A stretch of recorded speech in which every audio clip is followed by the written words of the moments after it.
Welcome to Archangel Revelations and Prophecies 444. I am Gat, your host. We have our neighbors, I guess you could say across the seas, and the down under. They have requested, she has requested a twin flames natal chart analysis. Her chart is on the left side, and the chart she's requesting for the twin flames natal charts analysis is on the right side. And of course, they will get the whole chart with all the information, but everything's confidential here, so that's why the information was taken out. They will also receive a full free astrological report that pretty much explains astrology, everything that associates with your natal chart, but also things that are associated with the angel cards, a little bit of chakras and tarot cards on there, and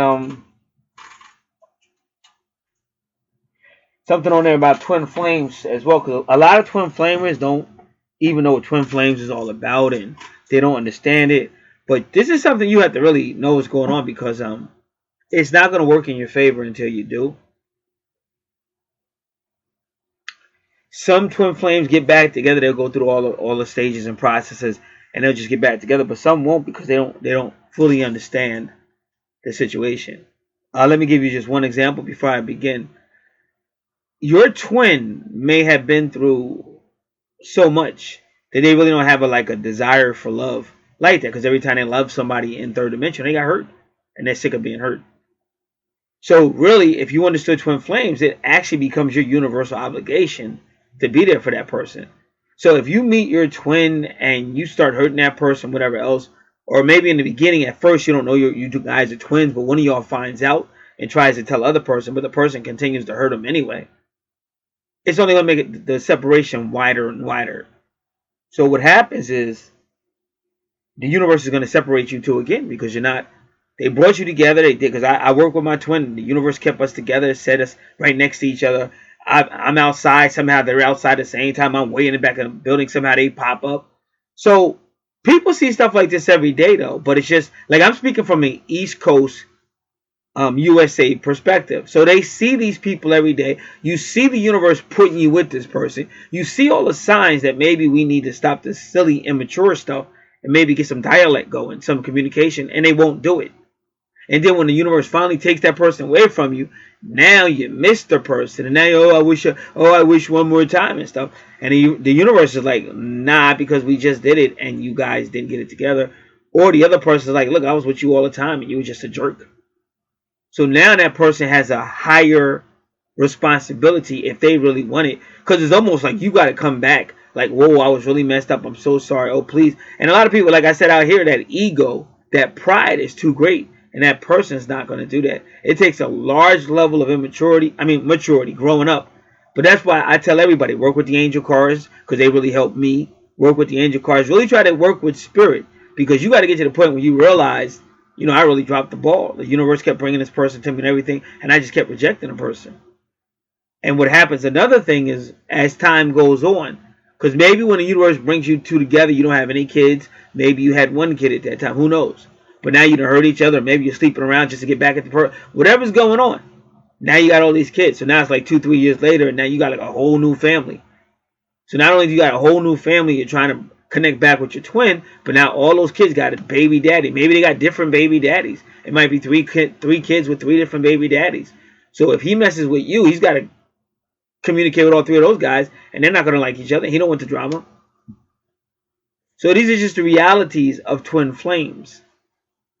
But what's essential about it is the humility. You got to show your twin that I really want this however we do it, but I really want this to work. And if you don't do that, there probably won't be a union. Like if you were a liar in 2014, 2015, 2016, biggest liar, lied about everything, maybe you got your twin fired. Lying. You're stalking them, but you're acting like they're stalking you and all this. You get your twin fired. Now it's 3 years later and you're still trying to be sneaky about it. Like, cause I get a lot of readings. I go on YouTube and go to all the readings. My sun's sign is Leo, so I get a lot of Leo readings from a lot of different readers on. I just sit there and listen, and essentially they're still saying that she's still sneaky and blah blah blah. And it was kind of funny that the one person who said don't get back with her looks exactly like her. That's Quiet Revolution out here on YouTube. And she even pulled her card, which is 9 of Swords. And she's like, oh, don't get back. She says, Leo, you deserve so much better, but you're always caving into this. So the title of that video was called The Bridge, and it was for, I think, May of 2019 or June of 2019, but you can find it on Quiet Revolution. Title of the video is The Bridge, and when she's talking to Leo, and she's like, whatever you do, not get back with her. She hasn't changed, and she's just going to keep on hurting you. And some people say, oh, she has changed. Other people say, she'll start out okay at first, but then she's going to go right back. So that's what I'm saying. Some people, you've been on the planet for a period of time. You're older now. You're more mature. You just don't have time for that. So these are the reasons why sometimes it doesn't work. So again, as I start this video, for any twin flamer that hears this video, you have to, if you really want it, you have to humble yourself, because you have to convince this person that you're not coming with all this foolishness. They've been hurt. They've done all this before, and they don't need it. They probably don't deserve it, and they don't need it. So you have to become mature enough to be able to show them that and prove it. And unfortunately, most people just don't have the maturity or whatever's going on with them. And that's why people stay in separation. And unfortunately, in cases like that, they may be very old. I'm telling you the truth, they may be very old. They might actually end up in an old folks home together. You're on floor A and you find out she's on floor C, and y'all are both like 65 or 60 or 70.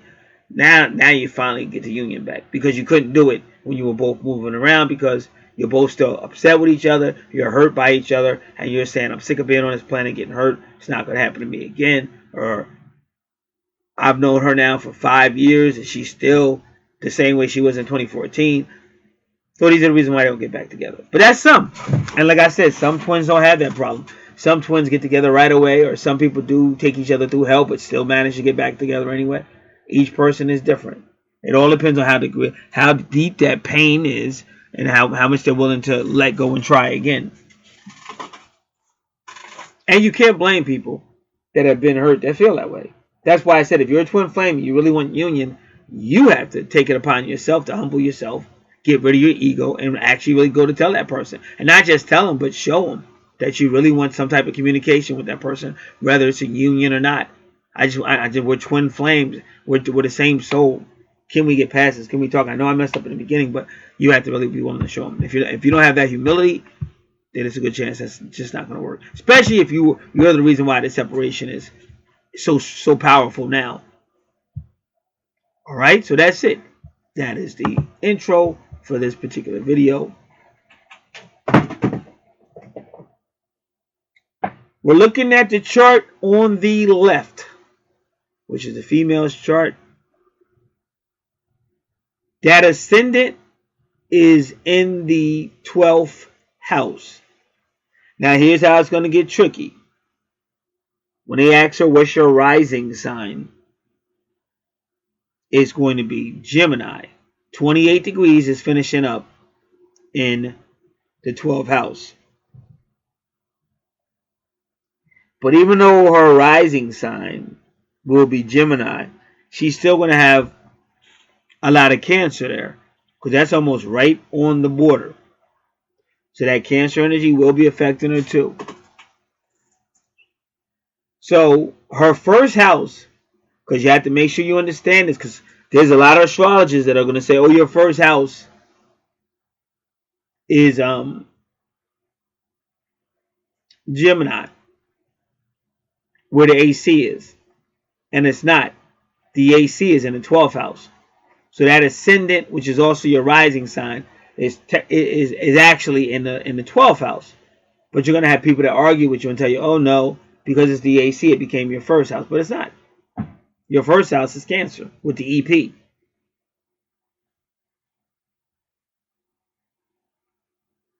So your rising sign will be a Gemini with a nice amount of Cancer energy in it.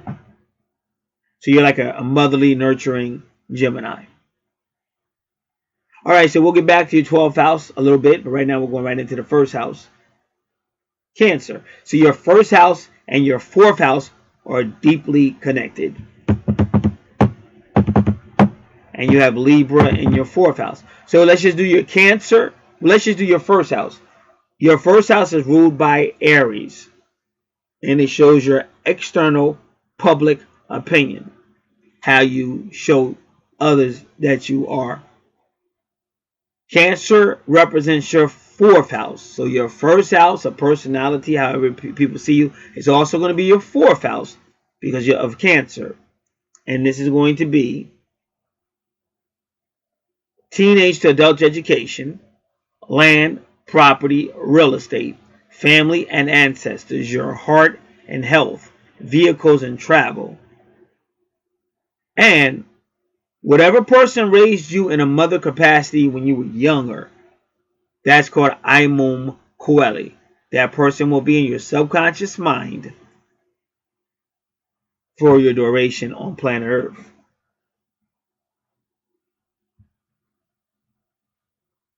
Now,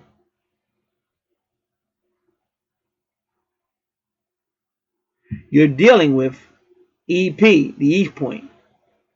The East Point is like the ego of the sun, where the sun was going over the ecliptic when you were born. Your AC or ascendant is where the sun was going over the horizon when you were born. Now, your EP is at 14 degrees. Now, I just did a 14 degree, and I'm just going to tell you a little bit about it. 14 degrees, and I always double check just to make sure. Give me one moment.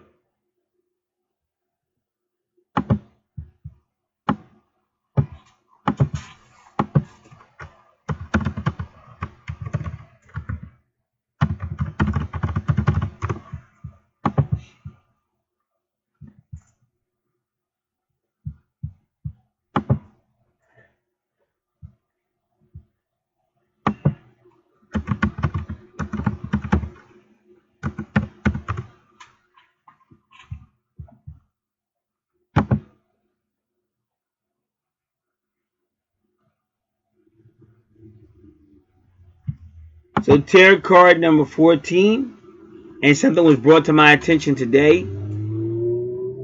But they say if you look at tarot card number 4, it's Temperance or Sagittarius energy, and this energy is going to increase with the full moon on Monday. Monday is a full moon in Sagittarius according to the astrologers. Now the astrologers are going by the white chart, but if you go by the black chart, you can go to my other channel and see the black chart. If you go by the black chart, it may not be, the moon may not be, but that's for y'all to look at. But the bottom line is the astrologers in this country are saying the full moon will be in Sagittarius. So that's what I'm going to give to you right now. Now, when you look at the Temperance card, tarot card number 14, and that's why the person brought this to my attention, that even though you're saying it is balanced because she's got a foot on the land and she's got a foot on the water, and this is really like the Revelation chapter 10 angel. So I always told you that card is about balance, but the person said no. Also look at what she's doing. She's not balancing the water out like the star card, Aquarius. She's not pouring some of the water, some of the cup in the water and some of the cup on the land. She's not balancing it out. She's actually pouring the water one into the other. So this is also an inner transformation. But now, tarot card number 14 or the Temperance card, Sagittarius energy, is all about inner transformation, but also it's the angel of time or the gateway of hell, the gateway to the underworld. So if you're going to be talking about the gateway of the underworld, you're also going to be talking about planet Pluto. And right now, Saturn is in Pluto now. Some people are telling you that Saturn won't be in Pluto until 2020. That's not true. Like I said, when you use the black chart, and even if you can look up or you got a telescope or something, what you got to do, go out there at night and you'll see that the black chart is way more accurate of what's going on up there. Now, why people are not being specifically what's going on, I don't know. But again, the more you realize that his story is his story, you've got to learn how to do your own investigations. But the point being made is, so you're dealing with the gates of hell, you're dealing with the underworld with number 14, and you're dealing with inner transformation. And again, when you have your natal charts, it does you well to make sure you're taking notes, because you're about to get hit with a lot of information. And like I've been telling everybody, how this works. I don't charge the large fees that a lot of these astrologers charge. Dr. Stanley charges about $200 for one natal chart, and she doesn't really go over all the stuff that I go over. Plus, she doesn't know a whole lot about twin flames and stuff like that. I kept my prices as low as I possibly can, but that's because I'm trying to help as many people get your natal chart. That really isn't. That is a command from the spirit world to have a natal chart. So to be running around talking about love and light and acting like you're enlightened, but you're disobeying the command, that already tells me you're full of crap. Also, some people just get cheap natal charts, or they want to pick and choose and all that. So they're still not listening to the universe, because you would do it the way the universe told you to do it. So I try to get it out as much as I can, and I also make it confidential. So even for the people that don't get their natal charts that are listening, they still get that information of what it's all about. Because this is how the universe is really working. And any form of changes on this planet, any form, like a lot of Christians say, the coming again or the last day, any of that stuff, your karmic debt, all that stuff is going to be based on your natal chart. And that's why I try my best to stress in how important it is to take this stuff seriously and to make sure you have it. So that's why it's done the way it's done. But now here it goes. People will get the natal chart. Maybe I don't like to take notes. I don't want to take notes. Or maybe I can do this or ask and all that. And I'm saying, well, that was what the order was about. You paid for a thorough explanation of your natal chart, and that's what you got. So if you feel like I don't like to do it this way or whatever, well, then you can place another order if you like. Or once you have your natal chart, the good news is you can go wherever you want throughout the world, because every card reading you're going to get, every psychic, whatever you do your daily horoscope, whatever you're going to do, is going to take you right back to your natal chart. So now that you have that natal chart, which is your blueprint for life, you can continue to grow here. You can go wherever you want. But this order will be a full explanation of your natal chart, which is what you got. And that would be the first order, or if you never ordered with me before, it'd be your first order, or if you ordered before. But that would be a separate order. And that's why I tell people it's essential that you understand it, which is why I try to be as thorough as possible, be as clear as possible. And I always tell people, but you're not going to get it if you're just sitting there. It is taking notes. It is trying to understand this stuff, because this will be your life and your relationships, especially in a chart like this, because when you got two natal charts, you know it's a relationship chart. It may even be twin flame charts. It's a relationship charts or a twin flame chart. So you want to have this information and better understand the situation. So all right, so your first house is about inner transformation with that 14 degrees EP. And like I said, the EP is kind of like the ego, EGO. So Cancer can be very nurturing as well. So how do people perceive this person? Again, kind of like Cancerous, motherly, educational, and maybe, like I said, land and property and stuff like that might be up there as well. And I believe I said educational. Now, interesting, your moon rules Cancer. So now your moon takes you to your second house of money, and you have Leo there. Now, Leo is the leader. Leo likes to have fun. Leo is a creator. Leo is courageous. Leo deals a lot with the children. Leo can be romantic. So all this is going on in your second house. So your second house is ruled by Taurus, and it has to do with your possessions, money, and your value system. But since the house is ruled by Taurus and Leo is there, there could be somewhat of a stubbornness there. So you got a moon sign on Leo. The moon represents your feminine side, your inner side, your secrets, your emotions, and it's at 3 degrees. So now 3 degrees is kind of dealing with the Empress, which is Venus energy, card number 3. But it's also dealing with like the third house, or the third house, or the ruler of the third house, which is Gemini. So what we're getting here, this person on the left, the person on the left is dealing a little bit with immaturities. is dealing a little bit with immaturities based on that whole number 3. And even the Empress card deals with like children. The Empress card is about planning and being out in nature, but it is still dealing with new things and child. So just a matter of being very careful, because then you go to your 12th house and you see number 3 again. See my point? So now, and you have some type of issue in your 12th house with either the sign of Gemini or the sign of Pisces that hasn't healed. That's the wounded healer. Now, Pisces is ruled by planet Neptune, but it's a water sign in the 12th house.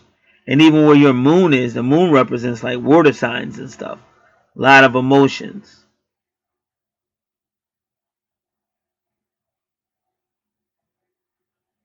So your 12th house is all about things that are in your subconscious mind. And Archangel Gabriel encourages you to get a pen and paper, get a journal so you can write down your dreams and write down anything going on inside of you internally, because then you can hopefully bring them out and deal with it. Because your 12th house is all about taking things that are secrets, things that are repressed, things that are deep inside of you, and writing them down and coming to grips with them. Your 12th house is supposed to be about a house of reckoning.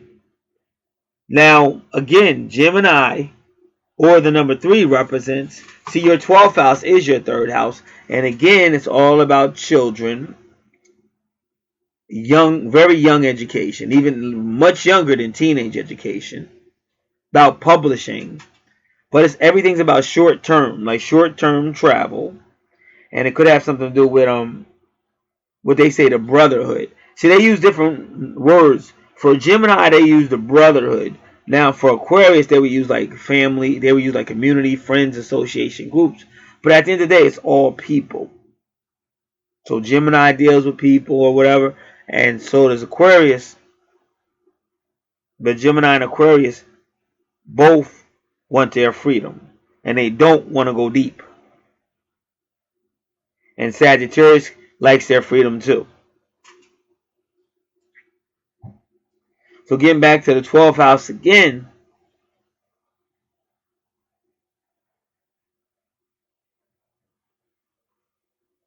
so this is about service, because your 12th house is about endings, even past life stuff, even karma. So in your 12th house, you're supposed to be using your 12th house to help others, and they say serve others, but help others and be unselfish. So that's what they mean by the 12th house is about self-sacrifice. But you have to be careful, because people will begin to take your kindness for weakness, and they call that a martyrdom, where you actually, quote, kill yourself, unquote, being too helpful, too available, and too ready to help other people. So that's why I tell people in the 12th house, the best help you can give anybody is to teach them how to help themselves, so that they're not running you down to the ground. That's why they say this is the house of self-sacrifice and self-undoing, because people get caught up in it. And that's why theoretically you're supposed to be going deep into your subconscious mind with the purpose of working on it, bringing it out and dealing with it. But what happens is either people don't want to go, they don't want to remember, they don't want to go back to all that trauma, or as they go back, it starts to remind them, and they really go through it. Like I had a female, and I mean, she came out of nowhere, and I'm not even gonna lie to y'all, she was a big help to me. At a time wasn't nothing happening. This woman just came out of nowhere, and she was a big help. But then she started to, like, shit she had repressed, she started to remember, and from then on, she was like out of there. I haven't heard from her. She started to remember all the stuff that had happened to her when she was younger and stuff, and she was out of there. So that's what the 12th house. You want to bring that stuff out, but you don't want it to take you out. You got to be able to look at Like I said, you gotta be able to pull these whatever you want to call them.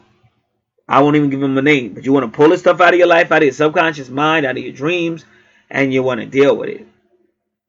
And that's why the 12th house is there. But again, most people don't. They sweep that stuff under the cover and they don't want to deal with it. That's why I said they'll get into astrology and they won't want to deal with it. Will not. And they don't realize it's essential. It's essential to your karmic debts. It's essential to your spiritual depth, your spiritual growth to pull that stuff up. So once again, in the 12th house, you got some type of wounded healer. That's Chiron, the wounded healer with Gemini or Pisces energy. And remember, this is all about past life stuff and things like that. And this is going to affect your third house because Gemini rules your third house. And when you go to your third house, what's there but Virgo? And Virgo represents the home. Virgo rules the 6th house. Virgo represents your home, health, services. Depending on where it's at, Virgo can represent somebody who served in the government or the military or even police. To represent homeland security. It's small children again. So that's why I keep saying you got a lot of small children going on. So you either have a direct connection to small children or you may be somewhat immature in certain areas. And this is important to know. Why? Because when arguments start, like I said about mine, she destroyed everything. And that's why I said I had to learn. See, I've been here, and my problem was, like, a lot of times when you're right, you're right. But what happens is you could be right, but you try to fit in with everybody. But that's why shit doesn't change, and it only gets worse. When you're right, you're right. That's just the bottom line. People can be upset, they can be mad. But if your car is stuck somewhere, and the guy pulls up and says, "Hey, listen, I know what your problem is with this car. It's simple. It's just your battery. I got one right in the back, and we'll get you out of it." No, it's not the battery. Don't say that. My father gave me that battery 15 years ago. Don't say it's the battery. Well, I'm trying to. Hello! I don't like your tone. It's not the battery. No, I'll call somebody else. Don't worry about it. Never mind. So you get this. Like, you think I'm joking, but you get this with these people. They say, "Oh, I want this, your love and light. I want to know," but they really don't want to know. And they really will respond just like that. And I know if you're going through something or whatever, but you still got to deal with it one way or another. So they'd rather go somewhere else, pay way more money to hear a bunch of garbage. "Oh, just talk to me like I'm a child. I know I'm a grown adult, but talk to me like a child, and everything will be fine. I'll just keep on faking it. And then I'll act like I'm benefiting from astrology, but I'm not. Because if you were benefiting from astrology, you would do it the way you're supposed to. And that's why your natal chart is your personal blueprint from the creator, from the universe for you and your particular life here. And it's also telling you a whole lot of stuff about your past life. Like in her 12th house, she's got some type of Gemini stuff going on there. Maybe some Pisces stuff. Maybe. So that's why I said, when the person is trying to tell you that, it's not getting upset and getting mad at the person trying to help you. I know it's hard. And I see it because I've dealt with thousands and thousands and thousands of natal charts. People really break down. And I know it's hard, but you still have to get a grip and deal with it. You're not the only person that's been hurt. My whole background on this planet has been dysfunctional. With the people I'm around and stuff that was done to me, it's been dysfunctional. You got to deal with it. However you do it. Maybe you need special help. Some people can just deal with it. Some people might need whatever you need to do. But that 12th house you got to address. And it's not just the 12th house, it's the 8th house too. But most of the stuff in the 8th house tends to stay a secret. Because Scorpio rules the 8th house and she's very mysterious. Her and Pluto. She's not really going to let that stuff go. And she's going to watch who she talks to. And she wants to know all your business. But she don't want to tell you jack about her. That's that Scorpio energy. But in the 12th house, believe it or not, Pisces is trying to help with service and everything. But in the 12th house, you're dealing with Neptune and Pisces, which is self-deception. So you still have to be careful because somebody might be saying one thing to you, but actually doing another.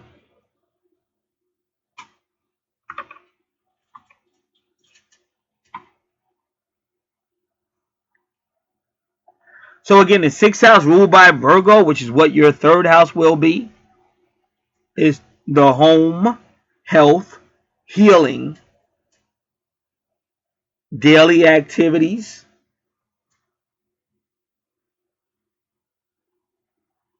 Again, small children, small animals, co-workers, and subordinates.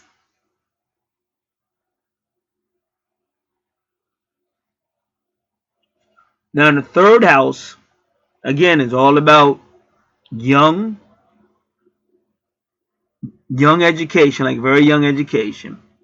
The brotherhood is publishing, it's creativity, it's thinking, it's multitasking, communication, but everything is short term. Now, Gemini, if a Gemini is interested in you, now he'll ask a whole bunch of questions, he or she, because they're interested in you. And they want to make sure they're not getting into something that's bullshit. So a Gemini, oh, tell me about yourself. And they really will pay attention because they want to know. And then what they're doing, what they're doing is sizing you up. So they're not listening because they actually really care about you and want to get to know you. They're listening because they're like, I'm not putting up with this bullshit. Let me find out right now because I ain't got no time. But Gemini's tapping out. I'll tell you right now, Gemini don't want all that. If a Gemini say to you, hey, how you doing? He's hoping you go, oh, fine. Because if you start to go, oh, not doing too good, the moment you say that, you go, just watch the Gemini's eyes if you think I'm lying. And when Gemini asks you how you doing, if you go, oh, not too good, watch the Gemini's eyes because he or she is already thinking how the hell to get out of here because I don't want to hear no long ass conversation. Oh, my uncle Bill Jess, and my cousin Jesse, he don't want to hear all that. She don't want to hear all that. Gemini is known for keeping it short. You know, they'll help though. Like if you say, oh, it's the children. Okay, here's $20. Here's $20 for the kids. But I still don't need to know their whole situation. I gotta get out of here. Got things I want to do. But in a relationship, Gemini will say, oh, you know, how are you? And Gemini wants you really to give a rundown, like on everything. And they want it up front because they're busy and they don't got time for that shit. They got other stuff they're trying to do. Very creative people, good for publishing, you know, probably good for speaking, possibly good for teaching. But at the end of the day, they just see life like I don't need this. I don't want this. Because you got some people get in a relationship and it could be hell. The relationship could suck from day one, but they'll still stay in it. Like Gemini is not like that. That's why I started this off the way I did. Some people have been through it. They don't plan on going through it ever again in life. And if they do, it'll be when they're way, way older and got nothing else going on. It's like a lot of females that'll just sleep with everybody, but then when they get a little bit older, they'll finally get the nerd. Like finally, the nerd will get a chance with that female. But when she was younger, running around, he wasn't getting no type of chance. So some of these guys that have been hurt by these females and stuff like that, they're the same way. Oh, never again. Never again. I'll wait till I'm old or whatever. Just like I said, you think I'm joking. Like it's some people that they may even have savings and stuff. They'll spend that shit. Like they'll spend their savings and stuff because they know they're getting older and they know they'll be dying in a matter of time. So they'll make sure they got a little bit of money. They might even stash that away somewhere. But they're not going to go through this typical stuff. And remember, I'm speaking from a USA East Coast type of stuff. But a lot of the stuff throughout the USA. And people are not as dumb as they may have been 20, 30 years ago. So even though a lot of more and more people are waking up to twin flame stuff, like I said, they've already been through hell and they're not with it no more. They're just not. And they're with it as long as the other person is acting a certain way. But they're not going to chase them and try to win their heart over and shit because they've done all that. And they're not going to do it again. And that's why I said if the other person wants it, it's more up to them to pick up the pace. And my point, the wisdom in it is this. When that other person never does pick up the pace, that's my point.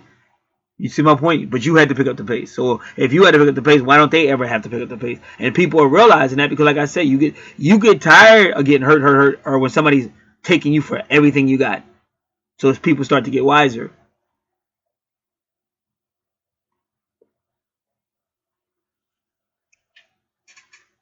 All right. So now again, this is going on in the third house. And remember, Virgo, they're both ruled by Mercury. Mercury rules Virgo and Gemini. So this person has a planet Mercury connection on their chart. They have a planet Mercury connection on their chart. So a lot of times when you got a Virgo working with them, Gemini or whatever, it's trying to heal Gemini. Because like I said, Gemini is not trying to go deep. For whatever reason. I gave you some of the reasons just now. But Gemini is honestly not trying to go deep. But there is a lot of communication regarding Virgo stuff, health in the home and healing and maybe daily activities and stuff like that. Because even Virgo could represent somebody working from home because she rules a 6th house. Okay, now let's go to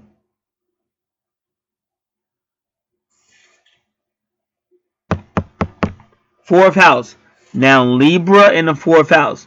Now remember, what is Libra? Libra rules your 7th house. So your 7th house is in your 4th house. Your 4th house is family and or education and everything else I said. So Libra is about the law or the courtroom. Libra is about karma. Libra is about business partners, justice. Two people in a relationship, agreements, open enemies, even cemeteries. But now in your 4th house, and now this is why Cancer is in your 1st house, because Cancer rules your 4th house. But in your 4th house, look what we got. Juno. Now, here's the catch. Juno at 11 degrees. Now you got to remember this. There's 2 different tarot card decks. And one tarot card deck, card number 11, is the Lion, the Strength card. The Lion and the Divine Masculine, the Divine Feminine. But in another tarot card deck, number 11 degree or the 11th card is Justice. So based on, let me do it again. Give me one moment. So now that's where it gets tricky. Because you got both Leo and Libra in your 4th house. And somebody said, well, how is that so? What are you talking about? Because Cancer rules your 4th house and the moon rules Cancer and your moon sign is Leo. So in your house, you got both Leo and Libra energy, which means you're dealing with both Justice and the Strength card. So you may actually have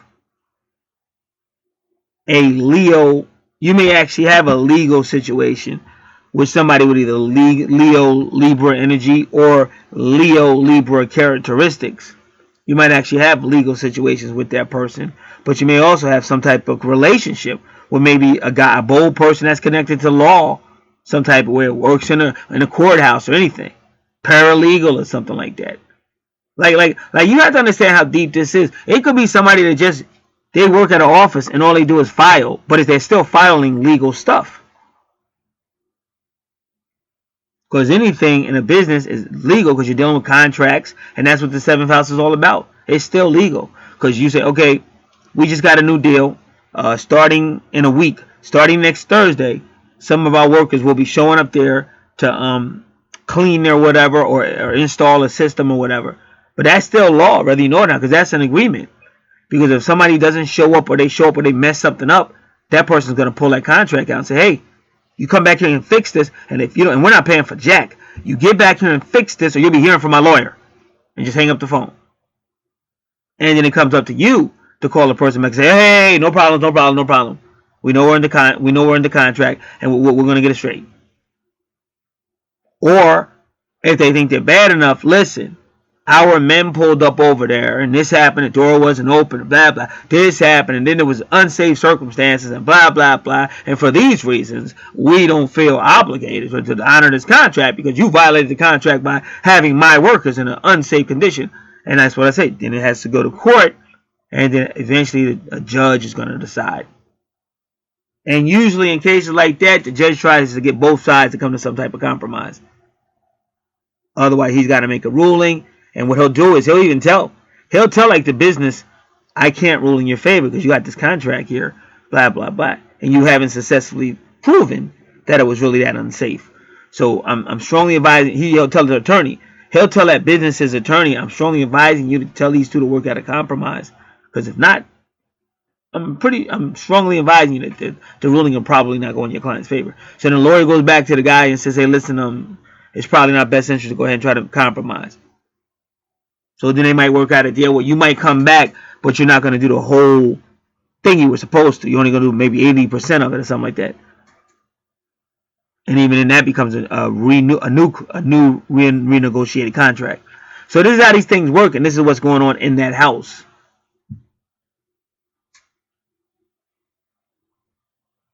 And that's why I say, even in the fourth house, that could be a legal family. Like some of the family might be connected to the legal or the law system one way or another. And again, when you're saying law, like I said, it could be a police officer. It could be a lot of stuff.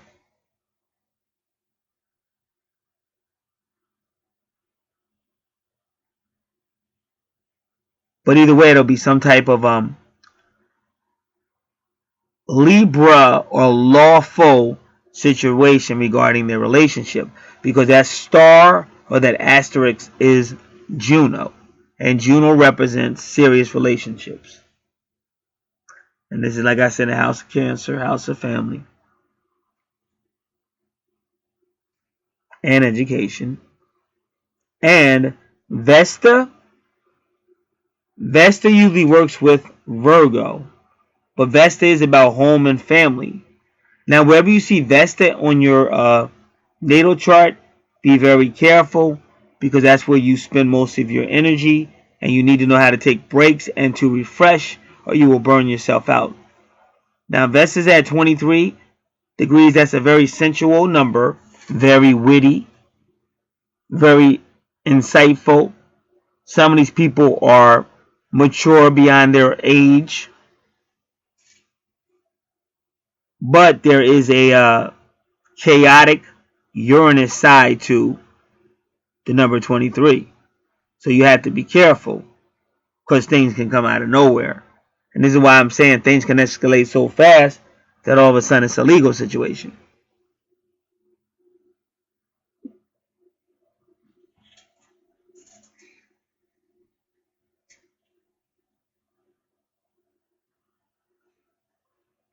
Going back over to your chart, and I see another 11 and a number 26. Very important. Now you're number 26. Notice how you're number 26. Number 26 is information from God. And that could be a holy book. That could be a person who talks a lot about God. But either way, it's information from God. And that's your true north node. That horseshoe is your true north node. But see, now I'll tell you, I'm going to be totally honest with you. This is where you're, and that is your 11th house, ruled by Aquarius. And it represents friends, association, and groups. And even your 11 degree, again, 11 is either the strength card, Leo energy, with the divine, the feminine and masculine balancing out. But 11 can also be law, the justice card, which is Libra energy. And remember, Venus rules Libra and Taurus. So you have Taurus, your true north node, and your 11th house of friends, association, and groups. But this is how it gets very, very tricky. Now, in the tarot card number 5, and number 5 can also connect to Leo energy or the 5th house. But the tarot card number 5 is the Pope or the Hierophant. So your 11th house is indicating you have such a energy, like of a spiritual teacher or a pope, or even like a female minister. Because those 26s and your 11th house is God speaking. So there's a person that's either talking about the Bible or saying, well, you know, it says in the Bible, or they're doing something kind of is spiritual. And that's why you see that number 12. Because Neptune is number 12. And Neptune rules Pisces, who rules the 12th house. But it's spiritual and inspirational. But you have to be careful, because when you're dealing with Neptune energy, you can be dealing with deception. Even if you may not feel that way. You might say, oh no, if it's in a good book, it's true. But it's still deception if you were to really examine it, and like even like, you know, dates and stuff and all. If you really examine it, you find out that what you really believe is kind of like a deception. Spiritually speaking, it might be powerful and make you feel a certain way, but factually and all that, it is a deception. Because even Jesus didn't raise in 3 days. Jesus raised within like what, two something days, not 3. But spiritually speaking, it's 3. I say 3. I'm a minister, so I say 3. But it wasn't literally 3 days. So you got to be careful, especially who you're talking to, because if somebody's trying to say you're an idiot or they're saying you're crazy, that's what they're going to say. Oh, that's not true. It was only 2 days. Why they say 3? And then the people that don't know no better, they don't look at it from a spiritual aspect. They're saying, yeah, why are they saying it wasn't 3? But they don't know no better either. But people in the spirit know it's 3. So that's like John chapter 3. Nicodemus represented the facts, the law, and the facts.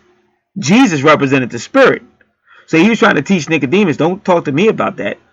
Because Nicodemus said, how you going to call yourself the Messiah when you're not celebrating the Sabbath?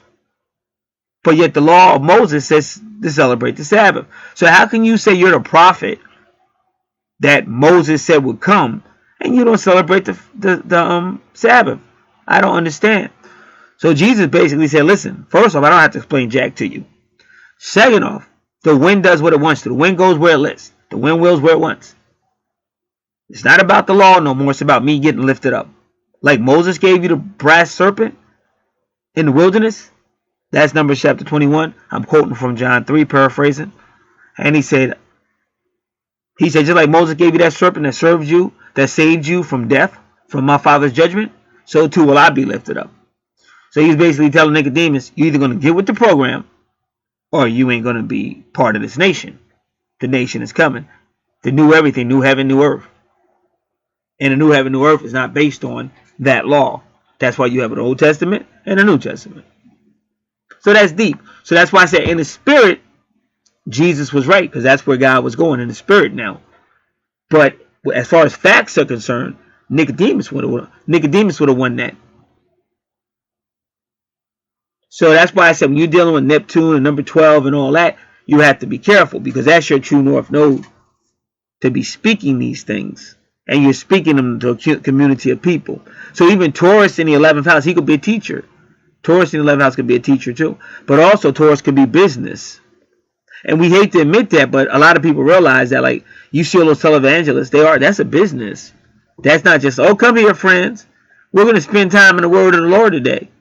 But you best believe, like I'm talking especially about televangelists, but probably these churches around you as well. There's people that sit in the room and set that all up. What can we do to get the most out of this? And I'm talking financially, not just spiritually. Financially. Why? Because bills have to be paid. Why? Because a lot of those people, like the pastor, all those people got to be paid. Like the church I know out here where I'm at, they pay for everything. They pay for the house. I think the wife got a salary. The husband got a salary. And even the boys, when they were younger, they never had to cut the grass. The church paid for everything. The car, you name it. So this is the real Taurus, or the real financial aspect of spirituality. So that's why I'm saying when you're looking at this house right here, the 11th house, that's kind of like what's going on. So that's why I spent all that time talking about what's spiritual and what's physical, because this person will be dealing with that. And also number 12 represents the 12th card of Neptune energy, and it's the Hangman, which also means some type of suspension. So when you see number 11, and you see it again, 11 with the voice of God, number 26. So again, I told you, 11 could be the law, or it could be Leo. But there may be some type of legal reason why this person has got to be suspended or stopped for a period of time with the spirituality. And again, remember, Taurus represents the ruler of the second house, where her moon sign is and where Leo is. And Taurus represents the spiritual Pope, the Hierophant, but also represents finances, possessions, and value systems.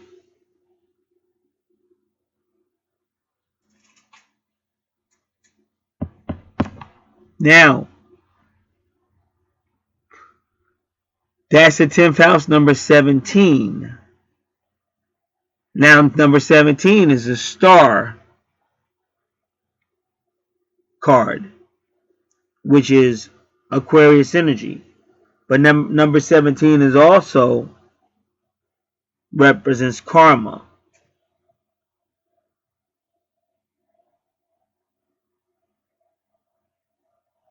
So this is Aquarius energy again with number 17, because it's a star card.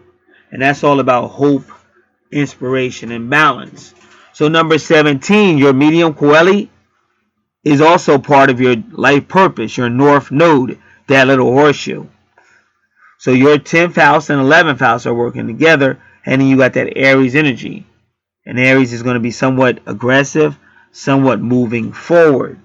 But Aries rules your first house of family and everything I said, education.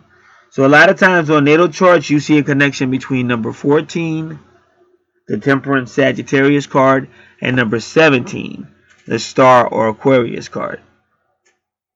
And that's what you're seeing here.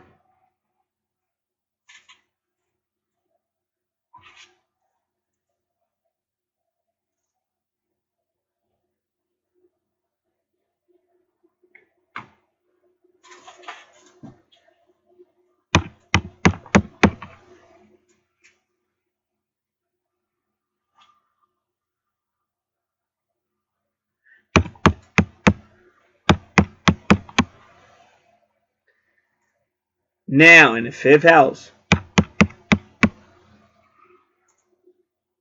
and that's interesting, you have a very interesting 5th house.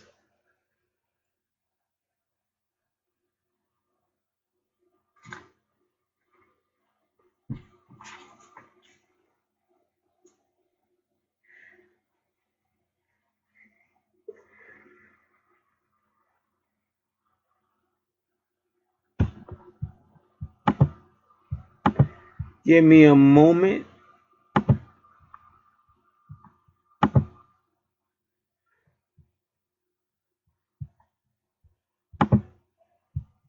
I got to do a couple 2 things.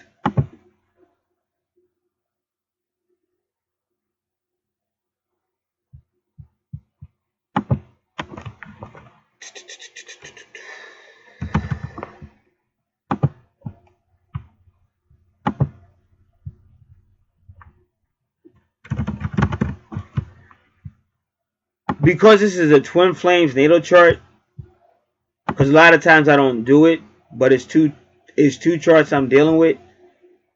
We're going to go to that free report right now, and we're going to read everything that's in Scorpio. But this is a very interesting 5th house. Remember, your 5th house is ruled by Leo, but it's all about fun, children, childlike ways. It's a very creative house. So even when you got Scorpio in the 5th house, because Scorpio is very creative too, but it's more creative like monster movies or the unknown and paranormal. So it's kind of like it's fun in that regard.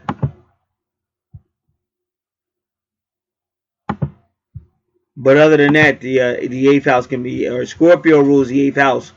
It could be very creepy. But all this is going on in It's like when you saw a Silence of the Lamb with Jodie Foster, when I think his name was Anthony Hopkins, where he cut that guy's head open. That guy was a FBI agent, but he was an idiot, and so Anthony Hopkins' character cut his character. He sedated him, then cut his head open and started eating parts of his brain right in front of Jodie Foster. That's like Scorpio in the 5th house.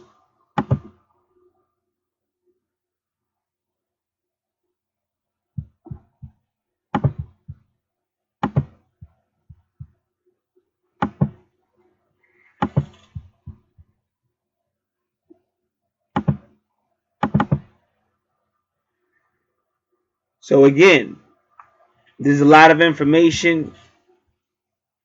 So you take notes. You can always come back to it or just stop it, whatever you need to do. But I'm reading this one time, and it's going to reflect on both of these charts. This is the 8th house, ruled by Scorpio. But Scorpio is ruled by Pluto. This is all, the 8th house is all about reincarnation, rebirth, twin flame, sexuality, intimacy, deeply committed relationships, inheritance, passions, crisis, transformation, death, rebirth, wills, inheritances, change of self, change of ways, financial investments, IRS, depth, the occult, psychic abilities, magic, metaphysics, jointly held things, taxes, depth, Inheritance, shadow, shadows of the psyche, emotional intensity, obsessions, stalking, codependencies, transformation, intuition, joint finances, death, healing, esoteric information, regeneration, hidden mysteries, final transformation, which is death, deep and intense emotional wells, secrets of the soul that unfold over a lifetime, the ending of your old ways so that something new can begin, transformation, compulsion, obsession, primal entanglement. These things require you to seriously grapple to the core to untangle these mysteries of your life. Mysteries in your present life, but also mysteries from your past life or lives, because many people have lived many past lives. So the 8th house is ruled by Scorpio. Scorpio is ruled by Pluto. So the 8th house concerns life issues that you're often at the mercy of. These issues seem to be fated or destiny, and they're hard to resolve. Or things just happen and there's no reason. The universe does not give you a reason why that just happened.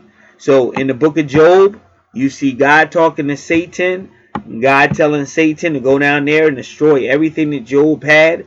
Satan came down, destroyed everything that Job had, and there was never a reason given for why that took place. So now people are wondering, why would God allow that? Why was Satan able to take everything and kill all of Job's family and destroy all his resources? And there's never been a reason why that happened. This is the type of stuff that you're dealing with Pluto and Scorpio energy, or 8th house energy. The 8th house is also the area of sexuality. Now remember, your 5th house, ruled by Leo, has also become your 8th house. And again, it's going to be a highly sexual house. Sexuality, but all that sexuality is like connected to past lives and soul journeys and stuff like that. And that's why I said when people are talking about sex magic, that's what they be saying, shit like that.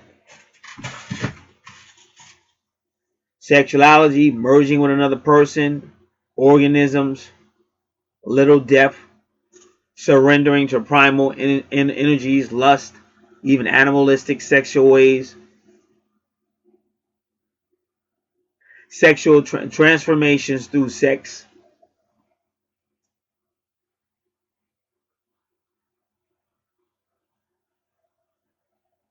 So Scorpio represents all this, but Pluto in Scorpio represents the power, the transformation. Scorpios are very mysterious, very sexual. They doubt everything until you prove yourself. Then they'll treat you. Once they trust you, I said treat you, but I meant trust you. Once they trust you, they will become better in a relationship.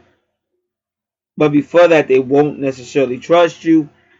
Scorpios are very psychic. And again, she is a Scorpio. In her 5th house, she is a Scorpio. Don't have nothing to do with your moon sign and none of that crap. In the 5th house is Scorpio. So in your 5th house, anywhere where there's a Leo energy or the sun, you will be a Scorpio with those areas. Evolving is also a Scorpio or Pluto theme. Merging of finances, shared resources, other people, finances.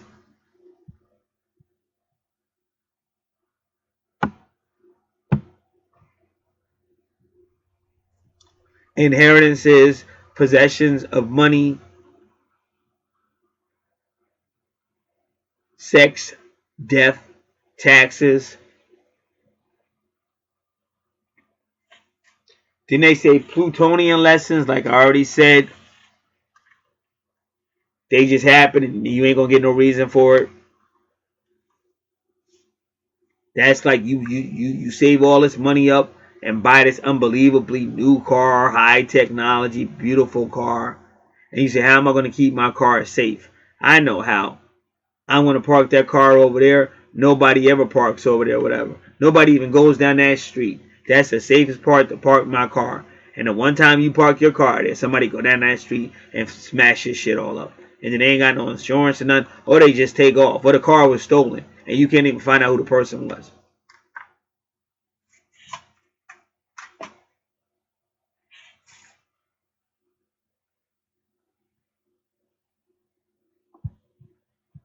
So the 8th house is all about the soul level, but again, this is in your 5th house. Now, why did they put it in your 5th house? Because I already told you, you got some type of Leo connection going on. I think your moon sign is Leo. And remember, the moon is always going to be connected to the 8th house, whether they tell you that or not. This is all water signs and all that. But even, you can study it on YouTube. Just study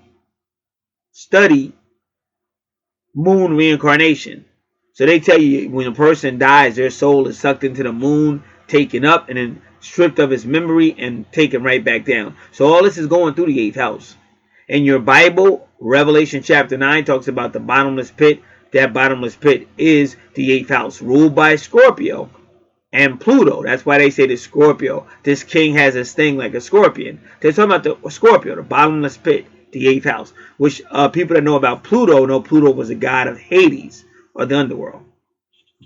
And then people like myastrologybook.com tells you that the 8th house, or planet Pluto, is the planet of the black people. Now they say that. I didn't say it. They say that. That's myastrologybook.com.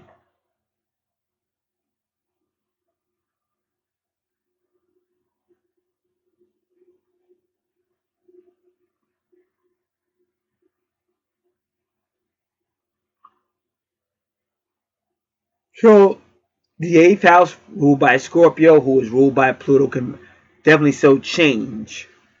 The changes you go through, the personality change, your viewpoint changes, all that is going on there. Power struggles. Like in the 8th house, as crazy as that be, but you could actually get in an argument with somebody over who will pay. Believe it or not. And that's usually something, people don't argue that argument. Or there'll be a lot of co-paying. They'll both put in like half of the bill or something. But that's only with Scorpio in the 5th house.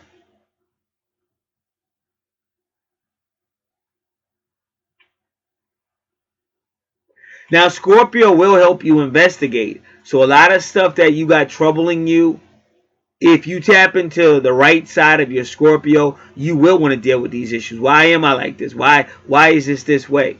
Let's sit down and try to investigate. But sometimes because the 8th house is so emotional, you'll have people asking why, but they still, I just told you all that. But I told you all that for the 12th house. There's people to come out here and say, yeah, I want to do astrology and stuff like that, but they really don't want to. Because whatever's in that, whatever is hidden, or whatever is deep in your subconscious mind, you rather keep it under the carpet. You don't want to deal with it. But unfortunately, with real astrology, not bubblegum astrology, but with real astrology, you're supposed to deal with it.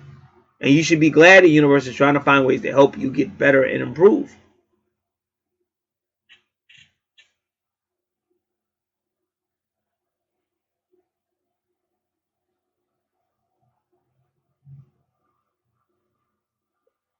And again, the Scorpio or the 8th house is all about the hidden, which is also the occult.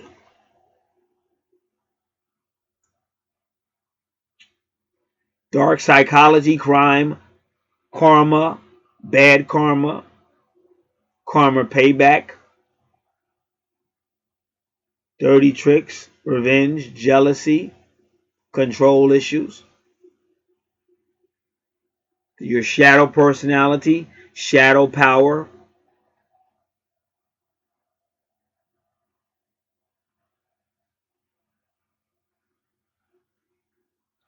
Scorpios are very psychic. They'll be able to figure stuff out. They know when you're lying. They're very vindictive. They will get you back, and they're very strategic. When a Scorpio plans on you because she thinks you done her wrong, or he or her, and they feel you're lying, they're already coming up with a strategy to get you back. And by the time you find out that she played you, it's too late. Very strategic, and you'll never see it coming.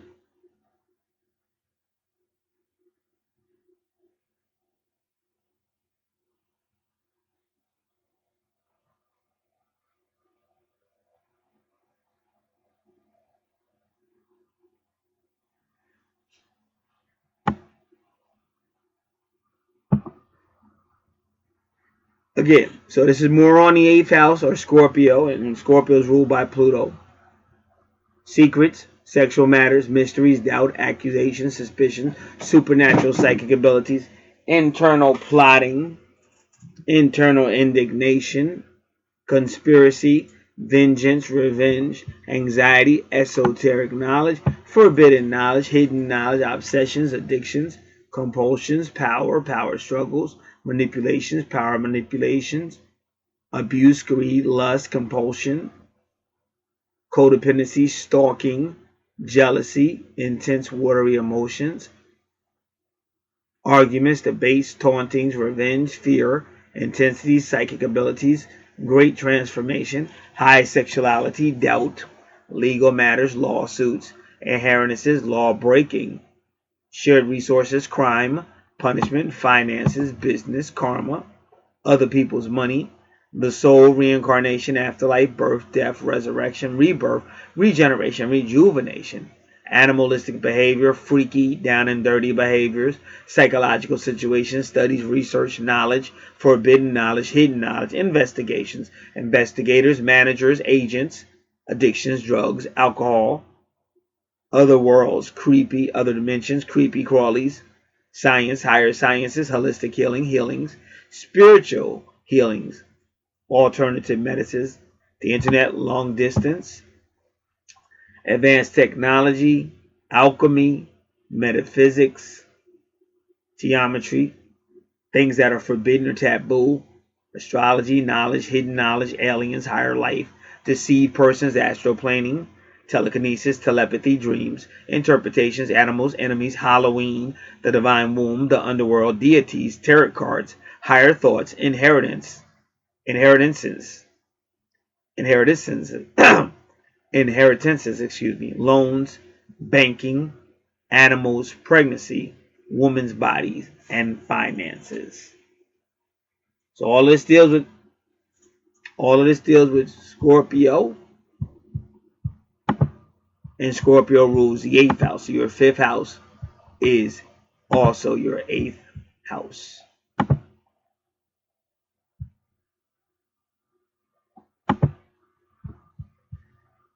Pluto causes transformation. Pluto in Scorpio is great power, great transformation. But your 5th house is very watery with Pluto and Scorpio. So it's almost saying it's going to be great transformation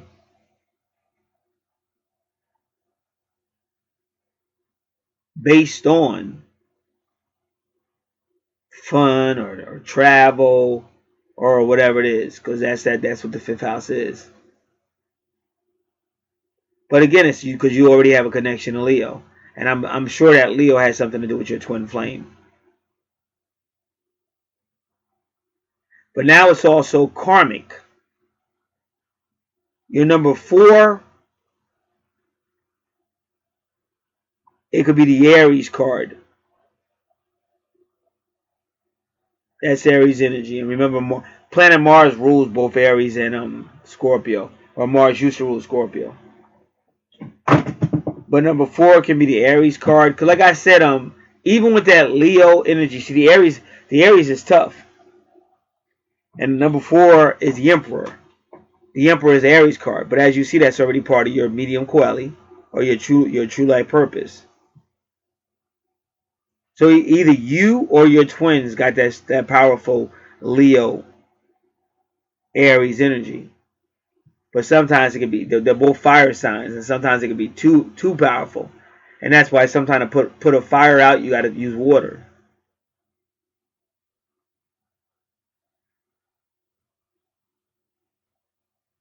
And number 4 can also be a person who's pragmatic, but pragmatic turns it into an earth sign because pragmatic means like primarily like a Capricorn. So you just got a powerful 5th house and a lot of pleasure, but it's going to be off the hook because of what I said. A lot of pleasure, but also a lot of power struggles and stuff. And then the number 25 for Saturn is law. So that could be legal matters, but it could also be universal matters. But whatever it is, Saturn's right there. And Saturn means karmic. Because Saturn's going to tell you, okay, wait a minute, you too much off the hook. Which means you may be seeing some legal issues based on extreme behavior. Whether that's partying in a hotel room and they call the cops on you, or you and him may get into it and the cops get called on you because it's just too extreme. So let's just look at Saturn and give me a moment because this is acting funny.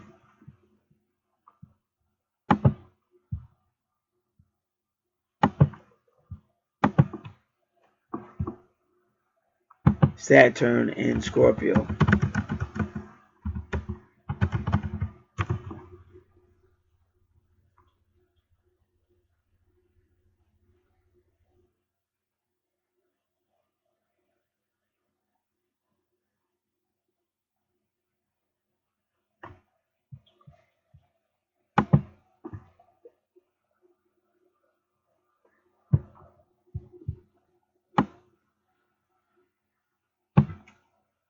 And this is Molly Hall.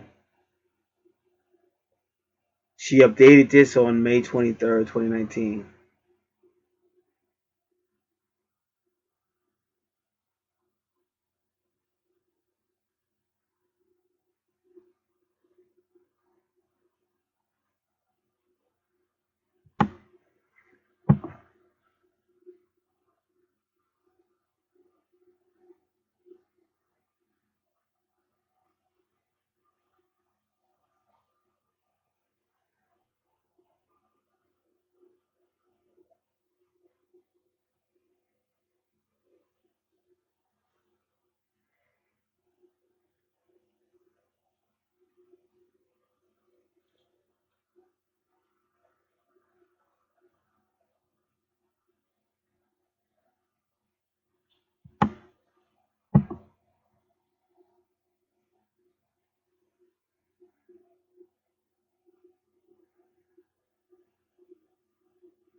And if I didn't say it, also manipulation is connected with Scorpio too. That's kind of like when I said power struggles.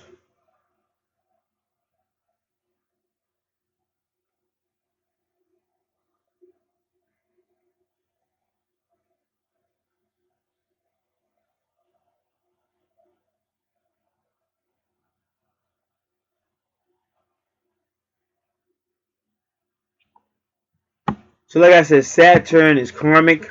So it's showing you it's a karmic relationship. And again, this is Scorpio energy with some type of Leo energy. It's a karmic relationship. They have a karmic assignment together or a karmic debt. But also, Saturn is saying to you, oh, you're watery in the fifth house, or oh, you're a Scorpio in the fifth house. Well, I'm gonna send things your way that's gonna force you to calm the fuck down, to maybe consider others instead of just yourself.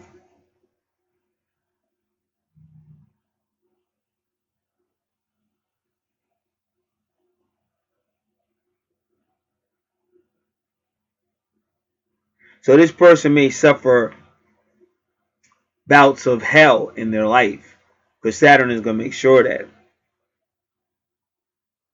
But Scorpio is tough. Remember, Scorpio, that's what they named the Phoenix. They really named the Phoenix after the Scorpio. Because Scorpio, they're the master of going down and coming back up. And that's that psycho broad. Um, the movie with Eddie Murphy and Richard Pryor and Red Fox.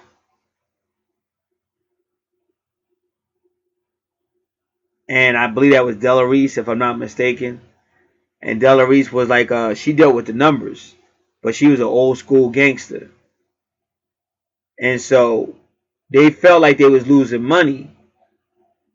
So Eddie worked for Rich because Rich had the characters. Rich's character had saved Eddie because Eddie saved Rich because in a bar this dude was talking crazy to Rich, so Eddie just pulled the gun and shot him.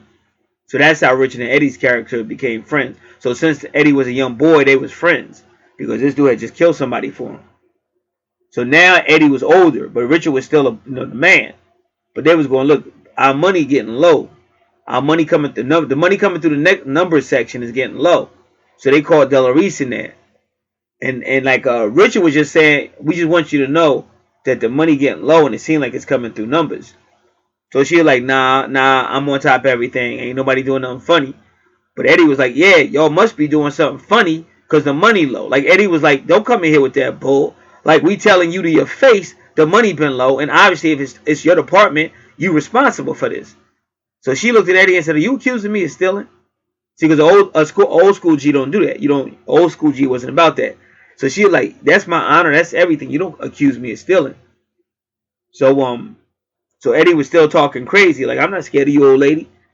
This is how we do business. If you short, you responsible for it. I don't care. You can take it any way you want to, but you owe Richard some money. So we're not trying to hear what you talking about. So she's like, oh, you disrespecting me, huh? I gotta cut you now. She's like, I gotta cut you. So that's that cycle. But that's that Scorpio, what I'm trying to tell y'all. That's that Scorpio, but Saturn represents standards. Scorpio represents the street, the grimy stuff, the emotional stuff. Now I gotta cut you because you disrespected me. That's the standard of disrespecting me. And so Eddie, the movie was funny, so she pulled out that knife and was trying to cut Eddie, but then Eddie pulled out his gun and blew her toe. He blew off her toe. And she's out in the alleyway going, oh, you blew off my toe. Somebody help me find my toe. And Eddie Murphy and them laughing like laugh, like ah ha ha and shit.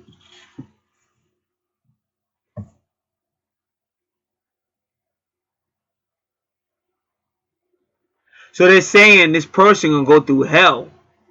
Because Saturn is, like I said, that fun. And I mean, that fun house is going to be off the hook. You know what I'm saying? It's like Animal House with John Belushi in them. Like her fifth house is going to be off the hook. But Saturn going to be right there. And it's funny because I remember one time I tried to throw a party. Now this house right here, my older sister was always throwing some type of get together, some type of party. Nobody in the neighborhood ever had a problem. You know what I'm saying? Nobody ever had a problem. No, nothing. Then now my sister, she's older. She's 3 years older than me. So now my sister done moved on with her life. And now I'm her age that she used to be. And I'm trying to throw, we didn't call them parties. We called it a set. It just be like chosen dudes, chosen females. And we got the music on. And all of a sudden I get a phone call. And it's this dude across the street. Talking about, yo, turn the music down. And all that. And I'm saying to myself, all these parties we done had over here.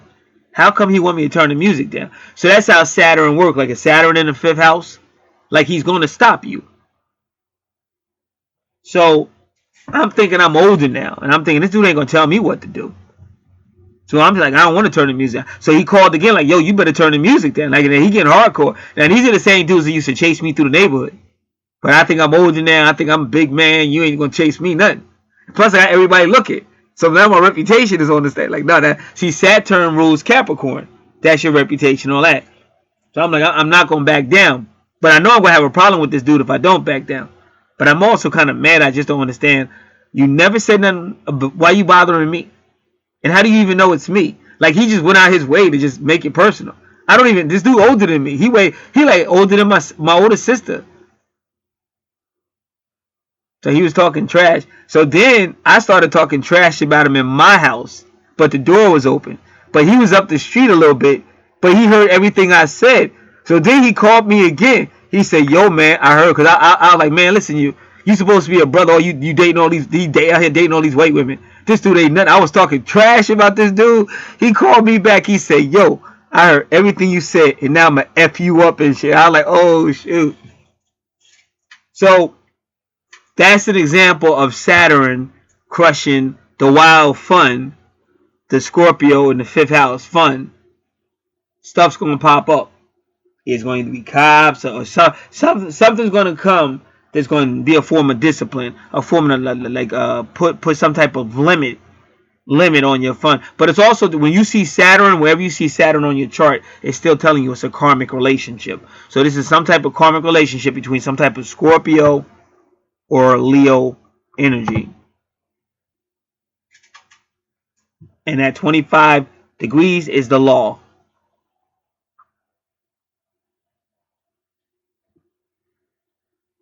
Now we move over to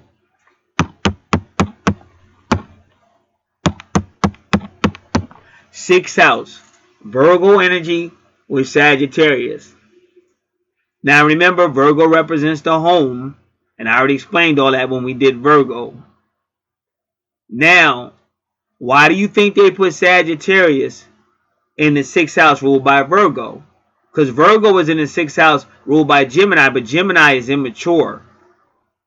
Sagittarius is more mature. Sagittarius rules the ninth house of your higher self, foreign things, foreign people, long distance travel, higher law, in-laws, higher courts, religion, philosophy, anything with class, anything with culture.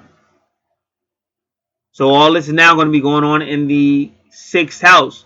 So this home has some type of connection to foreign stuff or even longer distance travel.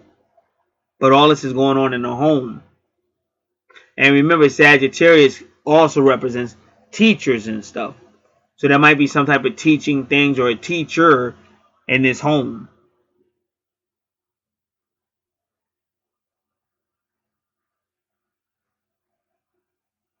Now you see it again.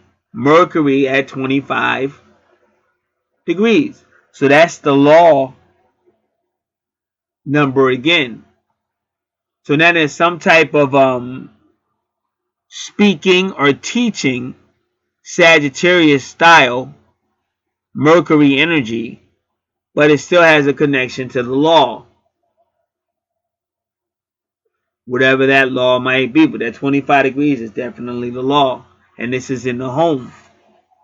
Because sometimes people do have home things they take care of from the home, but they're dealing with higher laws, either because of travel or who they're connected with or whatever.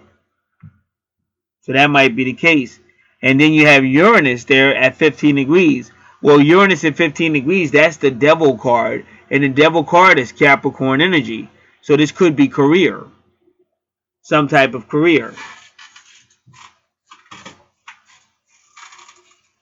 So that goes back to Saturn, really. Because Saturn brought the law. And now it's brought again in the sixth house. And Uranus is implying that it's coming out of nowhere. But even though it's coming out of nowhere, it's still got that Capricorn or career or karmic energy to it. And again, the fifth, this is people that are bound to something. But they could have walked away if they wanted to. But they're bound to something here. Some type of home, almost like a career type or something like that. And ironically, the great deceiver, Neptune, just left that house at 1 degree. Just left. But now look, where is Neptune? In the 7th house. And who's in the 7th house? Capricorn. Capricorn rules what? The 10th house. Career and reputation.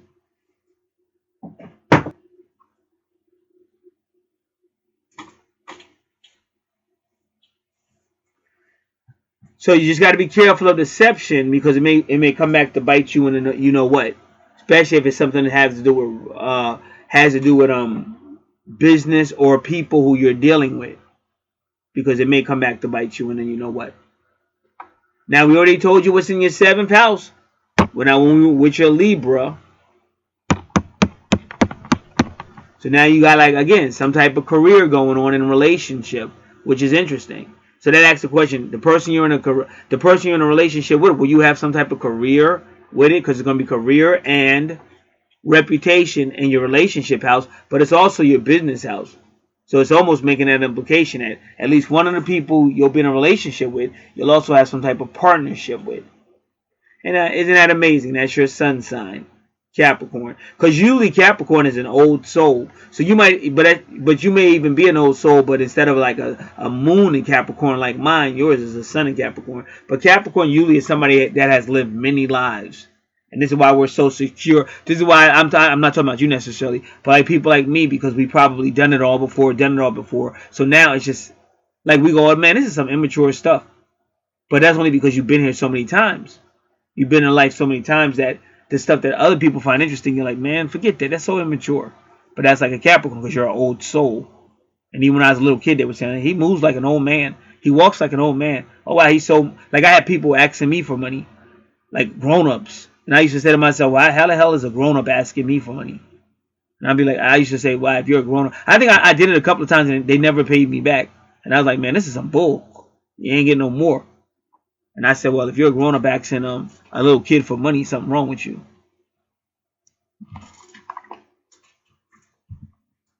So so see, your sun is 18 degrees in 0 minutes. So 18 degrees is the moon card. So as crazy as that sounds, you still got a moon energy in your Capricorn. Because I already told you that's like an old soul. But in this life, like before, in a past life, you probably were allowed to keep your karma or your Capricornian energy internally. But now in this life, you're being forced to bring it out. And this is why you have a sun connect, you have a sun Capricorn connection. But I'm telling you, you lived many lives before. Because just like you got a Leo, whatever I said, a Leo Scorpio connection, I might have said whatever I said earlier. But you also got a Sun or Leo and Capricorn connection.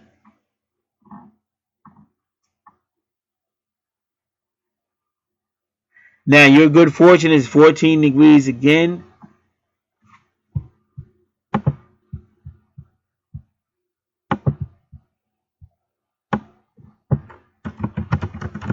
And we already said that's the Temperance energy or Sagittarius energy. So that energy just keeps popping up. But number 14 is also the they call a Temperance card. They call a Temperance card the Angel of Time, and they call it the Angel of the Underworld. And they say that the underworld is the gate of hell. So you got to remember all this, because that would be a connection of Pluto as well.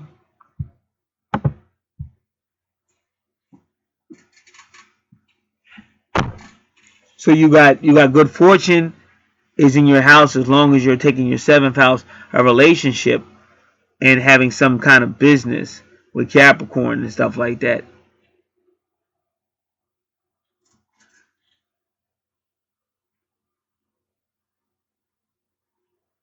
Because Capricorn is all about business, mature, serious minded, and you'll also have money. So you'll have good fortune and Jupiter in this house, but again, it's like business minded. But this is your relationship house, so it's almost like they're encouraging you. And why would that happen? But it really looks that way. It looks like they're almost warning you. Maybe it's some past stuff. Like maybe you were in a past life, you were just too jovial, too fun, too outgoing. Because now they're really stopping you with warnings. Because I told you, the number 23 could be a great speaker, a very sexual person, an intellect, very witty, very knowledgeable, more mature than their age is. But 23 could also be that Uranus energy or that chaotic energy that comes out of nowhere. So in both your cases, they're using Uranus energy and taking you right to Capricorn.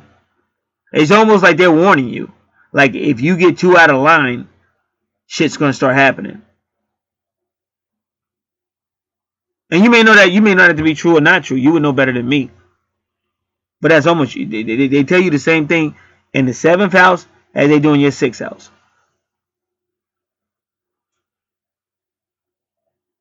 So a lot of times in cases like that, the implication is maybe you were like way off the hook in a previous life, but maybe by you being so carefree, you caused others to suffer.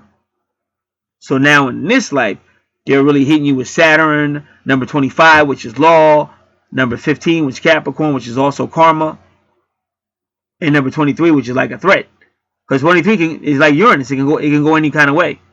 One minute it's like nice, diplomatic, or you're the life of the party. Everybody likes you. You're so witty. Everybody's laughing, and then all of a sudden they hear some crazy shit about you. And then all the people who thought you were so cool, now they're like, wow, I can't believe that happened. Oh, wow, I didn't know. Oh, wow. You know what I'm saying? And you call the same people up now all of a sudden.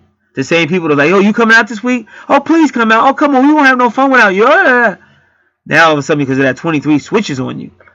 Now, they ain't calling. If you call them, they're like, nah. They don't even pick up the phone, keep ringing. And if they do pick up, they be like, they just get mad because you keep calling. So they finally pick up the phone because they're sick of you calling. And they'll say something like, I'm not going out this week. Click.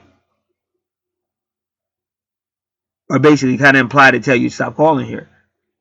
So that's what that 23 indicates. It comes out of nowhere. It's just like Uranus.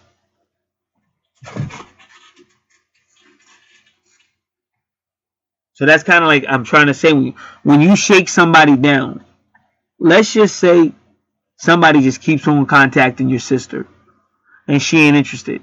But this person just keeps on contacting and they're very persistent. So you're trying to figure out a way to put the fear of God in this person.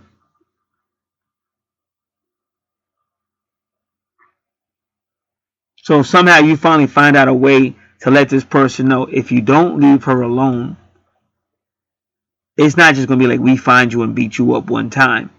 It could happen at any time. See, now this person, now they're finally getting scared because before they were obsessive and crazy and they weren't worrying about it. They were like, oh, I don't care. If they beat me up, I'm still going to keep coming. But once you start to show this person, wow, these guys are showing up everywhere. I walk out of work, somebody punches me in the face. You know, I just go in a convenience store, somebody smacks me. Like, I come back out, my car's effed up. Now they're starting to realize, wow, they're really serious. Then they finally back up. That's what 23 does, because it can come out of anywhere, at any time. And things that were going so great one moment, all of a sudden it's all left up.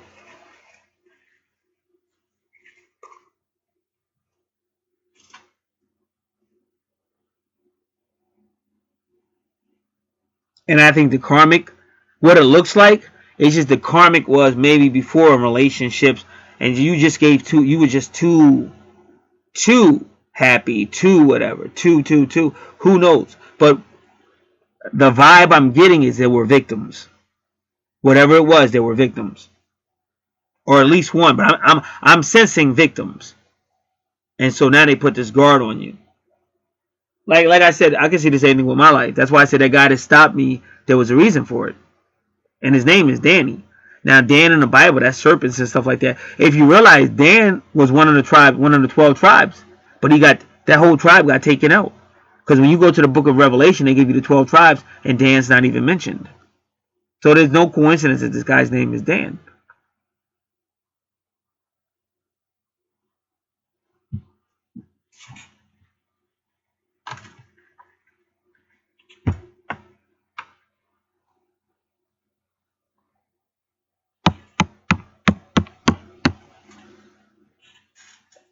So now the 8th house is Aquarius, all about the community, but we already know. See, your 8th house and 5th house will always be connected because Scorpio's in your 5th house. But usually when you have Aquarius in your 5th house, these are people that just go with the feeling. Like they like to be anti. Like whatever traditional, Aquarius does the opposite. And they call Aquarius the oddball of the zodiac. But there goes number 10 is the wheel card. So that's still Jupiter energy, which is still finances.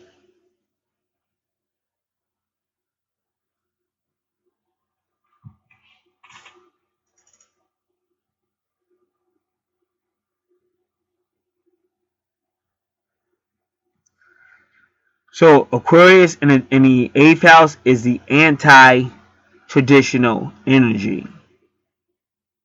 And it's a lot of secrets too. Whatever those secrets entail. But a lot of stuff can go on that's not considered normal. because they're the anti-traditional energy. And a lot of that stuff's going to be hidden and secretive because it's in the 8th house.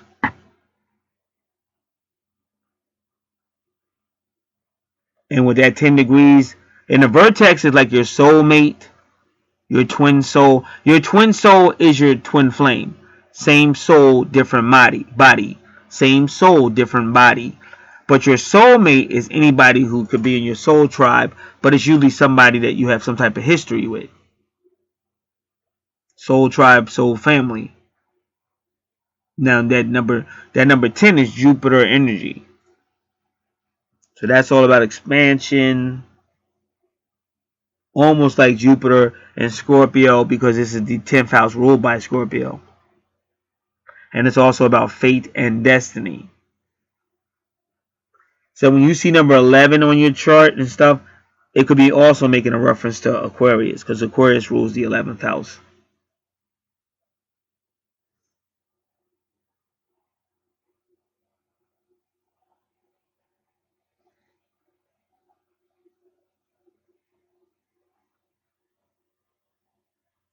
So that's the 8th house. Now your 9th house, again, about foreign stuff and stuff like that, and long distance and teaching and your higher self. But Pisces is there, so it's going to be inspirational. Now what's unique about your 9th house is that Jupiter used to rule Pisces. And again, we're all psychic people, but you can tell this person to the left has a lot of psychic gifts as well. But now look what you got. Mars conjunct Venus. So this is going to be the masculine energy. This is going to be the feminine energy. It's going to be like love and war, intensity. But like I said, this could also be the couple that's arguing 1 minute and then making unbelievably great love the next.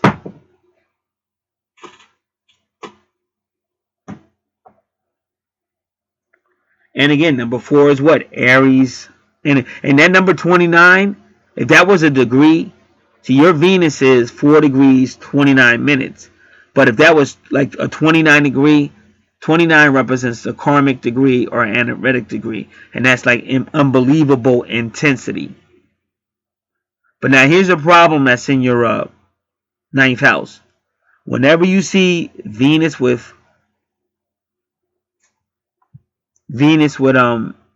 Pisces, this is a person who will love unconditionally. See, because that's what I'm getting. The vibe from your past life was too intense. Like you loved too much. Like you gave way too much, but somehow there were victims. So now they put all this karma on you and all that I talked about. Capricorn and Saturn and number 25, and then they're threatening you with number 23 or Uranus. If you get too out of line, you'll have a Danny Blue calling you, hey, wait a minute. Wait a minute. Don't hug him like that. Like, what is he talking about? I heard what you said. And now I'm going to F you up. What the fuck? Can't I just be a fun teenager? But the fact of the matter, maybe I needed that. Because like when I was, especially when I was young, but I give 100% in everything I do. So that's the weirdo driving drunk and speeding and crazy shit that people do. So I might not have been alive if it wasn't for people like Danny Blue or people stopping me in my tracks.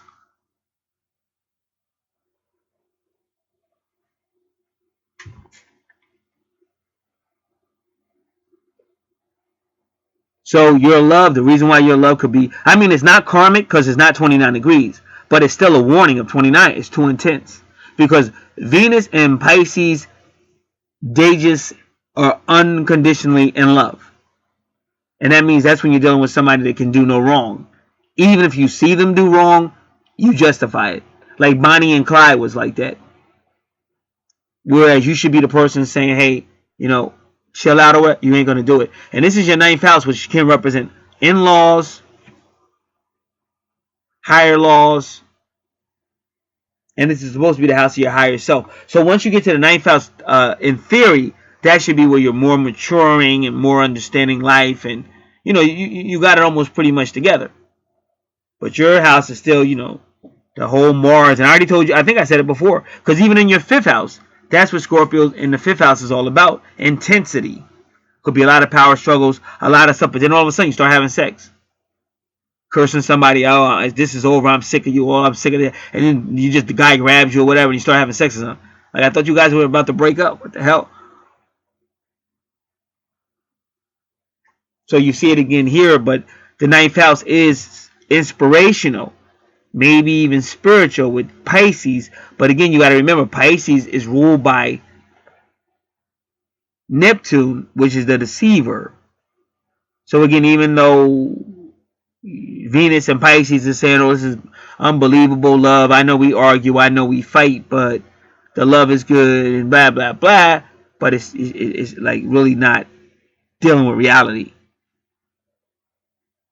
Mars is at 10 degrees, which again is Jupiter energy, so it may be money here. And remember, Jupiter rules the 9th house, that's Sagittarius. Jupiter rules Sagittarius. That's your number 14, the Temperance card, Sagittarius. But Jupiter used to rule Pisces. So these are all psychic connections as well. Then your palace helps you see patterns. But your palace also is a soulmate. That's a little bit more mature. So that soulmate of that twin flame at 14 degrees is trying to help you be more spiritual in this particular house, even with your teaching, because this is a teaching house. And 14 degrees, like I said, but you got to remember, 14 degrees is still a gateway to hell, the angel of time. And then remember, when you talk about the time, Saturn controls time, and the gateway to hell is Satan or Capricornian energy, and it could also be Pluto energy. Now, 24 degrees is Lilith, very important, and that means the return. And usually when you see the return on any chart, it's like something that either happened in this life or a previous life, and then they take you back to it. It's almost like a redo.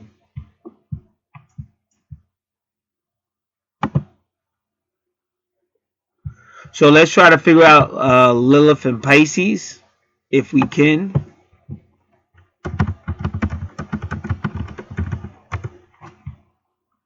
And Lilith in the 9th house.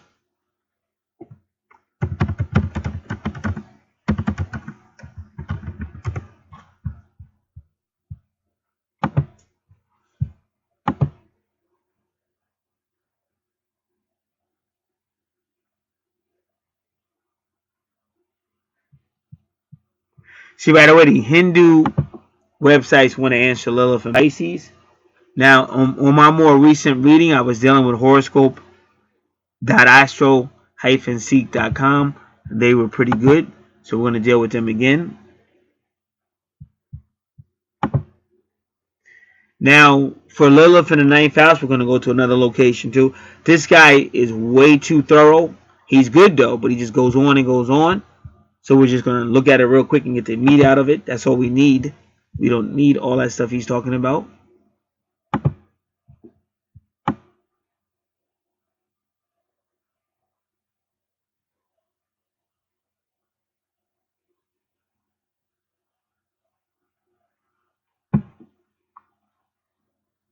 So they're saying that Lilith is in the fall in the sign of Sagittarius, meaning not good because it's the 9th house. But remember, it's not just Lilith in the 9th house or Sagittarius energy. It's also Lilith and Pisces. So that's important. So we want to remember that.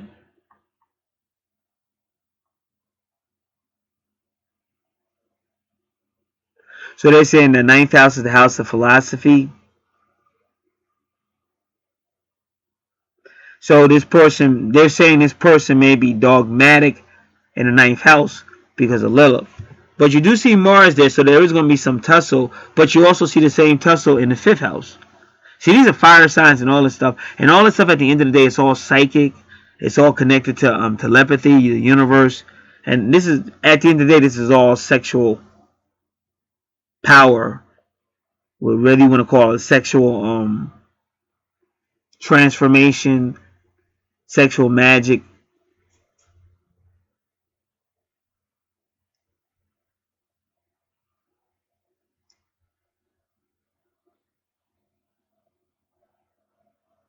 So they say a person with Lilith in the ninth house may do exactly what I was warning you about. They may use their religious beliefs or spiritual ideas to try to impose them on other people and even control them. So you have to be careful of that. Because like I said, the house number 9 is actually the house of the teacher.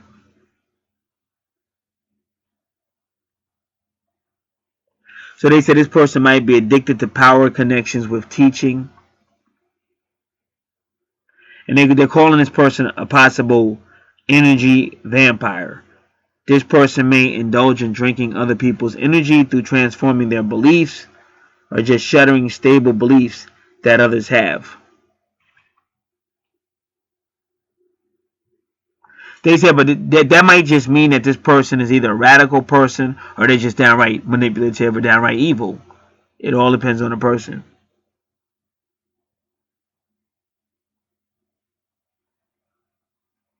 They said this person might be a troll, a cynic, a taboo breaker, or they may use dark humor.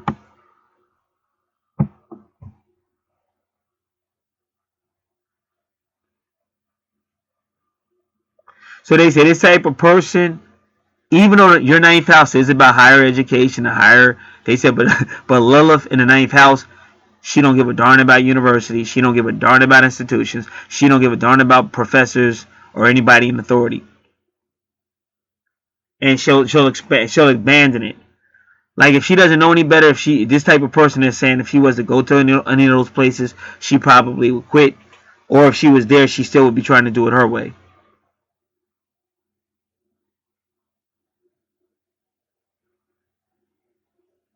And remember, both Jupiter and Sagittarius will question belief systems. And maybe that's why this woman has a lot of 10 degrees on her chart. Because that's a wheel card. That's mini Jupiter. That's Jupiter energy.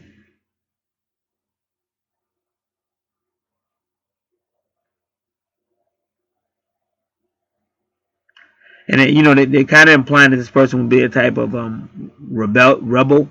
And a lot of places where you see Uranus on her chart, because Uranus is a rebel.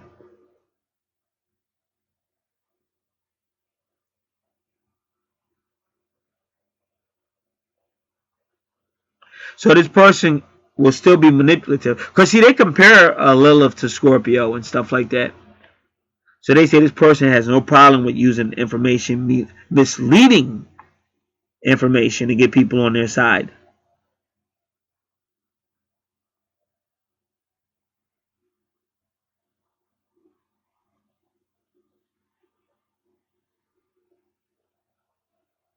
So they say this person has a difficult aspect with Mars, which they do, and they did mention Mercury, which they do have a powerful Mercury on this chart.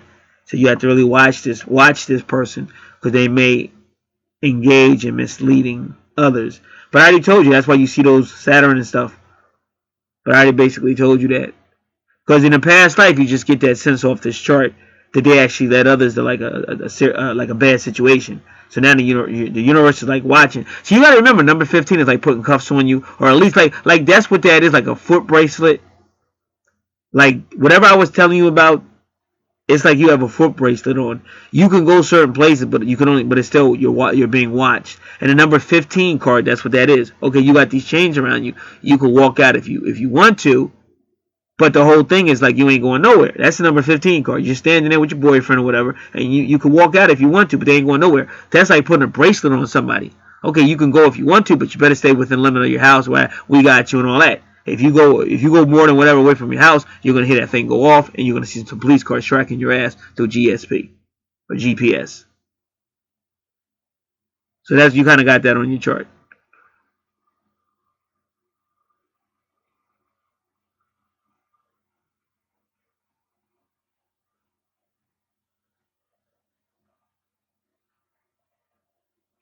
And they say you have to be careful of hidden enemies.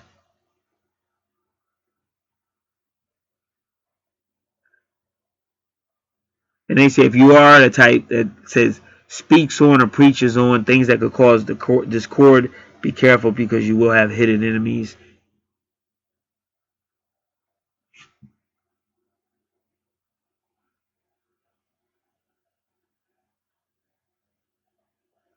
So now they say you may even be approached by foreigners who have a strong Lilith in their chart. And they say this could bring unexpected situations and power games.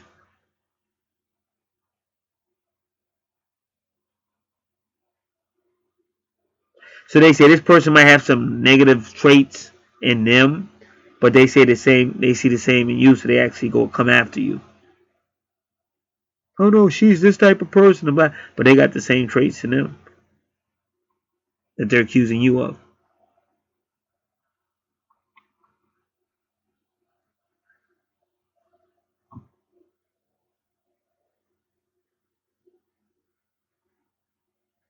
So they're basically saying because your ninth house is the house of publishing as well, just like your third house is. So they're saying this person might publish like radical information and stuff like that, or they might like dark poetry, dark literature, dark sexuality.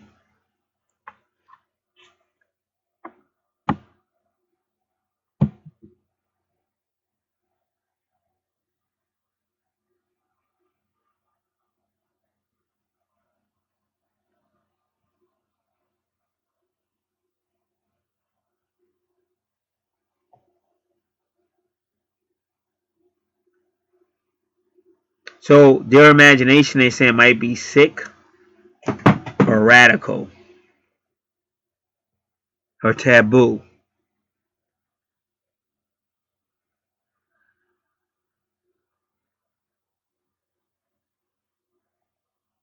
So this might be the type of person who writes alternative literature.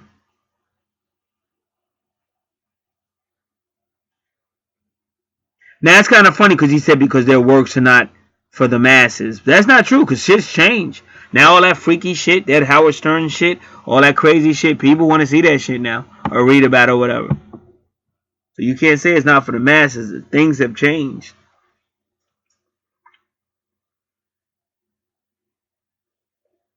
They say this person might become a publisher or they may achieve great success if Jupiter or Venus is present, and both of them are present. Because Jupiter's all strong on their chart. The number 10 is strong on their chart, which is the Jupiter card, the wheel card, which is about good fortune, and Venus is strong on their chart.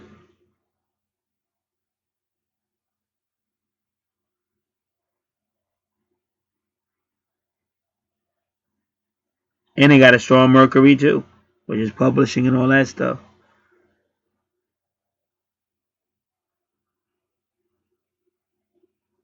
Alright. So that was deep. Remember, and Lilith also has a warped sense of humor, just so you know. Alright. So Lilith and Pisces is definitely going to be the psychic, just so you know.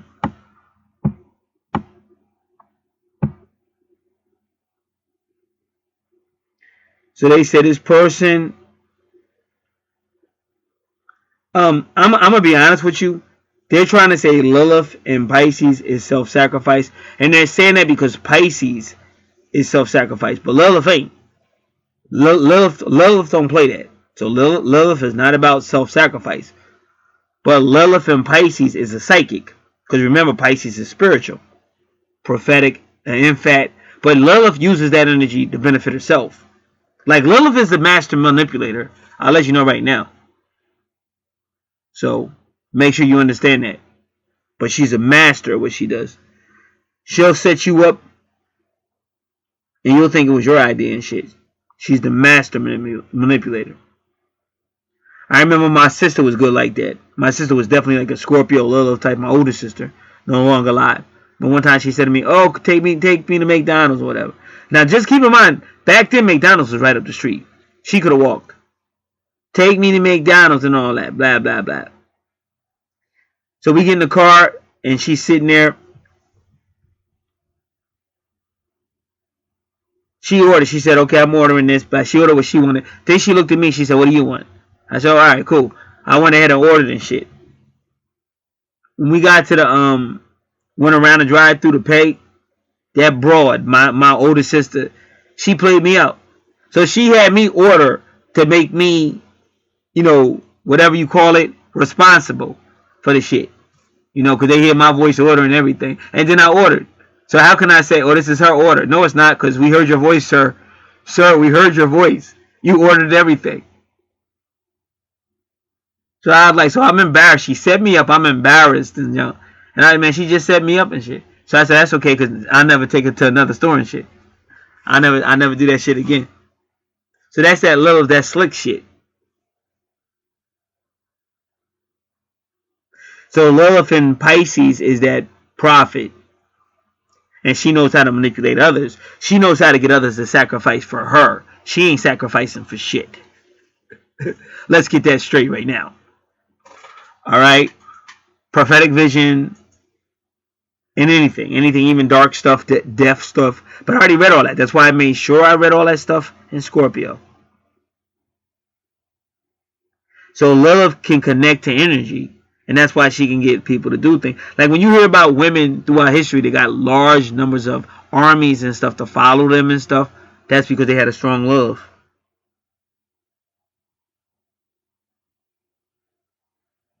So they say her deepest thoughts will be connected to their cosmic soul. Now that they're bringing out that Lilith may not have children or can have children or don't want to have children. So therefore she'll have some type of connection to midwives.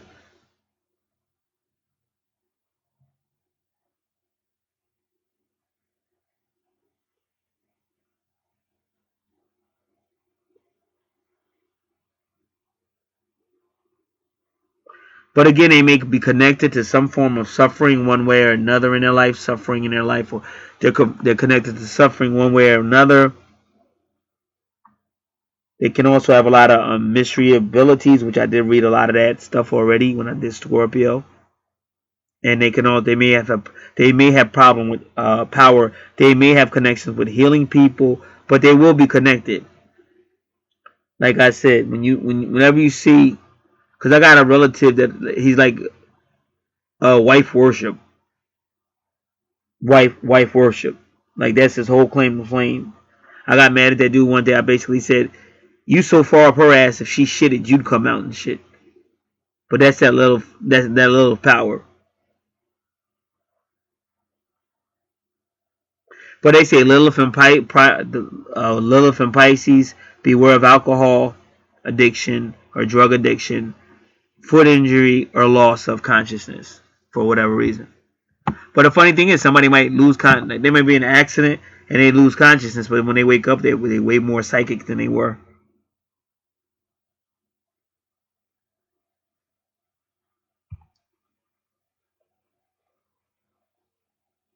All right. So that's the chart on the left.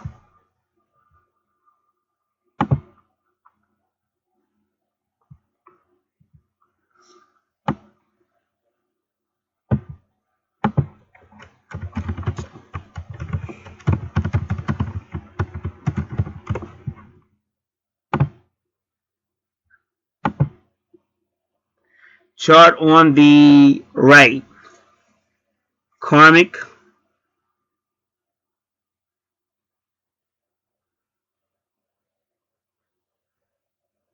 Number Cancer. Capricorn, excuse me. Now,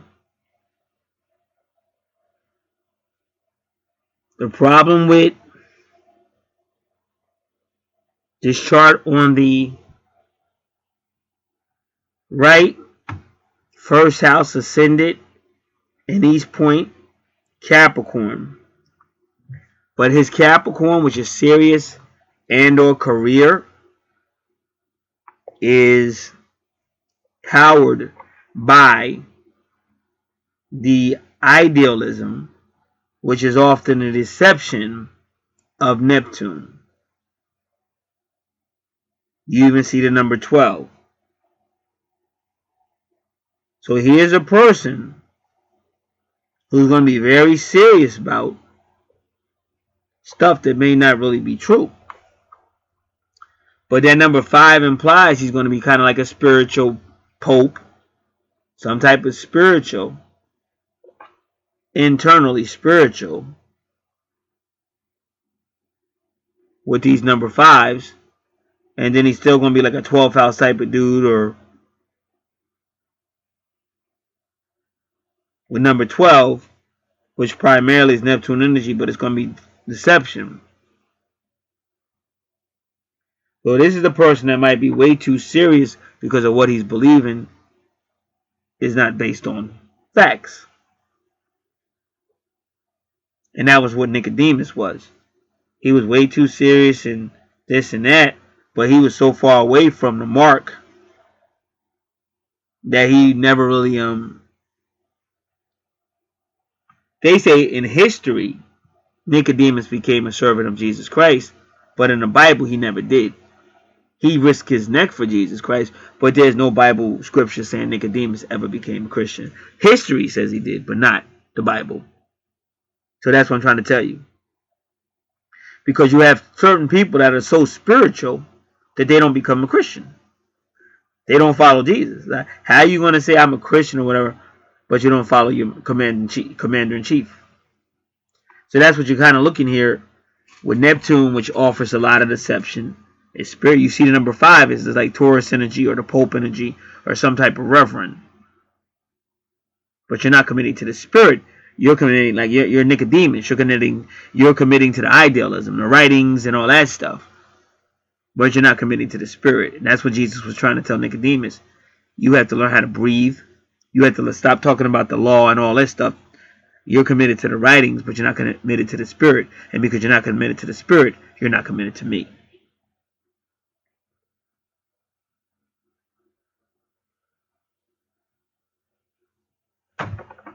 So that's your number 5, which is Taurus energy.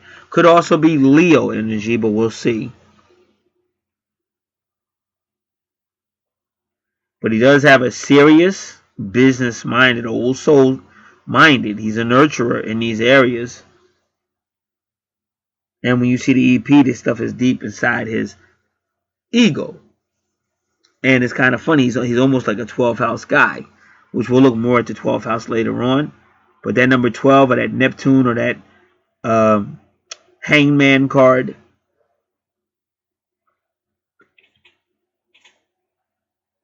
and remember Capricorn is karma, and that's why you see the number 17 right there. It could be karmic as well, that first house. And his ascendant is 23 degrees. Again, witty speaking, stuff like that. But again, that Uranus means they could change on you. And that's why you have to be careful of these 23s, because you don't know where this person will be on certain situations. They might just change on you and you're not ready for it.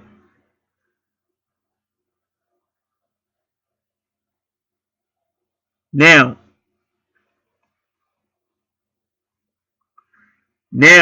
his second house, Aquarius. Now these type of people don't see money the way you do, because they'll spend up for charity. They'll spend up for communities. They'll spend up for somebody in need. Like they don't see money the way anybody else would. Because like I said, you could tell he's run by his beliefs. Neptune. But Neptune can be the deceiver. Like, don't get me wrong, because like you might really believe that. You might say, hey, listen, I really believe that, as long as I'm spending money to help people in need, that I'll always have money. You might really believe that. And it might work sometime. Like you might say, okay, listen, I only got $10 in my pocket that's supposed to last, but these people really need help. I'm just going to go ahead and give them 7. I'll just get a slice of pizza tonight and drink some water. And then tomorrow, some money might come out of nowhere. Because it does happen. You might be walking. Because I had that happen. You might be walking, look down, see some money. And then, like I said, at that time, the religion I was a part of, they said, well, if you're walking and see some money on the ground or whatever, just look around who's ever closest, ask them, is it their money? Now, most people are not going to do that. They're just going to put the money in their pocket. But I actually did that one time. I used to work for sanitation, garbage or whatever, garbage man, and I was in this neighborhood. And there was always some strange stuff happening at this one house. But sure enough, I walked and I saw money on the ground, and I was broke too. And I said, okay, well, my religion teaches. And it's funny, because when you're young, you're just stupid. Just because your religion writes that and teaches that, that doesn't mean nobody in the religion follows it. It's just that that's what they write. But I followed it. But that's that naivety of the Neptune deception. So he is the deceiver. So I saw the money, knocked on the door. I had to walk up these steps or whatever, knocked on the door. I said, okay, I just found some money outside in front of your house. I just need to know, did anybody here lose any money? I might even told him how much it was. If I was real stupid. I was just a real stupid, naive kid. Because you don't tell him how much, because if you really lost it, you should know how much it is. I'm not going to tell you. But I probably told him. But the guy was like, nah, I ain't lose it. He didn't care. I was like, thank you. And I got to keep it and shit. So what I'm trying to tell y'all is that may happen. This guy might only have $10, give 7 of it to charity, say he's only getting some pizza and some water. And then the very next day something happens with boom, some money comes his way. That happens in the universe, believe it or not. But it doesn't always happen. Some days you help out and then your ass is ass out. And then the money you could have used is gone. Because like I'm trying to tell you, it can happen that way, but sometimes God does say, that's why I just gave you money. You're like, oh God, I help me. God, I need some money. God be like, what happened to the money you just had? Oh, I gave that to this. And then God will be like, I just gave you. I'm not giving you no more. And that'll teach you to be very selective, maybe pray a little bit more, or realize that everybody, we all have to pay bills. We all have to, you just can't help everybody. Because I used to do it. Out here, I didn't charge for anything when I first came out. It was the Archangels that told me. It wasn't until I got the Archangel card. That was years after me being out here. And I got the Archangel card. Them Archangels said, you got bad karma. I said, how am I going to have bad karma when I sacrifice everything? They said, that's why. They said, the universe is give and take. You just give. So that's the fact of this whole Neptune and Capricorn and stuff like that. So now you see it in his second house. He's ready to just use his resources to help whoever. Aquarius represents friends, association, and groups, or the community. But guess what? The beautiful thing about his is, look at that. His Juno, which means a serious relationship, is Aquarius energy. Now, when you look at her chart, her vertex is Aquarius in the 8th house, which means, once again, a Scorpio connection. And this is in his second house, ruled by Taurus. And when you look at her Taurus, it's in the 11th house, ruled by Aquarius. So you're already seeing soulmate connections so far. These are soulmate connections. Now, well, if it is a twin flame connection, you'll see, because these two charts will tell a story. As one door closes, another one open. And that's how you know these charts are meant. But again, we're just getting started. So now you got that 23 again, and we said 23 is coming out of nowhere. And they're saying 23, 23. So, right away, you want to say, what is 23, 23? So you want to go to Sacred Scribes, Angel Numbers online for numerology.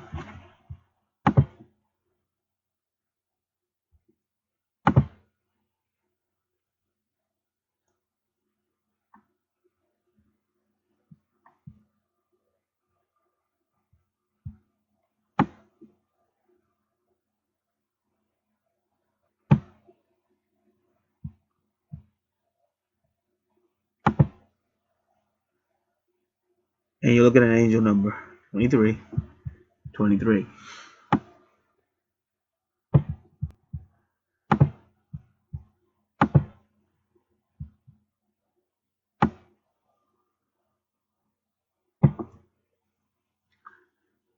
This number is primarily associated with creativity, manifestation, directing energy.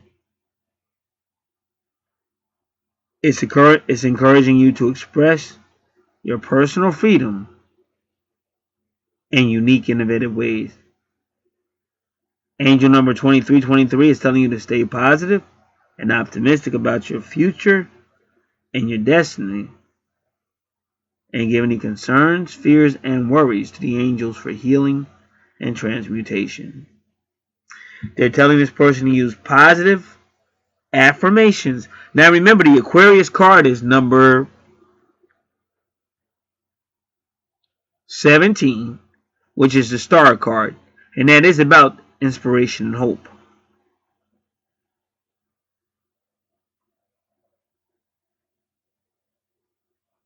Use positive affirmations, maintain a positive attitude,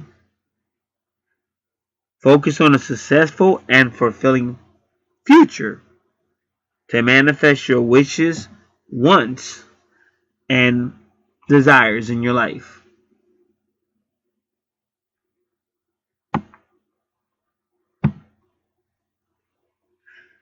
Angel number 2323 tells you that your prayers are being heard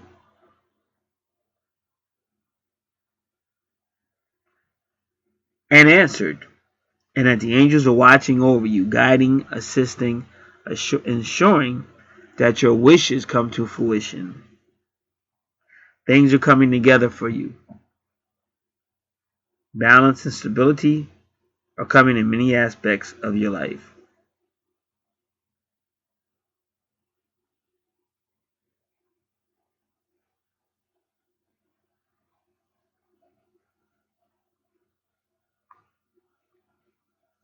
Use your divine abilities to guide your thoughts, intentions, and actions in positive, uplifting, and empowering ways.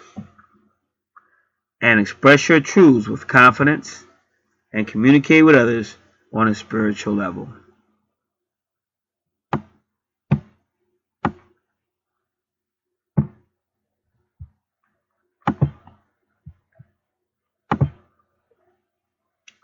And just so you know, 2323 is 5-5.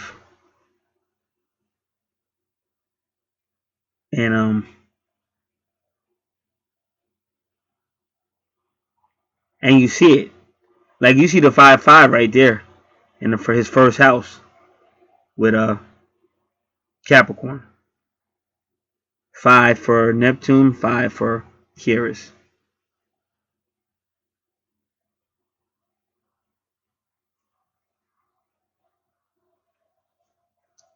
So he's very idealistic, and he's not afraid to offer his money up, his resources, because that's what your second house is all about.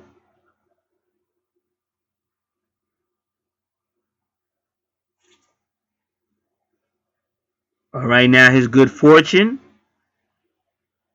is in the third house.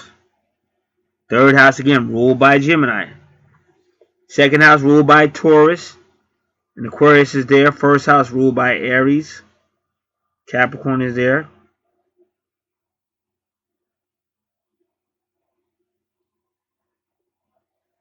Third house ruled by Gemini. And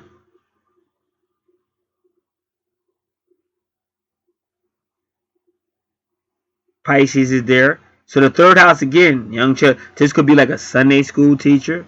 But in any form of communication is inspirational. And his third house is going to have a lot to do with his 12th house.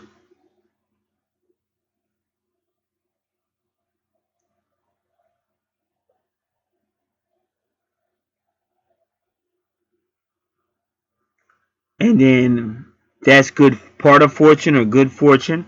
Meaning if he does what he's supposed to in his house, he'll have good fortune from the universe, part of fortune. And it's number 17. And again, number 17 again is that Aquarius energy, the hope card, the inspiration. So he's an inspiring person. First three houses, inspiring person. And he takes his belief system very seriously. That's Neptune and Capricorn. And here we are. His true north node is her medium Coeli.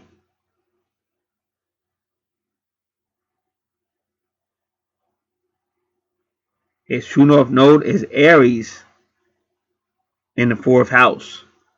Remember, this is family and education and everything we said. At 1 degree, 1 degree is Gemini energy, or the Mercury card, or Mercury energy.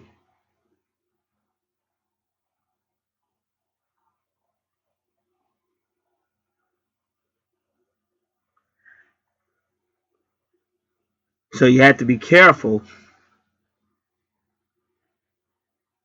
And see, this is where it gets, like I said, when you do these natal charts, it always starts to go a little to the left or psychotic in the relationship sector, the relationship sections, or the family section. Because right here you can see it. Aries can be aggressive. Aries can be a leader. But his Jupiter retrograde, that does mean money. But Jupiter retrograde means he's questioning belief systems or whatever. But it's just that the danger is this. It's with Aries energy, which you also have to be careful, because anytime you have Aries where children are, or Mars where children are, you have to be careful. It doesn't mean that that's what the case is, but there's a stronger chance that children might be being victimized by the intensity. But he's questioning belief systems in his 4th house. Now the case might be, not saying that it is, but the case might be that, it just comes a point in your life where you begin to question what your parents taught you or stuff like that. Like, even if you saw hypocrisy, like if your dad or somebody was, you see how your father is at home. I'm not saying this is a father issue, but you can see how your father is at home or whatever. And, he'll go to church and you're sitting in church and you're hearing them talk about love and love your family and stuff like that, how a man's supposed to love his wife or something, and you come home and you don't see it. You see Aries aggression.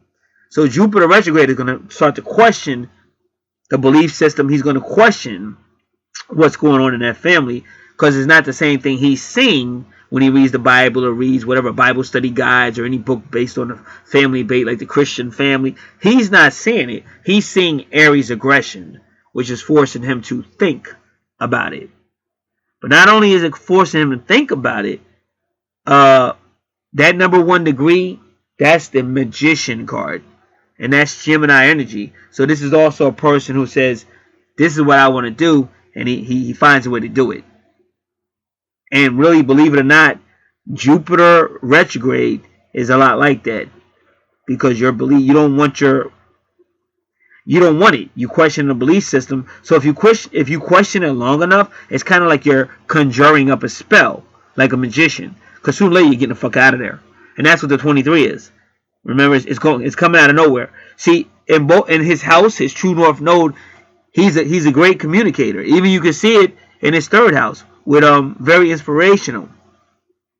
So the implication is, at some point in his life, he had to question what he was seeing in his family based on what he was hearing.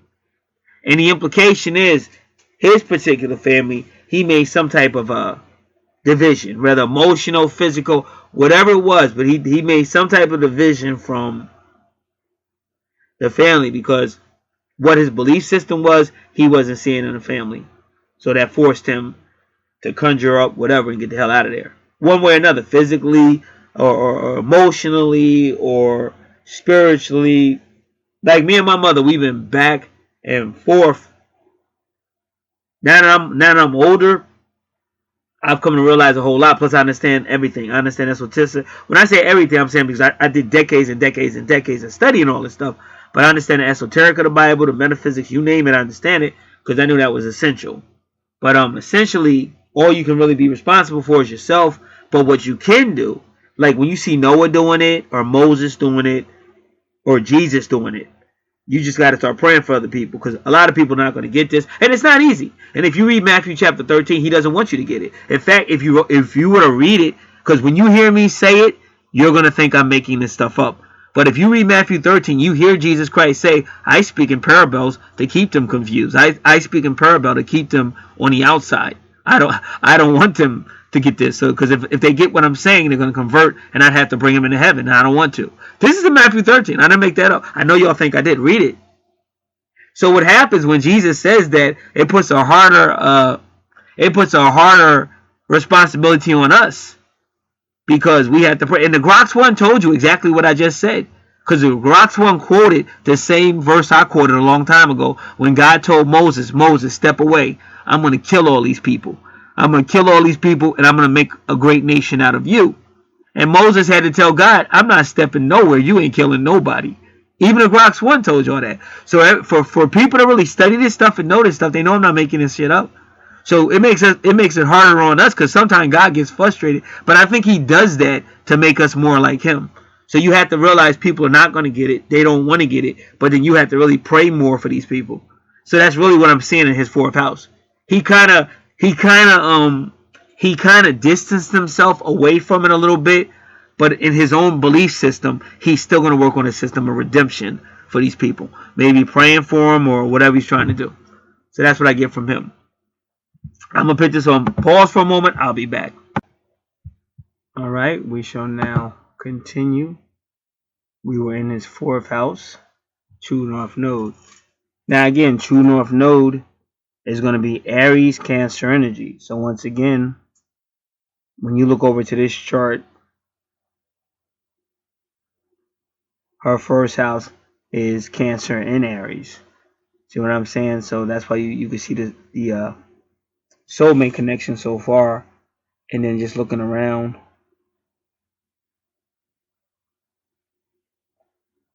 and going to her fourth house, you see Juno, which Juno means a serious relationship. And they both got 23 degrees in their fourth house.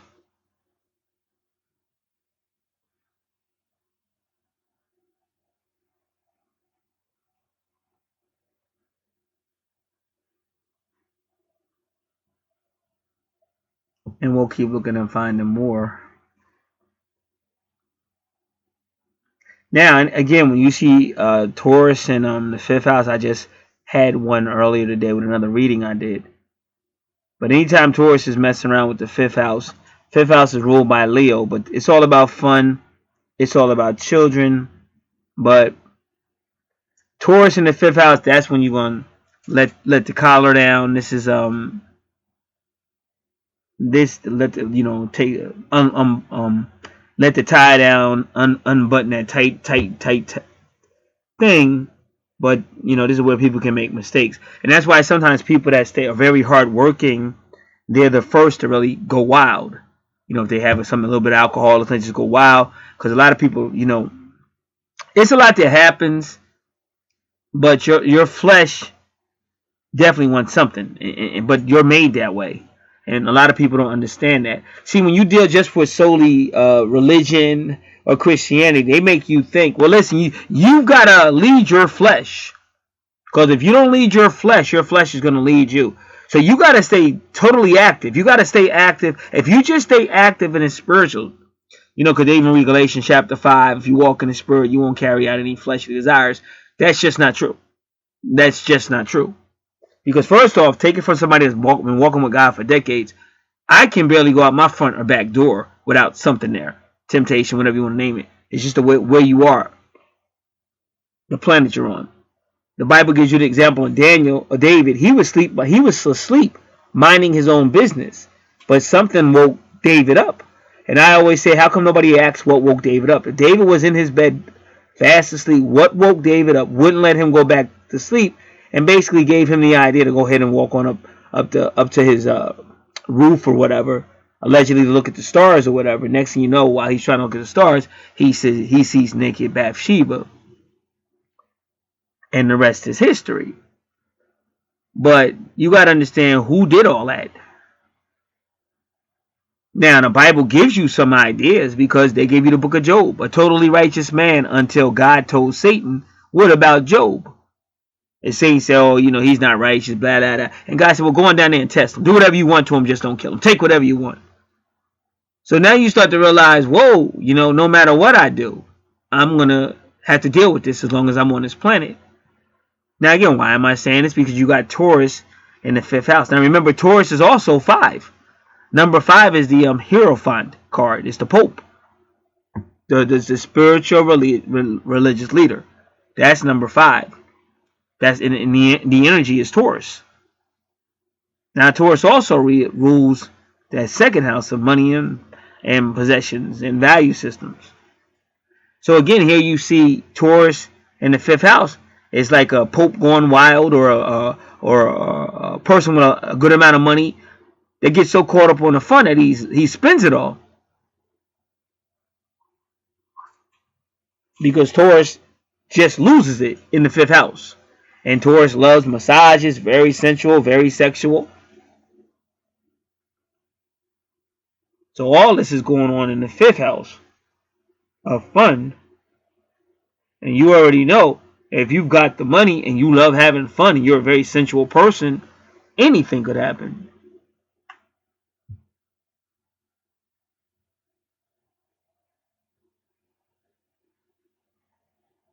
And remember, and his 2nd house is who? Aquarius. And Aquarius is also anti-typical. Anti-typical. They call Aquarius the oddball of the zodiac. And then Aquarius is ruled by Uranus, and Uranus is the loose cannon. But not only is Uranus the loose cannon, Uranus is also like high technology and like innovative stuff that just comes out of nowhere. And that's the funny thing. Like I was saying in one of my more recent videos. After World War I, they thought Germany was out of there. Okay, we put those Germans in their place. We don't have to worry about Germany no more. They've been destroyed. But World War I, we don't have to worry about those guys. But between the end of World War I, which was what, 1919 or so, to the beginning of the late 1920s into the maybe 1930s maybe. But by 1935, 1939, the Germans had become the most advanced in technology military on the face of the earth. No military up until that point had the technology and the stuff that the Germans had. And again, I was talking about Aldebaran is in the Taurus constellation. And I was showing you, and all this stuff is on YouTube. I was showing you how Aldebaran helped Germany advance their technology and got them ready for World War II. So if you want to put the blame on World War II, don't put it on the Nazis, put it on Aldebaran. Now this is coming out of Taurus. Keep an eye on Aldebaran, which is the bullseye, because he's getting ready to do some stuff now in our day.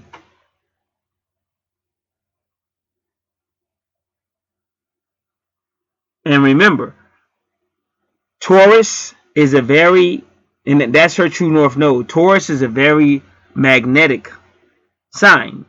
Like people will follow Taurus. And again, everybody says, why did those Germans follow? Because they didn't really follow the Nazis. They followed Hitler. Remember that. They only followed the Nazis because Hitler was running the Nazis at the time. That's the only reason why they supported them. Study your history.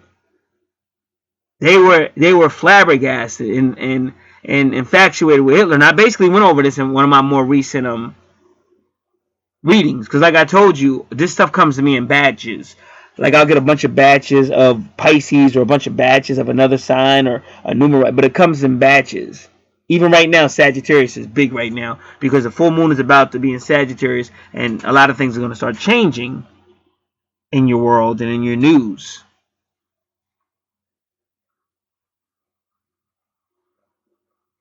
So again, so this is what he's doing in the 5th house, like the conservative and the whatever he is, the Capricornian and whatever he is.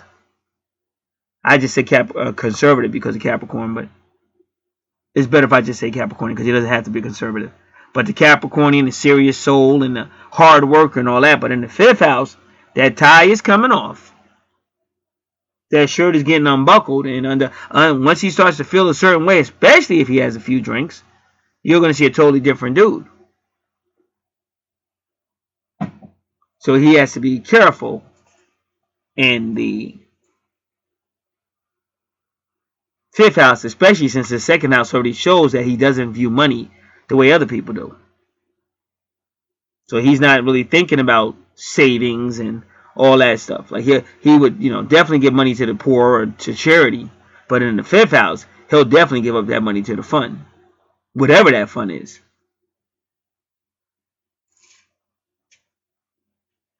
Now, ironically, look at his vertex, and this is when you always ask the person, is that his correct time you gave me, time of birth?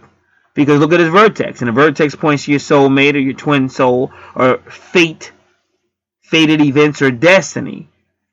And his it's at 0 degrees, which is in Gemini. Now look at hers. See, I heard 28 degrees is in Gemini, but her true north node is Taurus.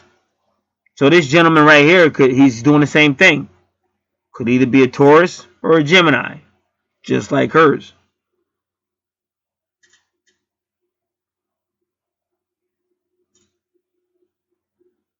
And again, it's karmic because you have the 17. And 0 degrees is what? The Fool card, or Uranus energy.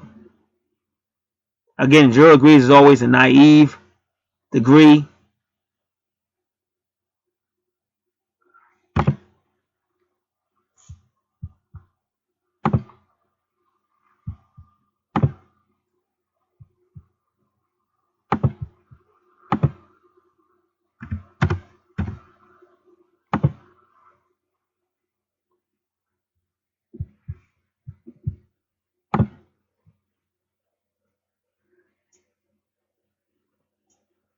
But now he's going to have some type of meeting or breakup or a significant event. But all this is fate and destiny with either Taurus energy, Gemini energy, Leo energy, or Virgo energy.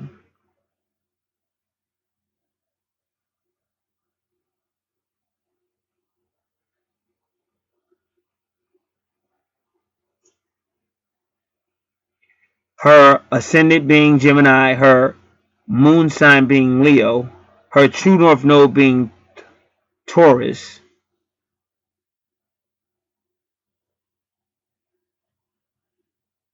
and her third house ruled by Gemini is Virgo.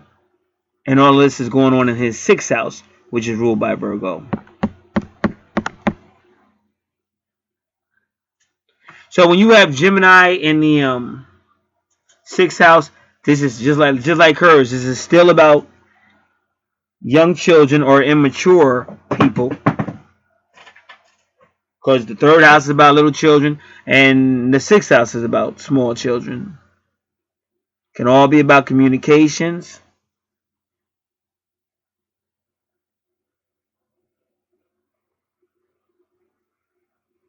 the mind.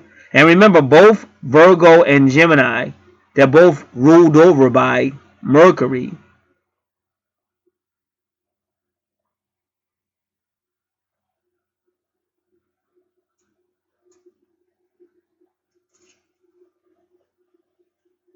But they both, Virgo and Gemini or Mercury, they're really good with the mind. Very mental people. And Virgo's just real good with catching details that other people miss. Like if you want something found out, use a Virgo because they can catch it. They're masters of catching shit that other people miss. And they could be highly critical, so be careful. They like to dish shit out, but they can't take it. But they have like a unique sense of humor. Can be very sarcastic, somewhat finding fault, or what, like I said, some people call critical, detail oriented, and they are about the home and stuff. And not all earth signs, but earth signs can be somewhat, like I said, practical or hard workers.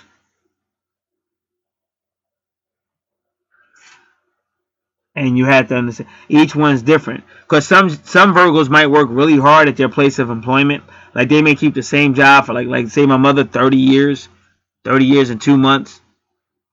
But some of them might like work really hard at work, but then they don't work so hard at home. But other ones might be really like really anal when it comes to house cleaning and keeping the house and stuff like that. So each person is always going to be different. That's why no matter what reading you get, it's always going to be like somewhat general, and you can be more specific sometime with the cards. But sometimes the spirit don't want you to know it right then. They're not going to tell you. That's just the way it is, and a lot of people don't like that either. But always try to get a true reading. Don't just force somebody to say something that you want to hear, because that can come back later to bite you in the ass. So you want to get whatever spirit's telling you for that time and just be patient, because whatever you need to know at the time, you will know it. That's how spirit works. That's why I said anybody that's a Christian, you'll see the same type of spirit working with these angel cards and what you see us doing out here. It's all about faith, trust in spirit. It's all about patience, and they will be there when you need them. You'll see the same stuff if you was going to whatever. Miracles come out of nowhere. If you do your part, they'll show up. But they're not going to show up a lot of times until they have to.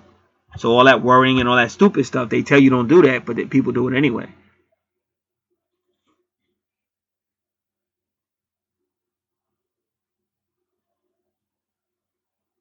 So again, Gemini is multitasking. It's in the home. It could deal with home, small children, daily activities, health, healing. Some type of communication is going on. You know, even Gemini in the 6th house could even be like you have a nursery school in your home, or you take care of younger children in your home, and it could be either official or not official. Like you might just might be your nephews and nieces or whatever, but they're still like your house becomes like the spot for the little kids to hang out.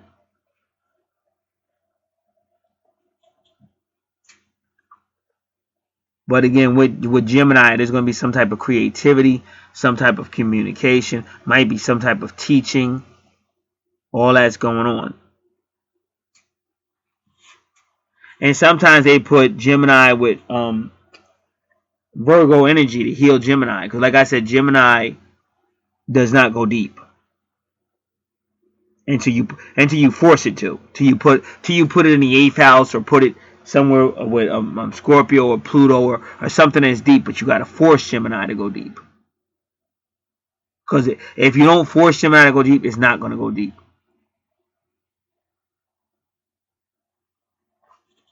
That's like getting in trouble with the law, and the law says, "Okay, from now on, we're not gonna lock you up, but you're gonna do community service." Now you're being forced to be around people, and you gotta listen to their problems and stuff like that, because otherwise you just wouldn't care.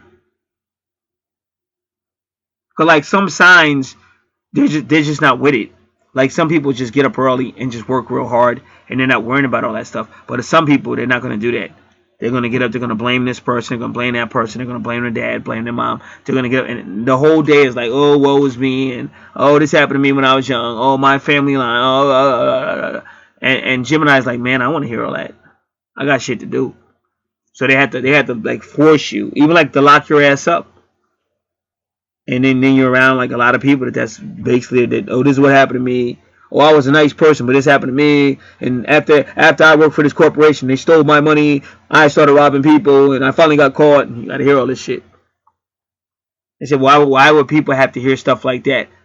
Whatever it is, whatever sad story it is, whatever emotional story it is, they're just trying to teach Gemini or any sign that doesn't really care about people's sad stuff. They try to push them to make them care about it. What I'm trying to tell, like, this is just the way it is. Like, the more you really, a lot of people don't sit and study and watch stuff. But that's what I'm trying to tell you. Like, the reason why God did what he did to Job. Now, Job was too caring. Job was too caring about other people's problems and stuff like that. And God didn't like it. Because God felt like, hey, listen, it's me. I'm the one making these people poor. I'm the one making these people go through all kind of problems. And the reason why I do that is so that they will call out to me. Oh, God, save me. Oh, God, we have to get this bill paid. Oh, God. But Job was going ahead and helping everybody because God had made Job filthy rich.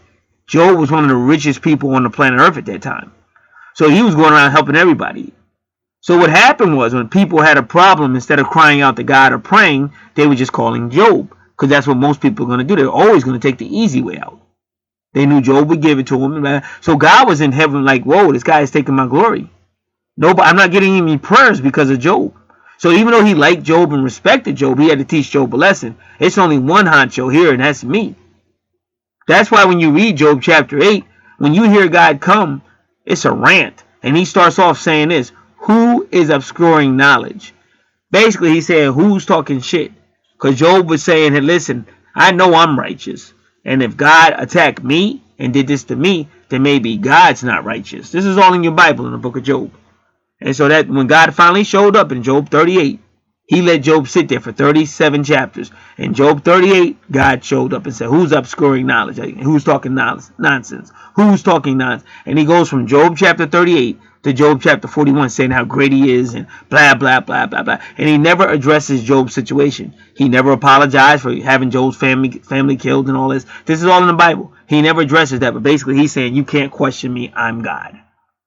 And that taught Job to keep his mouth shut. And Job had to learn, listen, I got this. I don't need you running all around the community trying to solve everybody's problem. That's my job. And if I make somebody go through something, it's teaching them to cry out to me. So don't get involved with it. Mind your business. Take care of your family. Take it. Be glad I blessed you. Enjoy the blessings I gave you, but I never told you to share that with the whole world. And again, a lot of people don't know their Bible, so they just think that's what you're supposed to do. But it all depends on what God has to say, because it may not be what you're supposed to do. And that's why I say for people that really read the Bible and study it, you will be shocked when you read the whole thing. Don't take things out of content. Don't turn to a scripture that's all nice and lovey and try to make a whole doctrine around that one scripture. You got to have the whole Bible. And why is this important? Because again, we're talking about Taurus. Taurus represents that spiritual hierophant, or that spiritual elder, or that spiritual pope or pastor.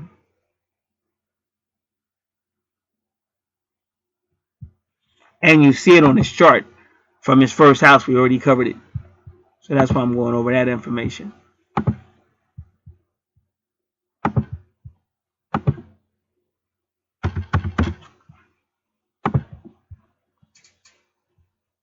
All right.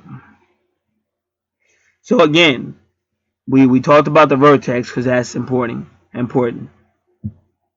Whenever you see 0 degrees, that means it's going to be like a new situation, and he's going to be somewhat of a novice in these areas with these energies and with these signs. Now, he's got a Chiron retrograde just like you do. So these are people that have been wounded and haven't healed yet. So he has a situation with Virgo energy and or Gemini energy that hasn't healed yet.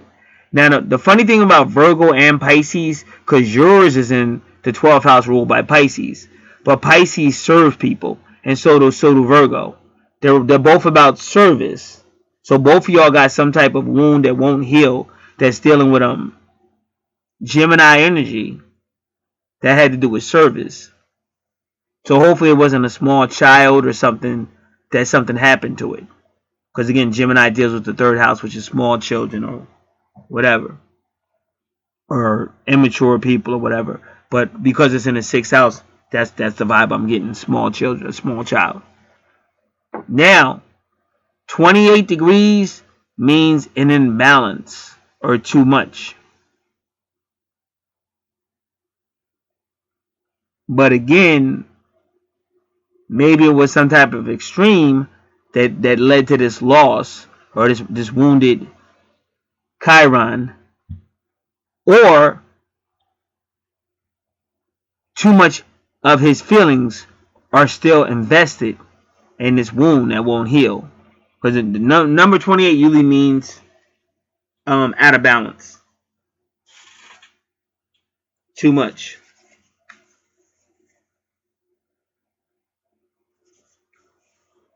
And again, like I said, I have a cousin that's doing it now, older cousin. And unfortunately, like almost everybody in his family has either died like in a car accident or been murdered. So the one thing he had was his wife, and once she died, that was it. So he just started really finding ways to really just destroy his health. So now he's really messed up. So that's like the number 28. And again, it's, in the 6th house, which is Virgo. But again, like I said, but that's still immature energy because people are going to die. And that's what I mean about spirituality for anybody that's listening. When you have spirituality, this isn't the end. So you don't get that crazy with it. People are going to die. Whoever, whether you love them, whoever they are, people are going to die. But the good news is when you have spirituality, you have hope, you move on, and you'll see that person again. Your fleshly life on this planet is not the end. So there's no reason to really self-destruct or try to kill yourself. Because, let's just say she died and went to heaven. But his actions could land him in hell. Over drinking, all the crazy stuff. So that's why I said these people, they don't want knowledge. And like I've been around these people my whole life. But, for whatever reason, they never come to you, because a lot of times you don't want to go to your brother for information or somebody because you don't think they know anything. It's just human nature. But these are the same type of people to go talk to like a low life friend who he's not going to have the answers, but you'd rather talk to a low life who's not really going to help you, but somebody who would have a better insight you won't talk to. So that's why I try to tell you at the end of all of this, all you can do is pray and keep moving. Because for some reason on this particular planet, third dimensional, it just seems like people are slanted for self-destruction. And no matter what you say or do, they're going to stay on that course. So that's why I said sometimes all you can do is do your part and then pray for them. And then you got to go on with your life. All right?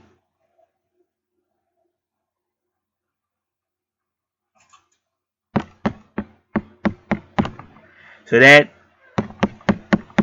6th house is a fated house and a destiny house.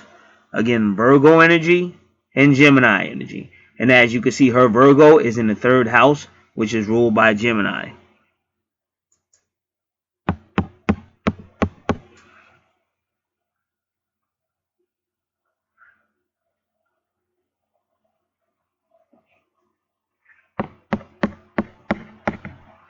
Now the 7th house becomes a family house.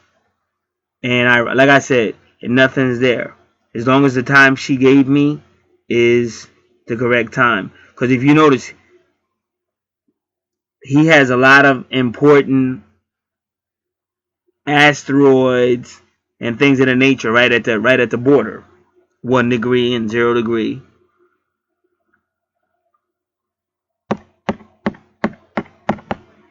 So his 7th house got Cancer in it. So his 4th house and his 7th house are a lot the same. But these are business agreements. Could be a relationship situation. The law, karma, open enemies, funeral.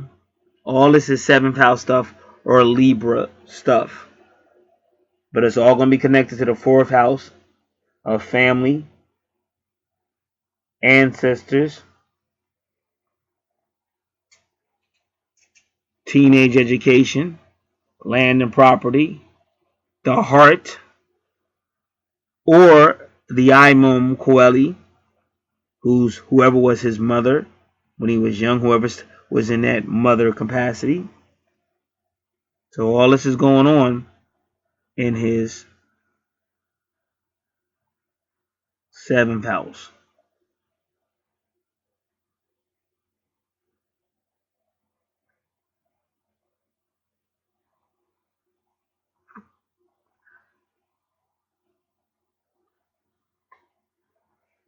So her Cancer, the 6-9, is in her 1st house with the EP. And it's just interesting that both of them got a 28 degrees that's playing with Cancer. It's not in Cancer, but it's close to Cancer. So that's unique.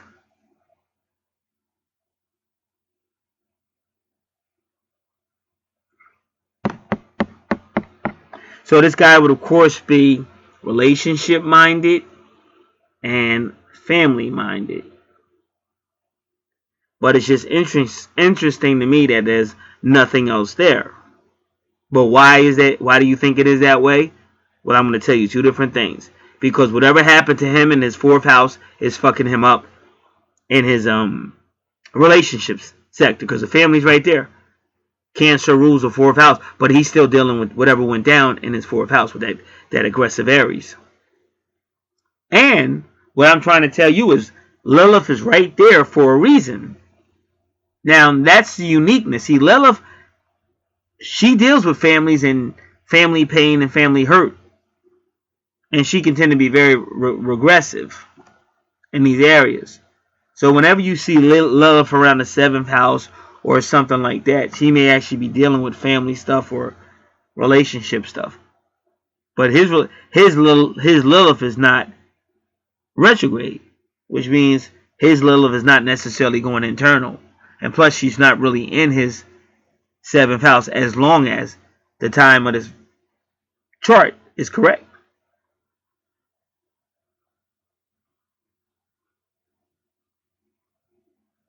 And again, Lilith at 1 degree, again, is that Gemini energy. Is that Mercury energy, but Mercury rules Gemini. Is that Mercury energy or that magician card.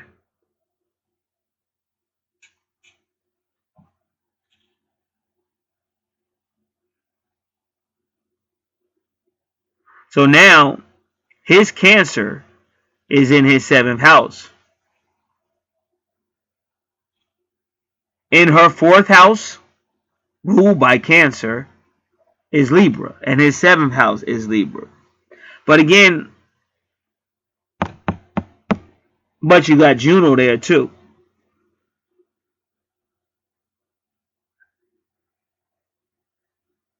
So we'll keep an eye on that because it could be soulmate, but it might not be. You just got to really take it slow.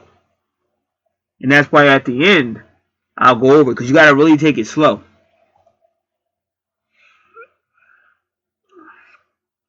But now his 8th house is Leo. So what I'm trying to tell you is one thing about him is outwardly, he's going to show you the, which I'm using the word conservative, but outwardly he's going to be showing you the Capricornian, serious-minded, oh, I'm dedicated to my beliefs. But inwardly, like in the house of pleasure, number 5, and the house of sex, number 8, he's a freak. Which she probably already knows that. But you got Leo in that house, and this is what it is. Taurus in the 5th house, ruled by Leo. And then Leo in the 8th house, ruled by Scorpio. Just like her 5th house got Leo and Scorpio. Leo rules the 5th house, and the Scorpio's right there. So that's an extremely aggressive sex, all out. All out. And even sex is like a, when you see Vesta, at 3 degrees, sex is like a, it's spiritual to him. Because that's what she is. Vesta can be a family priestess with a Virgo type energy, but she can also be like a sexual priestess. So that's how he views sex. And if you notice, he's got Lilith right there. So that's interesting. So Vesta at 3 degrees is Empress energy or Venus energy. So this is like a highly sexual person. Like you're going to see a totally different, a totally different person. It's like two different people. You got the outwardly person that's going to preach his beliefs to you and stuff like that. But then you got the other dude that it's like Superman coming out that suit.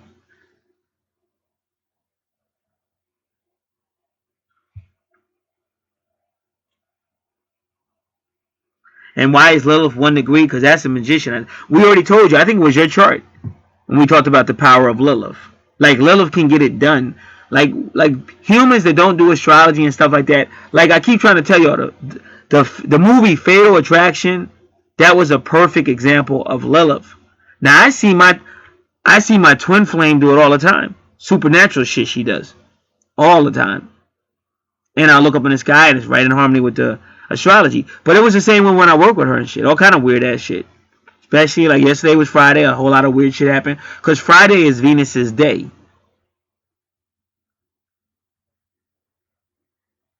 So we're not limited to these fleshly bodies. We're more. And Doreen Virtue told us that. You could also be omnipotent, just like Doreen Virtue teaches you that archangels are omnipotent, and omnipresent. And people say, "Oh, well, that's not what my religion teaches me," but it's still true because people like me prove that. Just like when you be watching movies like Bewitched, and any of y'all ever used to watch Bewitched, and her name was Sam, you can pull it up on YouTube.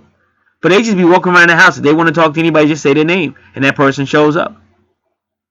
Call her uncle, I think his name, that was Paul or that guy, whatever his name was. He was funny too, hilariously funny guy. Call her mother, she'd just pop up. She had an evil sister, she'd pop up. Because they're omnipresent. So they just like they show you Superman. Oh, Superman, help me! Now Superman is far out in the universe on some other planet and shit. But the moment Lois Lane calls him in some little shack on planet Earth, and you shouldn't be able to hear her because that's why they put her ass in the shack, because they know she can call Superman. But somehow she's able to get the mask off her face or something, or she's in there with Jimmy Olsen. It's Jimmy Olsen. If you watch the old Superman with Christopher Reeves, so they put Jimmy and Lois Lane in a shack way down under the ground in a mine. So they're way down underground in a mine, and they say no way Superman can hear that, because last time we heard Superman was off planet Earth on another planet far away. So we ain't got nothing to worry about. Just put him down there. And somehow Jimmy and Jimmy Olsen and whatever, he's working with Lois Lane, and somehow he's able to get the cloth off her mouth so that she could call Superman. So they got, oh, help me, Jimmy. Finally, it comes off. She starts going, Superman, Superman, oh, Superman, help me, Superman. Now, this dude is way out in some galaxy far away, way out, and he still hears her and shit. And then he comes and saves her, and she saves the planet and shit. So I'm being funny with it, but they're like that. Like you don't have to worry. Even when the great master teacher Bobby Hemmett would start his lessons, he would start going, Ashe. He's calling all these spirits and ancestors from other rounds, and they're all showing up, whether you believe they're in that room or not. But you best believe they're in that room. And that's why I try to tell people, you have to remember you are in a matrix. And the people that more or less put you in the matrix, they're not your friends. That's why they use words like demon, democracy, and stuff like that. And you got to watch the etymology. You got to watch the words you're using and stuff like that. And this is why Messiah told you to pray for deliverance, because he knew where you at. And a lot of people think they're too grown. Oh, I don't have to pray the Lord's Prayer. I'm an adult. I tell my little child, no. That's not what he did. He didn't say tell your little children. He said you too. So sometimes you're too smart for your britches, and you don't understand you're in spiritual warfare, whether you like it or not. And everything is set up the way it is. So let me get back to Lilith. So when you watch the movie Fatal Attraction, how did the movie start? You had a man and his wife playing a game with another man and his wife, and all of a sudden they think it's cool to crack jokes about wife swapping. That's how the movie started. So they're already cracking jokes about infidelity and not being not being faithful to the marital vow. And they're cracking jokes, but like to me, I'd kill somebody if they said a joke like that to me. Dude, what do you mean by that? Funny how? You just being funny? Funny about sleeping with my wife? Funny how? Do you think I'm funny? I would have went Joe Pesci on that motherfucker. So I don't play that. But there's a reason for it, because you saw what happened in the movie. So that's how the movie started. So already you could tell that you're dealing with people that are letting some type of signal in that it's cool to sleep with somebody other than your wife. So that was already set in the beginning, the first 2 or 3 minutes of the movie. That's how the movie Fatal Attraction started. Most people don't catch this shit. But the people that write these movies, even The Matrix, you see them take Keanu Reeves' character and say, what do you see out there? It's a woman sitting in a park with a bird. And they were like, yeah, that might be what you see, but that's not what it is. And they start to show him what's really going on. And then they do it again. They took him upstairs when he got to meet that guy in a white suit. And it was like a computer room. And they were showing you how they were manipulating everything in the universes with this technology. And so that's why Keanu Reeves was supposed to be the chosen one to break it all down, to break those guys down so they could stop doing that.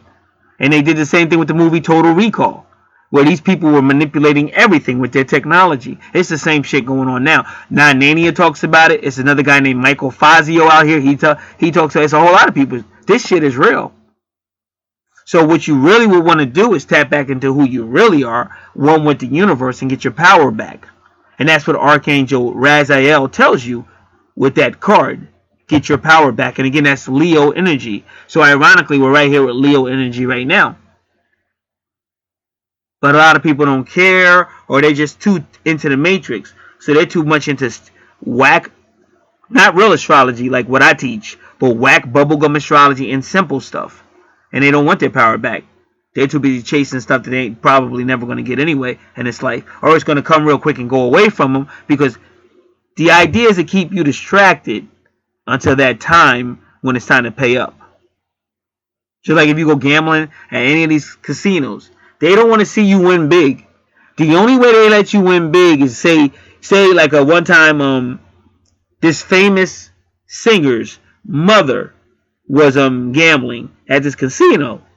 So the casino found out she was there and who she was, and then all of a sudden she won a large amount of money. Why? Because that went into the newspaper. Oh, so-and-so, that the most famous singer's mother in the world, the most famous singer in the world, her mother was at this casino and won all this money. Now everybody's rushing to that casino because this famous singer's mother won all that money. So they use that lady as an ad. She became an advertisement. If that had been your mother, and if your mother's not famous, she wouldn't have won all that money. Mine either. But this person won because of who she was. The casinos know what they're doing. And like I said, there is a particular movie out or a show out where somebody went into the casino and they were real smart. And they learned how to do to the casino what the casino is doing to you. So they learned how to beat the casino with their system. And once the casino found out what they were doing, they shut them dudes down quick and put their asses in jail. So some people were saying, well, how come this casino can fuck us over, but when somebody finds out how to do it back to them, they got to go to jail because the system's rigged, and that's the way it is, just like the Matrix you're in. And they tell you this in your movies, but like I said, if you don't want to wake up, you'll keep playing this game. But what I'm trying to tell people is there's a price to pay.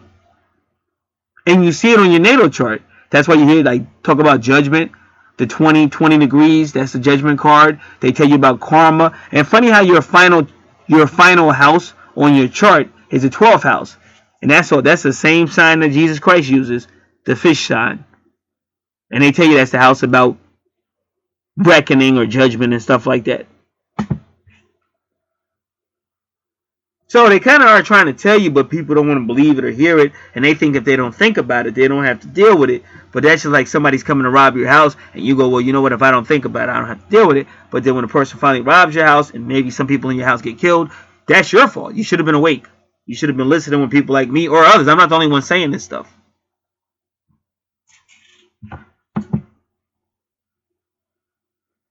So now, Leo in the 8th house, highly sexual house, but it's everything I said. That's why I read everything in the 8th house. So he's going to be Leo. He's going to be a leader in that area, but he's also going to have a sexual drive in that area. Romantic sex, sexual drive.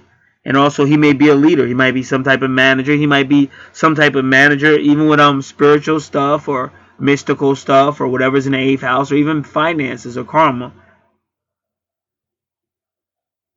So the main thing you want to know about that is Lilith conjunct Vesta.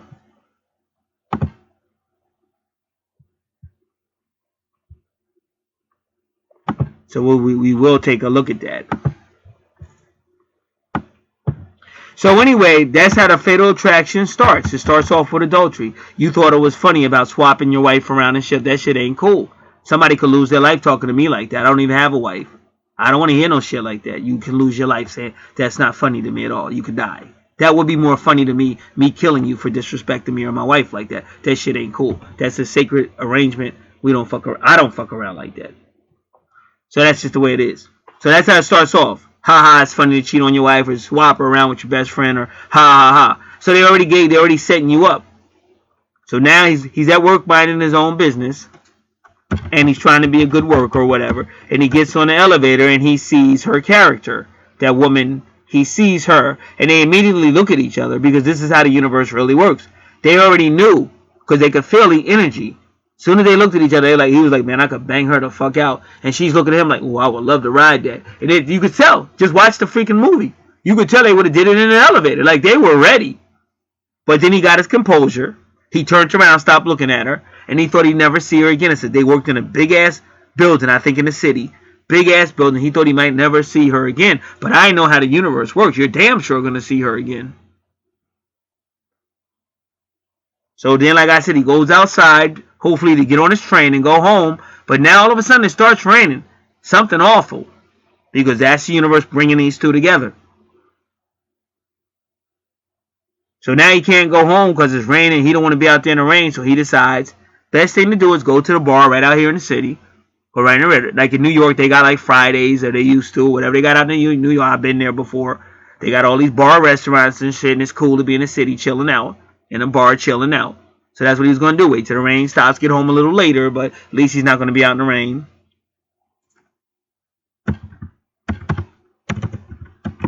And as soon as he walks in the restaurant to go to the head of the bar, guess who's sitting there? The same woman that was in the elevator with the eyes. And now he knows this is how men get themselves in trouble. Because what he should have said was he should have said, hell no. I know I'm being set up. Because I say that shit all the time. I know this is a freaking setup. But that's because I've been doing this for a long time. But instead, he knew if he walked away from her, that's considered being rude. Oh, you hurt her feelings. Oh, you hurt her feelings. Yeah, you hurt the feelings of a woman that ended up trying to kill your wife, killed the damn rabbit in your house, tried to take your kid, whatever she tried to do with the kid. You understand? And this shit goes on. I'm trying to type in stalk so many fucking times. Like, you got to know when to fucking say no. Simple as that. It's not about hurting somebody's feelings. It's about stopping some crazy ass whoever coming. Either way. I'm not saying I'm anti whatever. It could be a guy that's a nut job. So that's why he did it. He tried to be sociable when everything was telling him don't go sit with her. But he knew if he walked away, then she would, why did he walk away? Who does he think he is? Does he think he's better than me? What is he trying to say about me? So that's the mind game. That's what I'm trying to tell you. I just told you the manipulation. We already covered this in the house to the left. This is the master manipulation. It's a mind fuck. He just doesn't realize that, dude, you're being fucked. You're being fucked from the moment you enter that elevator. And if you want to know the truth, you were being fucked when they put that thought into your head. Ha ha ha, it's cool to cheat on your wife. Because that's where it started. That's why the movie started like that. They didn't just throw that in there just to be thrown. That's how the universe really works. And what you don't know, a lot of these movies you see, you're dealing with people that know the sciences. That's why your movies give you so much information. Even you could be watching little cartoons and you think it's just a little cartoon, but it's so much truth in that little cartoon. Because this shit is coming through people that know these sciences that I'm telling you. This is how that shit really works. Just like if you understand the animal kingdom, when a dog or an animal gets in heat, they let out a smell. And that smell go out and all them other animals can smell it. So we might not be able to smell it as humans, but them they go looking for that smell and find it.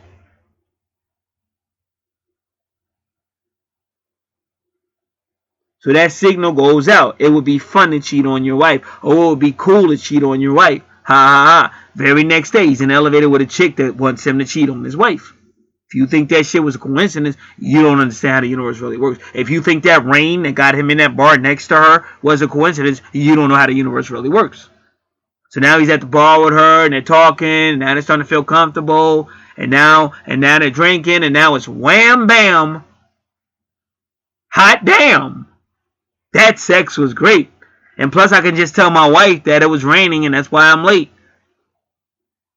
And so now he thinks he's got a mistress. He thinks he's got a mistress that he's going to be working with and banging out, and then he can still come home to his family. Boy, was he stupid.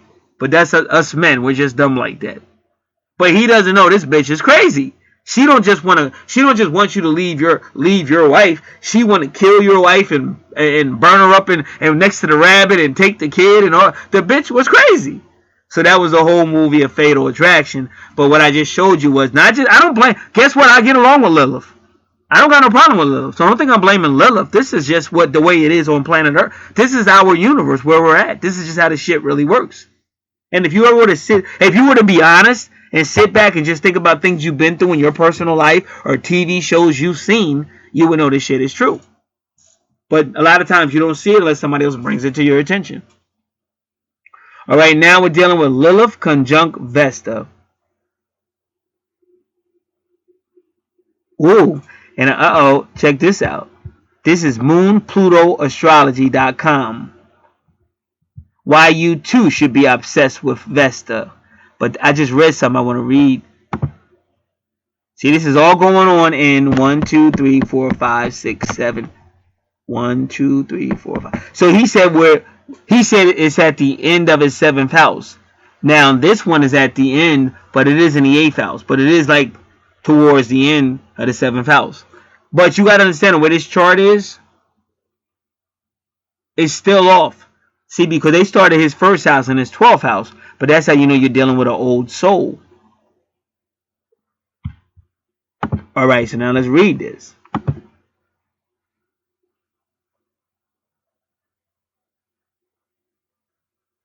So they say this is moonplutoastrology.com. Why you also should be obsessed with Vesta. First thing he said is sex, period. When you think about sex, you probably think about Mars, Venus, or Pluto, but not about Vesta, right? Thing is this, my friends, Vesta has plenty to do with sex and your sex. Plenty.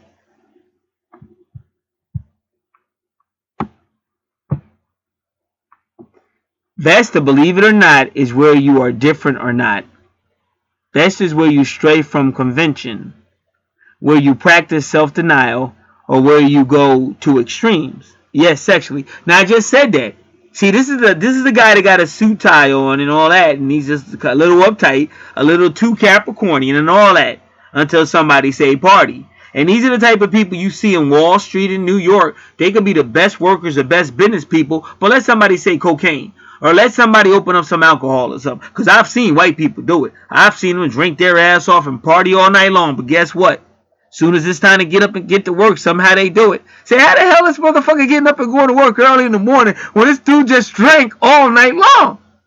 Now, black people, we not like that. We not getting up. We not getting up early in the morning. We've been out wilding all night long. That ain't happening. We coming up with some type of thing to call this guy up and tell this guy why we ain't coming in. I'm talking about the old me, not the person I am now.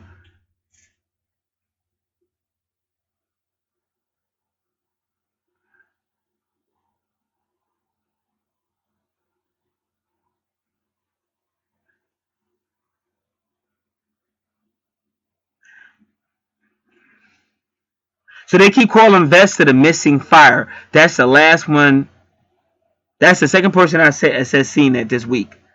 So they saying wherever Vesta is in your chart, she's like the missing fire. But I already told you, wherever Vesta in your chart, this is where you put all your energy in. And if you're not careful, you could get sick. So you got to know how to take breaks. But like I said, he's off the chart. When it comes to pleasure, he's off the chart. But that's why him and her kind of get along, because she's got the same thing going on. But for some reason, the universe is stopping her. Or trying to.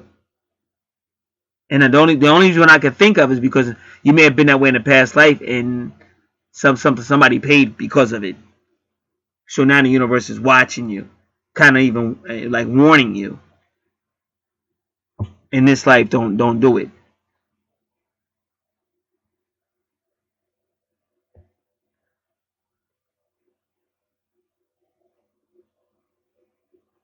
So Vesta or priestess, female priest, and they could not let the fire go out.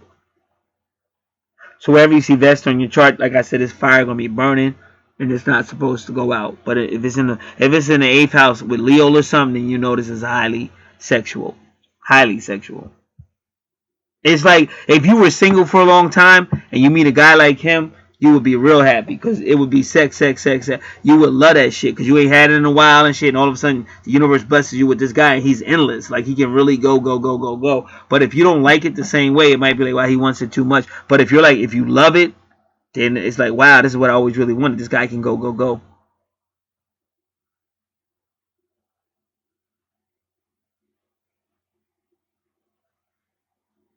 So they said it too. They said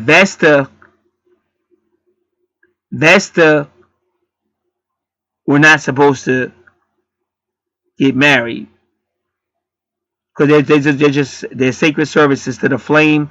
They were not to get married, but they were still having sex, but they just weren't getting married. Now again, I'm at moonplutoastrology.com. Why you should be upset? Why you too why you too should be obsessed with Vesta, why you also should be obsessed with Vesta. And they're saying one thing about Vesta, see, that's where you get to Lilith, because Lilith ain't necessarily want to get married either. Like, Lilith may get married if she feels like the guy really respects and appreciates her, but otherwise she don't want to get married either.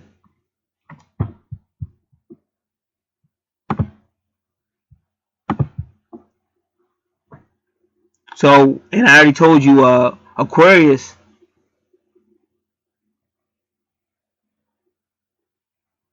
like, look, depending on where Aquarius is, Aquarius can be like that too. But it just depends on what house Aquarius is in.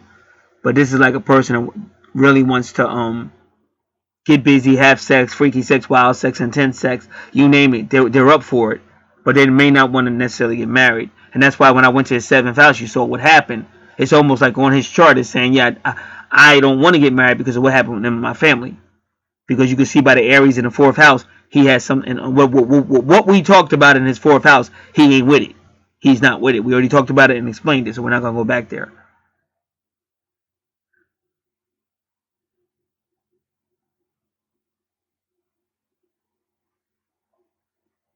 So the sex is great, but he's not necessarily wanting to be committed.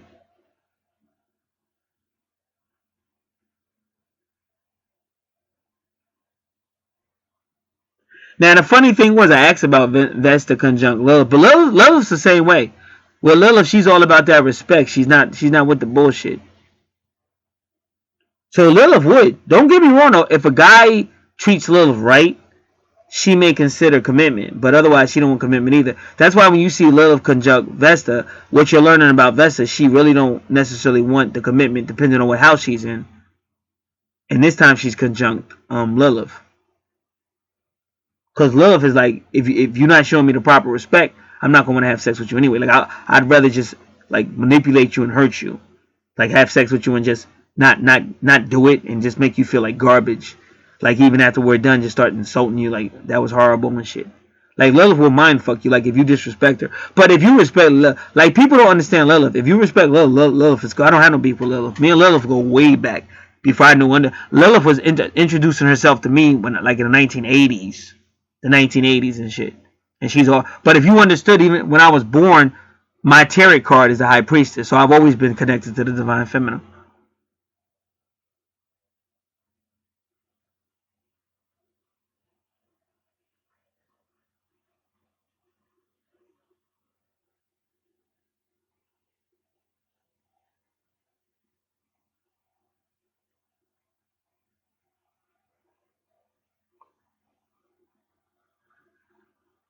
So that's what they're saying about Vesta. They're saying Vesta might be that person. I want to give it, depending on where she is on the chart.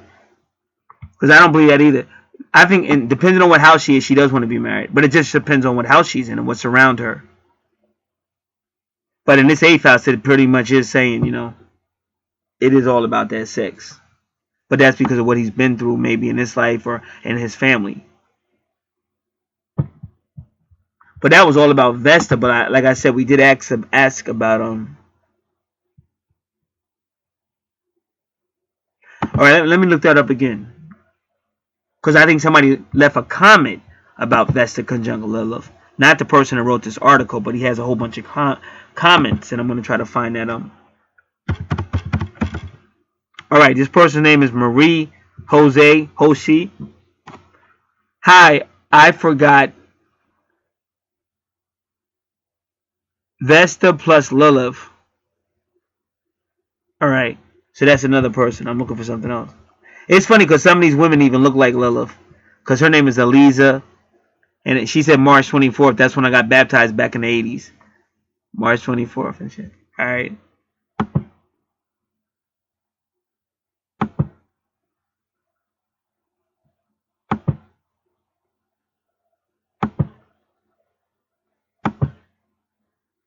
Okay. Now this is Mimi. Mimi. M-I-M-I. I have Vesta conjunct Lilith and Leo at the end of the 7th house. Which is kind of where his is. But it's really in the 8th house. But it is, it is the end. It's the beginning of the 8th.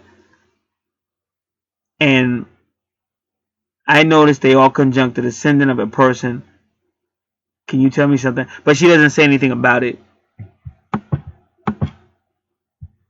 So let's do this a little bit more if we can. But if not, that's what it is.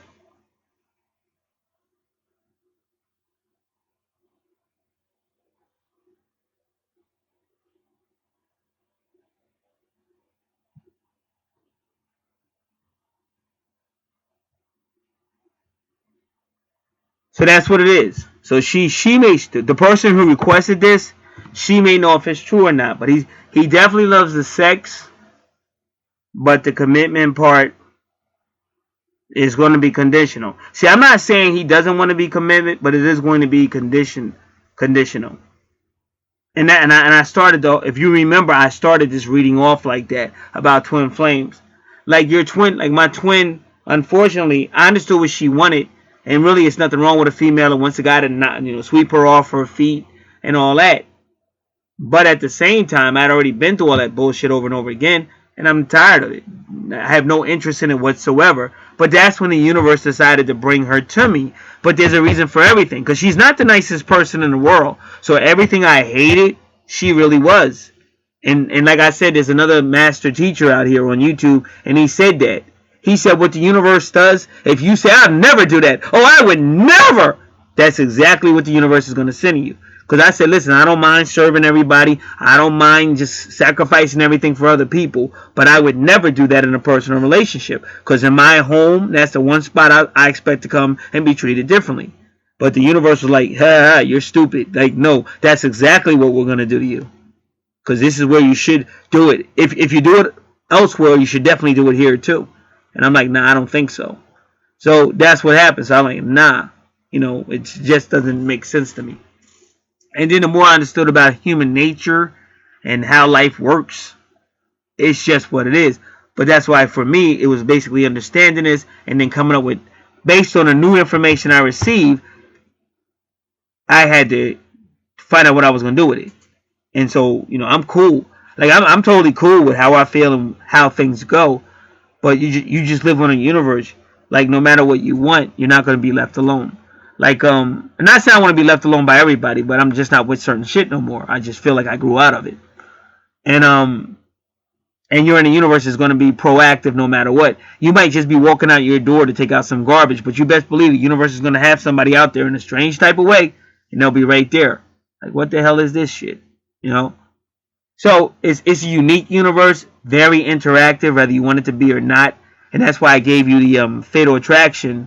See, from the time that movie started, that woman, her Lilith energy, or whatever you want to call it, she was already sending out vibes. Cheat on your wife, haha, it would be fun. Cheat on your wife. And then from the moment he saw it, it was on. And I've seen this over and over again, because we're more than just humans. But a lot of us don't understand that. So we don't understand we were set up. You find yourself in a situation and you're going, how the hell did I get in this situation? Because you were set up. When David couldn't get to sleep, somebody woke his ass up.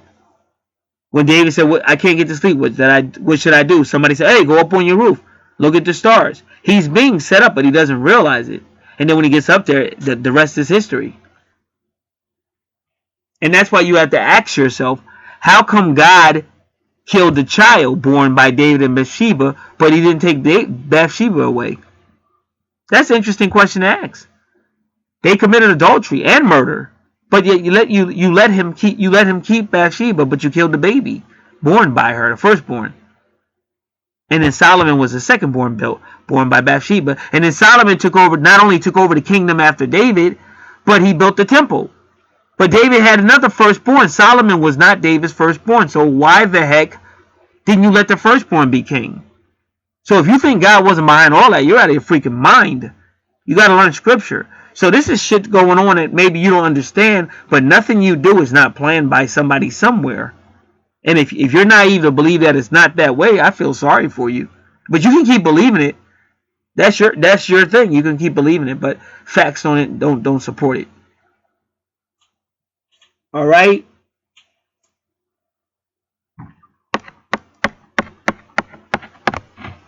Ninth house, Virgo,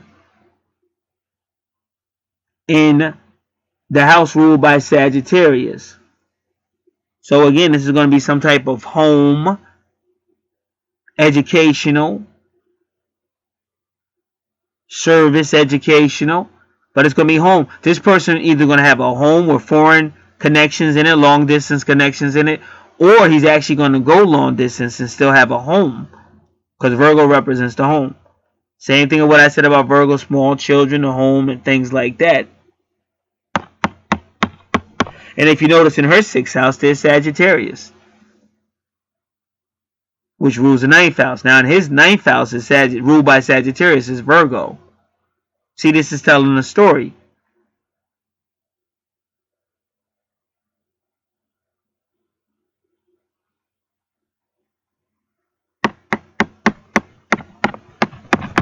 Tenth house is Libra, but you got Mars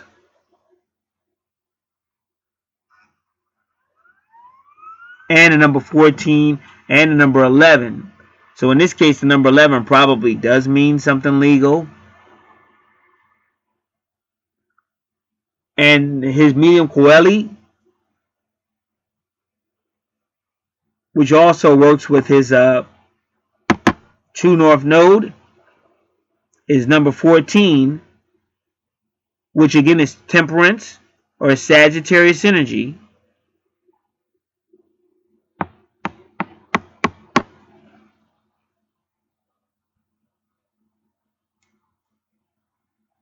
And that really again is the number 14 is also the angel of time, but it is also the underworld.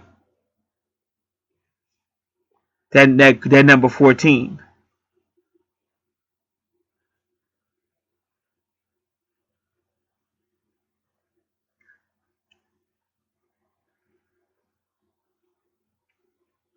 But again, it has a strong Aries or Mars. But like I said, Libra in the 10th house, can it be anything about a business agreement? If it isn't a relationship,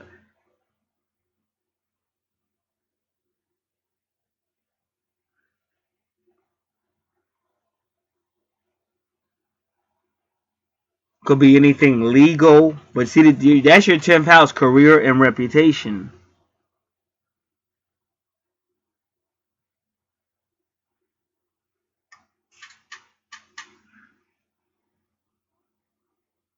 But you know it's some legality there because that's 11. Now, like I said, 11 could also still be Leo energy, the strength card. But 11 is also the justice card. Depends on which rider wake you're using.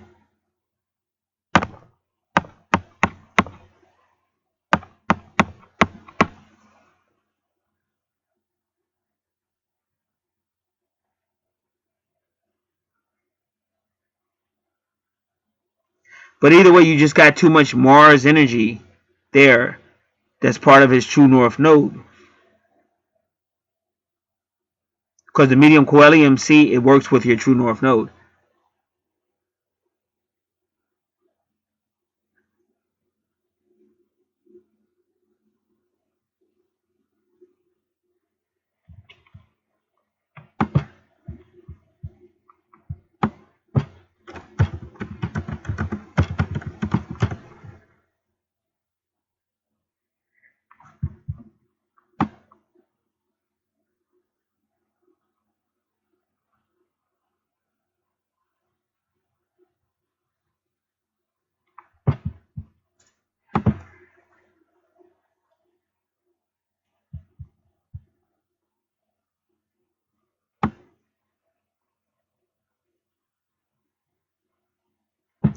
Says that Mars is frustrated in Libra, and that's why it's classified as being detriment there.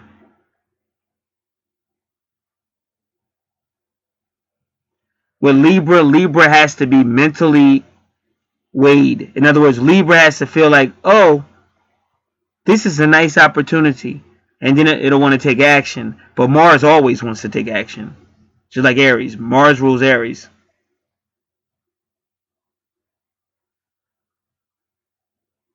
So that means in that house is going to be kind of like frustrating for somebody waiting on you to take action. Remember, that's Libra. That's relationships. But we already know he's got relationship issues. And we know it's because of Aries. But Aries is ruled by Mars. So sometimes what people don't understand, like when you got Libra in your 10th house, it's more about Capricorn karma than it is your career. But you might end up working for an office that deals with legal stuff or something like that, because that could also be the case.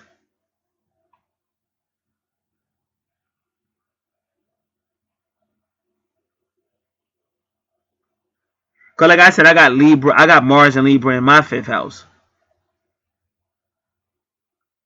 ruled by Leo.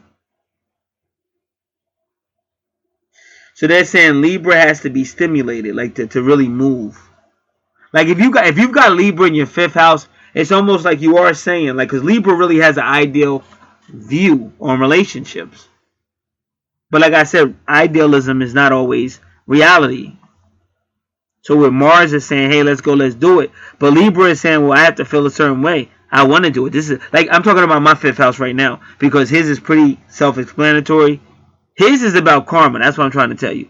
His 10th house is about Capricorn or karma. And if you just follow, because Capricorn rules the 10th house, if you follow his Capricorn, he's got idealism there. But Neptune is idealism, which is deception, because our world is not ideal. It's real. It's real. It's realistic. And so, but Libra does the same thing. But we already know this guy's going to have relationship issues. Now, when it comes to sex, he's all with it.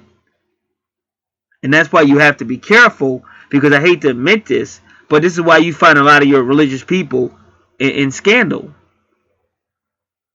Like, if I say Jessica Hahn, do you remember Jessica Hahn on Howard Stern? Well, Jessica Hahn is the woman that brought down one of the richest televangelists of all time. This man made so much money that he made TBN, Paul and Jan Crouch. He made them look like little children compared to the kind of money he was. This is the leader of the PTL televangelist, Jimmy Baker. And you still see Jimmy Baker out of jail now, but now he's back on. You see him on YouTube as well. But him and his former wife, she's no longer alive. But they made so much money, I believe it was from the PTL. See, I said Jimmy Baker PTL and it came right up. Jessica Hahn sex scandal. And he's there with his former wife.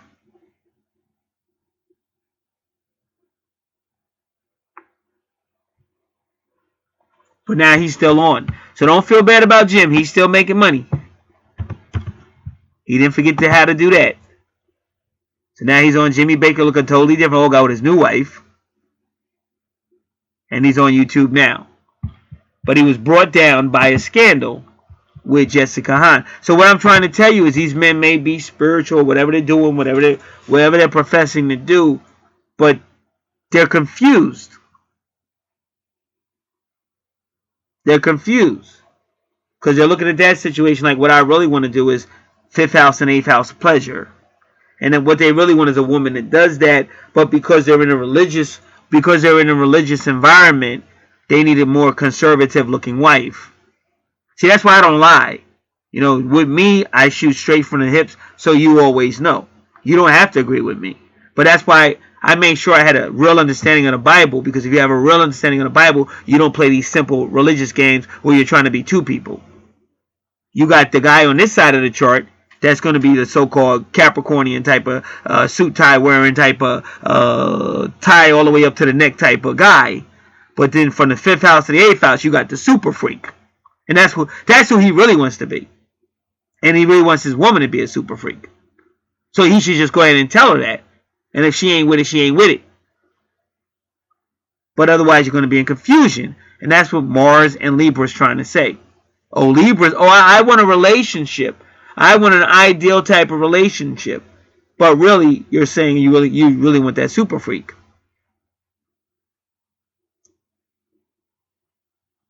And what happened to Jim Baker?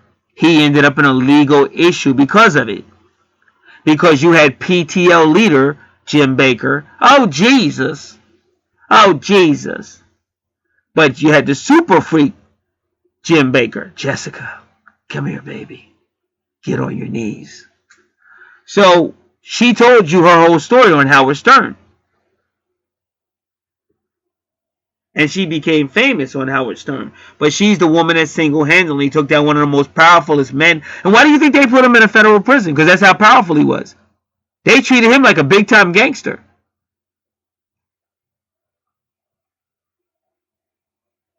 That's how powerful he was financially.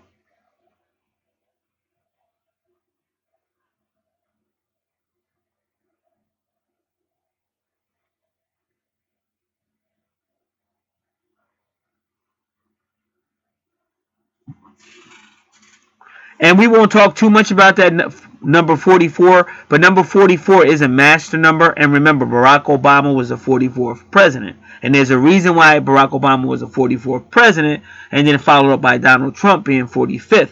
And like Freemasons had a big hand in the Bible, and that's why if you read like that number 45 is associated with this messianic figure that comes in on a white horse, and he basically did come in like a messianic figure, Donald Trump, and he did kick like white supremacy. All this stuff is coming straight out of scriptures, whether you know that or not. But guys like me that studied all this shit, studied secret societies and studied all that shit, I know exactly what they're doing. So once again, you got number 14, which means the angel of time, or the gates of the underworld, the gateway to hell. But why is it the gateway to hell? Because again, you're kind of playing away, you're playing on both sides. And that's why when you pull out that number 14 tarot card, which is temperance, which is a Sagittarius energy, but at the same time it's about internal revolution, internal change, because she's pouring the liquids inside two cups. So she's not balancing out anything. She's pouring one liquid into, but it's like internal change, because that's what happens when you're one person on the outside and another person on the inside. So now the universe is going to try to push to make you become one person, whichever way you are. And that's why Mars is there. Because Mars is saying, fuck that Libra shit. I want to act. Fuck that fake shit, that idealistic shit, that internal battle where Libra is saying, oh, I want this, but I'm getting this, and I'm not happy, and now that I'm not happy, oh, I don't know what I'll do. Now I'll go to work and flirt with every guy because the guy I'm with isn't acting the way I want him to. That's what Libra does. But Mars is saying, I'm not with that. So in his 10th house, he's dealing with karma, Capricornian karma, but he's also dealing with law, just like she was dealing with 21 with her Saturn, and Saturn rules Capricorn.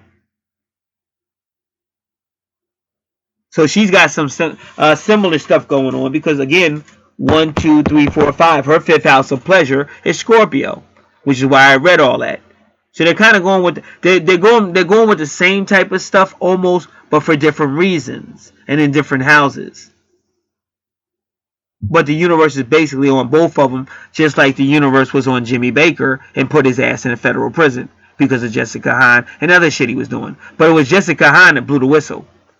Because without Jessica Hahn saying this guy is not the guy he's on TV, that's two different people. The guy I'm with is stealing people's money. He's raping me and blah blah blah. And then old Jimmy went to jail for a little bit of time. But as soon as he came out of jail, because I remember listening to him, as soon as he came out of jail, first thing he was talking about was that money. And if you go to him now on YouTube, you'll still see Jimmy Baker doing the same shit he was doing back then, just not as nowhere near as powerful as he was, because I was there, and there was nobody. There was no ministry as powerful as Jim Baker. He made TBN look like little babies, and they make a lot of money too. But nobody was fucking with Jimmy Baker, not Jimmy Swaggart and nobody else. I think maybe Jimmy Falwell, maybe he was making a lot of money, but they took his ass out too. I've sinned. I've sinned. Y'all don't remember that when Jimmy Swell was crying? I've sinned. But what he really meant was, I'm busted. They busted me. Because before they busted his ass, he wasn't crying then. But as soon as he knew he fucked that money up, oh, I've sinned. Forgive me and keep sending me your money. Oh, Jesus.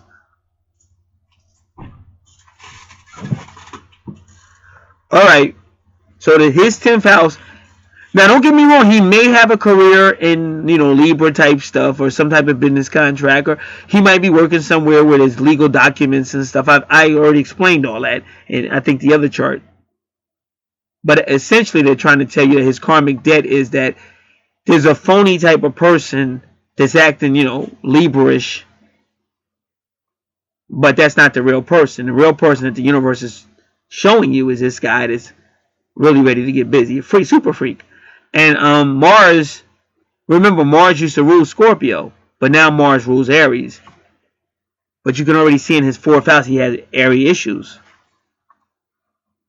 Going into his 11th house, which again is Aquarius, friends, association, and groups. But whenever you have Scorpio in your 11th house, you may be dealing with somebody that's dealing with secret societies or a secret person. That's why I said, you have people that say, oh, what happens here stays here. But it's like super freak stuff. And there goes your 20. I told you about judgment. There you go. With Venus and Scorpio. Now, Venus and Scorpio, this is super sex.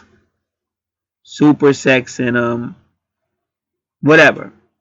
Your Bible talks about it. It talks about basically love communities is in your Bible. These are the same people. They use Christianity to say, hey, let's all get together and have a love party or a love feast. But that's what the worldly people were doing the same thing. And that's where these Christians got the idea from. Let's use Jesus to pick up chicks. Let's have a little gathering called a love feast. So we'll all get there and, we'll start all slow. We'll say Jesus and Jesus, but we'll slowly start to bring the alcohol out. And once the alcohol kicks in, we'll bring out some harder drugs or whatever, bring some weed out. And next thing you know, it's banging them all out. And they're all with it because nobody tells. You know what I'm saying? Like nobody tells. Like this stuff happens all the time. So this is like what you find in your 11th house of friends, association, groups with Scorpio there. Because these are like these little secret love feasts that really turn into something else. And I was tempted with that same shit when I was coming up in the 1980s. Because I was like famous. Like I was very active with my beliefs. But you would be invited to these parties. So you would see that shit.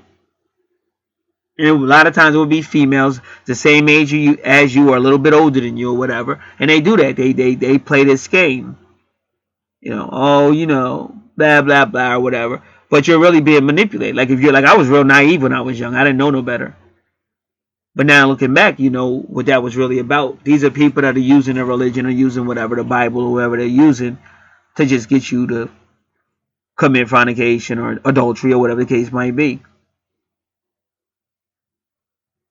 So, sun sign Scorpio. Now I'm just gonna, and then see they go to 33.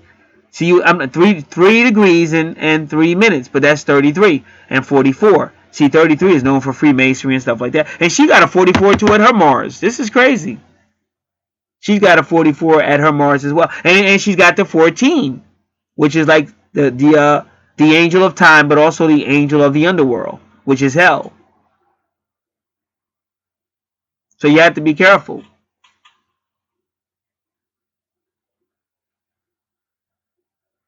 Because I tell anybody listening, it's essential that you be who you are. Don't have two different personalities. Don't allow the devil to trick you. Because which one are you?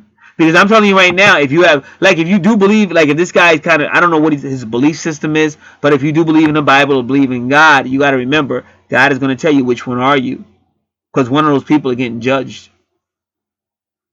And I can tell you which one it's going to be. It's not going to be the nice guy knocking on doors or giving these wonderful sermons about how love and all that shit. It's going to be the other guy, the Jimmy Baker guy, the scandalous guy. So you'd be better off being, like even when you read the book of Revelation, he says, which one are you, hot or cold? You got to be one or the other. I wish you were one or the other. Because then I would know how to react to you. But since I don't know how to react to you, you're two different people, I'm going to just spit you out. Which means you ain't got no connection with the Messiah. So you shouldn't even walk around wasting your time acting like you do. It's a deception. You can repent though. We've all been there. It's not that big of a deal. You can just repent and just decide who you are and then act accordingly. Because now he can deal with you. Now why am I saying that? Because they're at 20. Right there with Now 7 is a Chariot card. That's God coming quickly. That's the Cancer card. But that's like the mother side of God, the Cancer coming quickly for whatever reason. And in this case, I'm telling you it's judgment because it's conjunct. It's the 20 degrees. And it's conjunct Pluto. See, your 20 degrees is the Pluto card. It's the judgment card. So like on his chart, it's like God's telling you, I see everything you're doing. You're not getting away with it.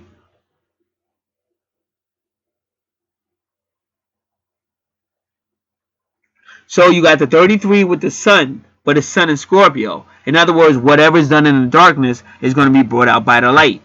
Because like if Freemasonry, like a 33rd degree Freemason knows a lot of shit.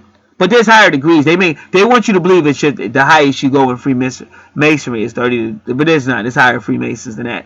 Because even in Barack Obama was like the 44th president. So that's kind of telling you something right there. He was higher up. Even though they treated him because of his color, they treated him like he was lower. But no, that's why he got to sit in that seat he did for 2 years straight, because he was way higher than you could possibly imagine. And that's why, if you notice, he never sweated it. They even asked him, they said, as a black president, aren't you afraid of somebody taking your life? And he said, no. He said, these people don't know something I know. It's the Secret Service. And he was like, I got nothing to worry about. And he was like, cool. Like, if he was scared, he never showed it. Like, he was one cool ass little cucumber. You got to admit that. This was a cool ass little cucumber. He should have been mad when he should have been scared when he didn't appear to be. But that's because he knew he messing around with 44, like ain't nobody fucking with that. That's higher, way higher than 33. And so you got 44, you got 33, and you got 11. Remember, 33 and 11 is 44. So all this shit is on your chart, it wasn't just put there as a joke.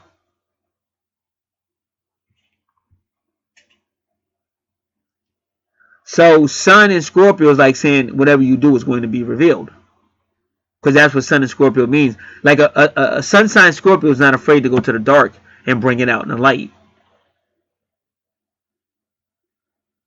Mercury retrograde means you have trouble being understood. Pretty much. In some ways, you may be afraid to speak about certain things. And that's why you got the Scorpio there. And they say maybe in a past life you were punished for speaking, so now you're afraid to speak now. But I'm telling you, the worst mistake you can make is try to hide stuff. You can't hide shit, and God don't like that. That's why I just keep it 100. If I fuck up, hey, I fucked up. I'm not perfect, but I ain't gonna hide it because it's gonna come out anyway. I know that I've been doing this for decades. Like, you can't really fool me or school me because I done seen it all. My whole life has been searching God, searching for God, studying religions, being in these religions, and just studying everything.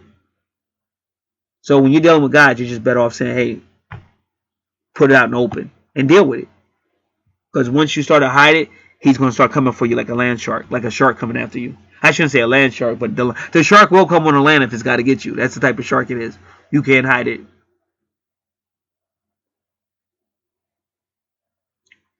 And then, so the number 6, again, that's your lover card. But see, the number 6 lover card, especially dealing with a retrograde that you got there, is dealing with doubt. And we already found that out on his chart anyway. He doesn't really believe. He might act like he do, but he don't really believe in relationships, and he don't really believe in love. His heart and his passion, 4th house, 8th house, that line. And see, a Leo is all about that heart. See, but his heart is all about just deep, dark, and dirty type of sex. He believes in that. Why? Because you can feel it and everything, blah, blah, blah. But he may act like it, but that, I'm trying to tell you, that's what Jimmy Baker was. And like I said, even if you study Jimmy Baker now, if you were really to study it, you would learn some shit that I'm not going to tell you. But you got to really look at everything with Jimmy Baker. You got to understand what Jimmy Baker ended up, and just a lot of shit, and what happens in those places and stuff. And if you look at Jimmy Baker now, you could kind of figure it out. If you looked and listened, you could figure it out. But I'm not gonna bring it. But it's still hiding something from the public right in front of your face. But that's how he always was. You know what I'm saying? That's how he always was. With Jimmy Baker, it's the joke's on you. I'll give you a hint. What we said about Aquarius and stuff, that's still Jimmy Baker. The joke's on you. All right.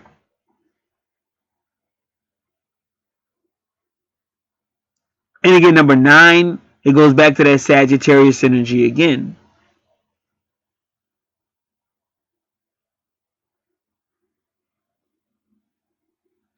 Sagittarius, Scorpio, Pluto. And then you got Scorpio and Pluto with her. Again, yeah, Scorpio and Pluto with her. 9 can also be the Virgo card, which is the Hermit. That's number 9, the Hermit. But the Hermit goes by his own light. So he'll be out in public and everything, but he'll have his own light. Like he has his own way. But he can trick you and make you believe he believes what you're teaching or what you're saying, but he really don't believe that shit. And ironically, even if you see his 6 and his 9, because again, something happened with the family. So that's still haunting him. His Mercury is a 6, his Pluto is a 9, but it's still that 6, 9 in that family sign. See, in this life or a previous life, something has happened in the family that fucked him up.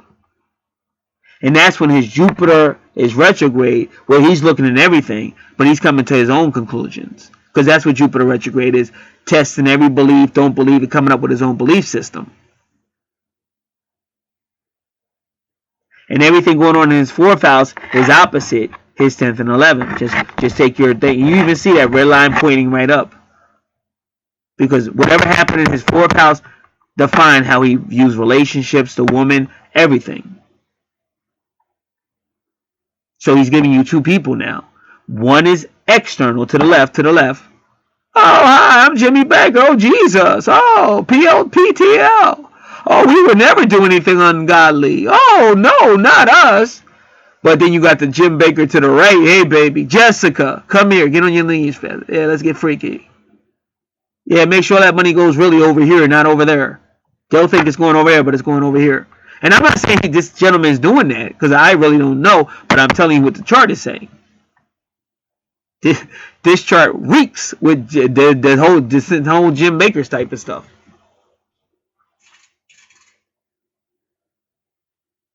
A lot of internal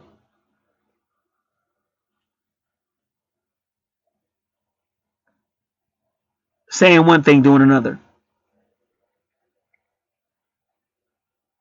It's like somebody that's been hurt, and they say they believe sex is dirty because of what was done to them, or because of the person that victimized them. So now when they think of sex, they think that is dirty. Like they don't believe like a man could be with his wife or stuff like that. Or in some cases, they don't even believe in a woman could be faithful, or a woman could be honest. They just don't believe it because of shit that happened to them. But they'll portray it, and that's why I'm saying if you really study, I just gave you a lot of information. If you really study what I say, if you study Jim Baker, he's proven everything I just told you. Because you got to remember, his whole empire went down because of a female. Remember that. So if you think he's going to believe in that shit again, you're crazy. But he can make you think it. That's a magician. That's why we saw that 1 degree. Because he's showing you something right in your face and you're not getting it. Because I knew as soon as I looked at it, but most of them are doing it anyway. From Barack Obama, you name it, they all do it. Even Trump. Right in front of your face. Some people get it, some people don't. But like, what was that living color? What was that woman? She said, but I'm not one to tell. You know, she gives you enough information, but you got to figure the rest out. I'm not one to tell. Like Suge Knight cracked me up. He said, I'm not no snitch. I'm not one to tell. But Tupac, he called himself Machiavelli.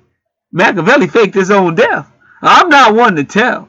But I gave Tupac's mother money, and I never saw after that. And what about the guy that said Tupac was dead? Where did he go? But I'm not one to tell.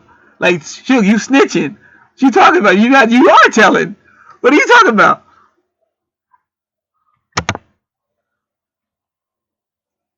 So now you got 20 degrees at Venus and Scorpio. And that's the judgment card, but that's Pluto energy.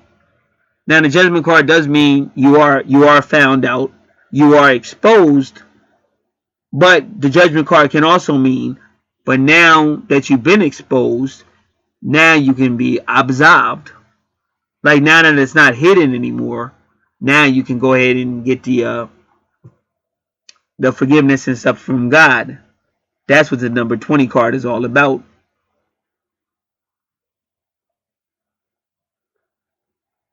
And that's why I said when you really check out Revelation, the book of Revelation, Revelation chapter 1, 2, and 3, you see the Messiah showing up and giving these wayward congregations a chance to repent before he has to judge them.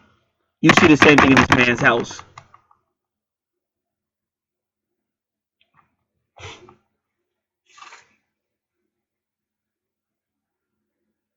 Now, ironically, so there's definitely a Sagittarius connection here, because in his 12th house, Moon and Sagittarius, and even that Saturn, which is about karma, is 18 degrees. But that's the Moon card. And then again, you got the whole Uranus thing again, like anything can come out of nowhere with the 23 degrees and that.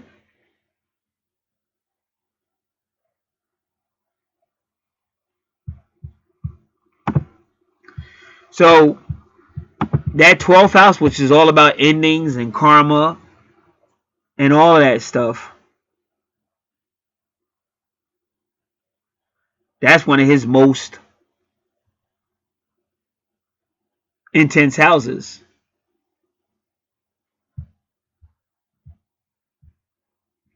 So even his mindset, that's why we're trying to tell you, even a mindset might be highly judgmental because you don't know what happened to him. So it's a lot of like, I think it's a lot of inner judgment on this guy. And you have to be careful because even when he administers discipline, like beating a child, you have to be careful because he's seeing stuff a certain way. And that's why I said when you deal with somebody like Jim Baker, you really don't know. He knows how to externally act to get your money, but he always knew that. But you just don't know what happened to that man.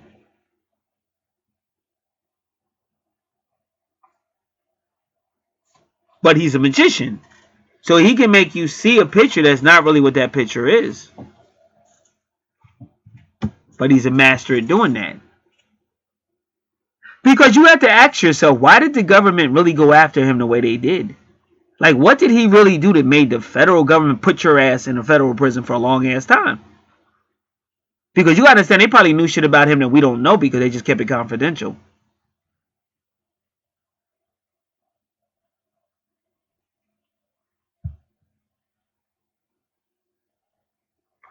All right, let's say Saturn.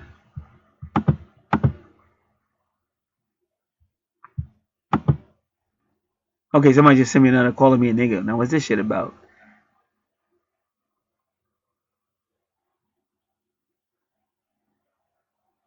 All right, some crazy stuff. I gotta just look at this real quick. Talking about repercussions. Oh, I'm scared. Oh, you're sending me an email about repercussions and calling me a nigga. Oh, I'm so scared.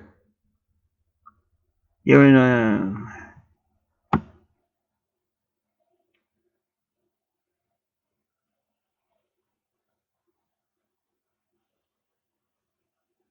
I don't know what this shit about. To my April. Okay, check this out. On April 21st, 2016. So if somebody write me about some shit that went down on April 21st, 2016.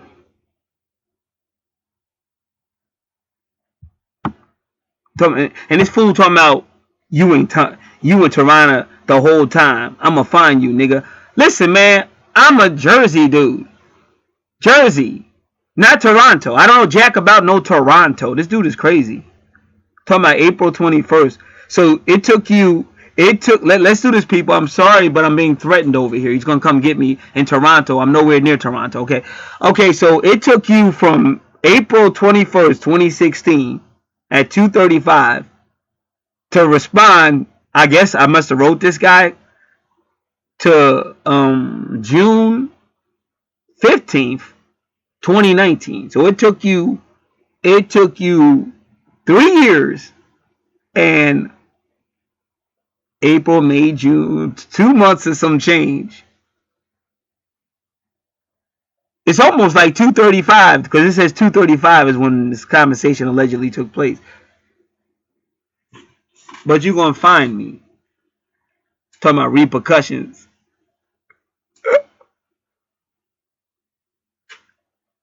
I'm sorry, y'all. This is just a crazy planet, bro. I'm sorry, y'all. Dude, if it take you that long to respond, just imagine how long it's going to take you to find me when I'm not in Toronto, nigga. I mean, everybody know I'm Jersey, nigga. What the fuck you talking about? All right, give me a second. Give me a second. Because I'm over here laughing at the same. I want to say a whole lot of other stuff, but since I am on this and I'm going to leave it alone, I'm just going to do what you got to do to people like that. It's a little something called block. That was funny. No, but I like to laugh. That was funny. So it took this dude that long to respond from April 2016. And you gonna find me in Toronto when I ain't never been in Toronto in my life. Everybody know. This is how you know this person's crazy. Everybody know I'm in Jersey, nigga. I say where I'm at in Jersey. So you gonna go to Toronto looking for me? Okay. Well, thank you for the heads up, sir. I'm not the same guy I was 3 years ago. Because I'd be cussing you out right now and be replying. But I'm just going to put your crazy ass on block and keep it moving. If you want to look for me in Toronto, you go ahead. Okay. Wear a jacket. Get some ear muffins and get yourself some boots with some fur inside of it. Because you're going to be looking for me a long time in Canada. Which means you probably going to freeze to death because I'm not in Canada, nigga. I'm Jersey. Dumbass. All right. That was fun, though. That was hilariously funny. Thank you for making me laugh, sir. Okay, now we're going to get back to... This is what I'm going to do. Because now we got to find out why his Sagittarius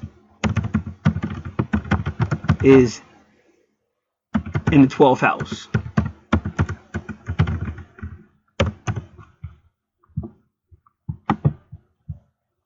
And we got to find out why his moon is in the 12th house. Then we got to find out. Hold on now. I got to go back to the chart.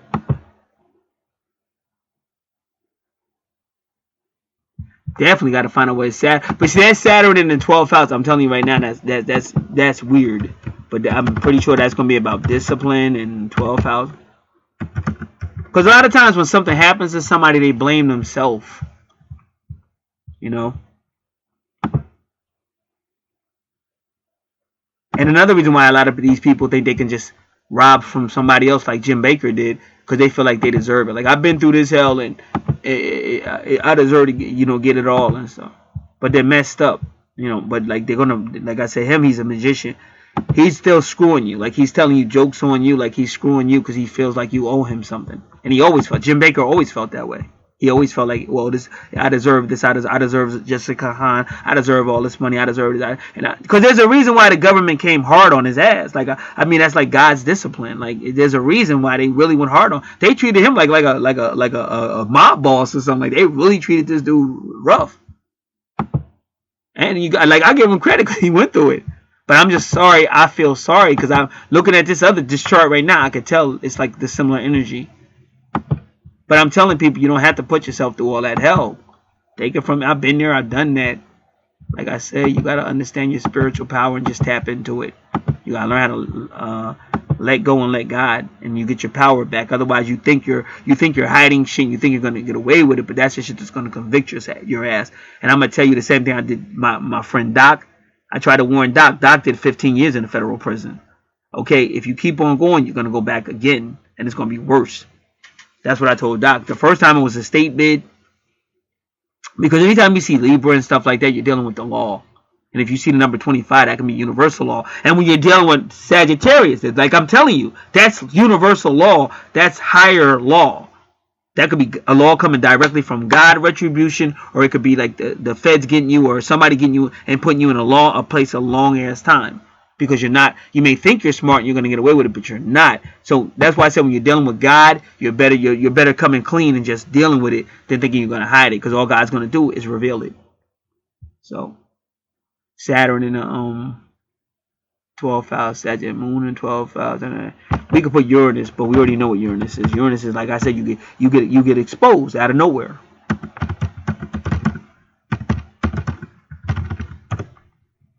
And that's why they keep seeing these 23s. I keep telling you, you're seeing these 23. Because a lot of times you're dealing with two people that are well aware of this.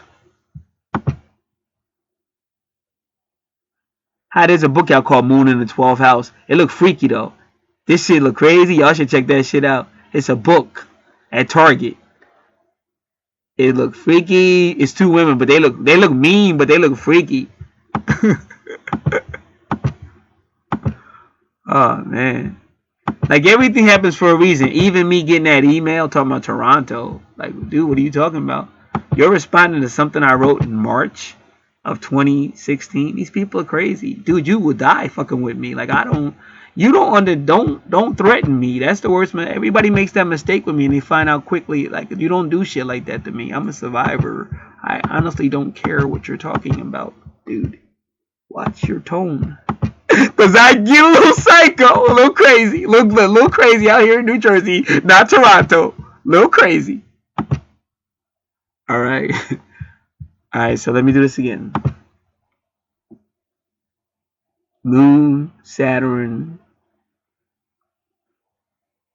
All right. Because I'm telling you right now, Sagittarius is universal law. That's your 9th house. I'm just letting you know that.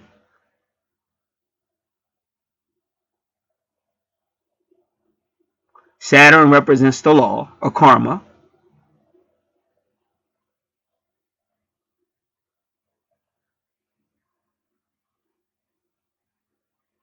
Anything with Sagittarius is going to be psychic. So, of course, the moon is going to be psychic. But, of course, we know both of these people. But all of us have psychic abilities and stuff. So, that's really no big deal. Oh, you even got Pallas. Oh, look at Pallas in 11 degrees. Oh, Pallas in the 12th. Right? Pallas in the 12th house. All right, now here's the deal. It's almost 11 o'clock at night. I got to go out because I wait to move to the traffic, go down and stuff to take care. Because where I got to go only take a matter of minutes. But when you're dealing with people, they make everything so fucking hard. And people are so mean. So to avoid getting into some crazy shit, which I hope ain't nobody out there, or somebody pissing me off like this guy, and my psycho side comes out. See, because I'm a victim of abuse too. So that's the worst thing you can do is tell me you're going to put your hands on me, because I'm going to do whatever I got to do to survive. I could care less about anything else because I didn't do nothing to this guy, especially if you're pulling up something I allegedly said in April 2016. So why didn't you handle it in April 2016? Why are you sending me an email 3 years later threatening me? I don't appreciate that, sir. So you better be glad I'm a lot more mature than I was 3 years ago, because I damn sure would have been like, dude, what are you talking about? You want to hook up, buddy? You can call me Mr. Goodbar. Because you will get effed up messing with me. All right. Of course, that's like an old movie back in the day, like the disco era. There was a movie called Mr. Goodbar. So he wouldn't give his name. So he'd meet somebody at discotheque. What's your name? So she'd use a fake name and he would use the name Mr. Goodbar. And then he just do whatever, F you, and then leave you high and dry. Like this Vesta in a conjunct Lilith. That's what she would do in the 8th house with Leo. She don't want to be committed to you. She just want that banging. And then you go on your way and she goes, you don't have, just give me a fake name because I'm not going to call you back unless it's really good. Then maybe you can give me a different name. All right. So Pallas in the 12th.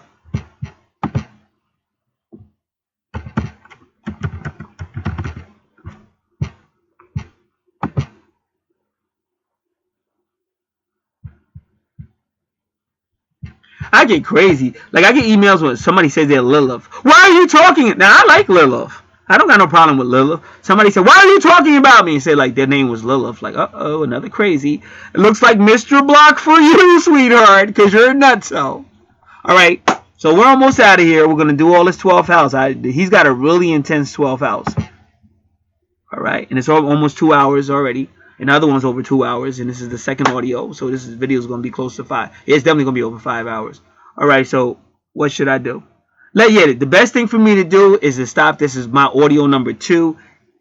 Because you already got audio 1, this will be audio 2, and that way I'll do audio 3, and we'll get ready to get this out when we're done, because I got to get out of here and go handle some business. All legal, of course, but I move at night, just less people. I move early in the morning less, because these people are crazy. Just that email I just got. That was a crazy-ass email. All right, so I don't move with a lot of people, because somebody be done said something, shit will escalate, and the next thing you know, Gary will be behind bars. Why? Because I'm the black guy, and it's just the way we do over here.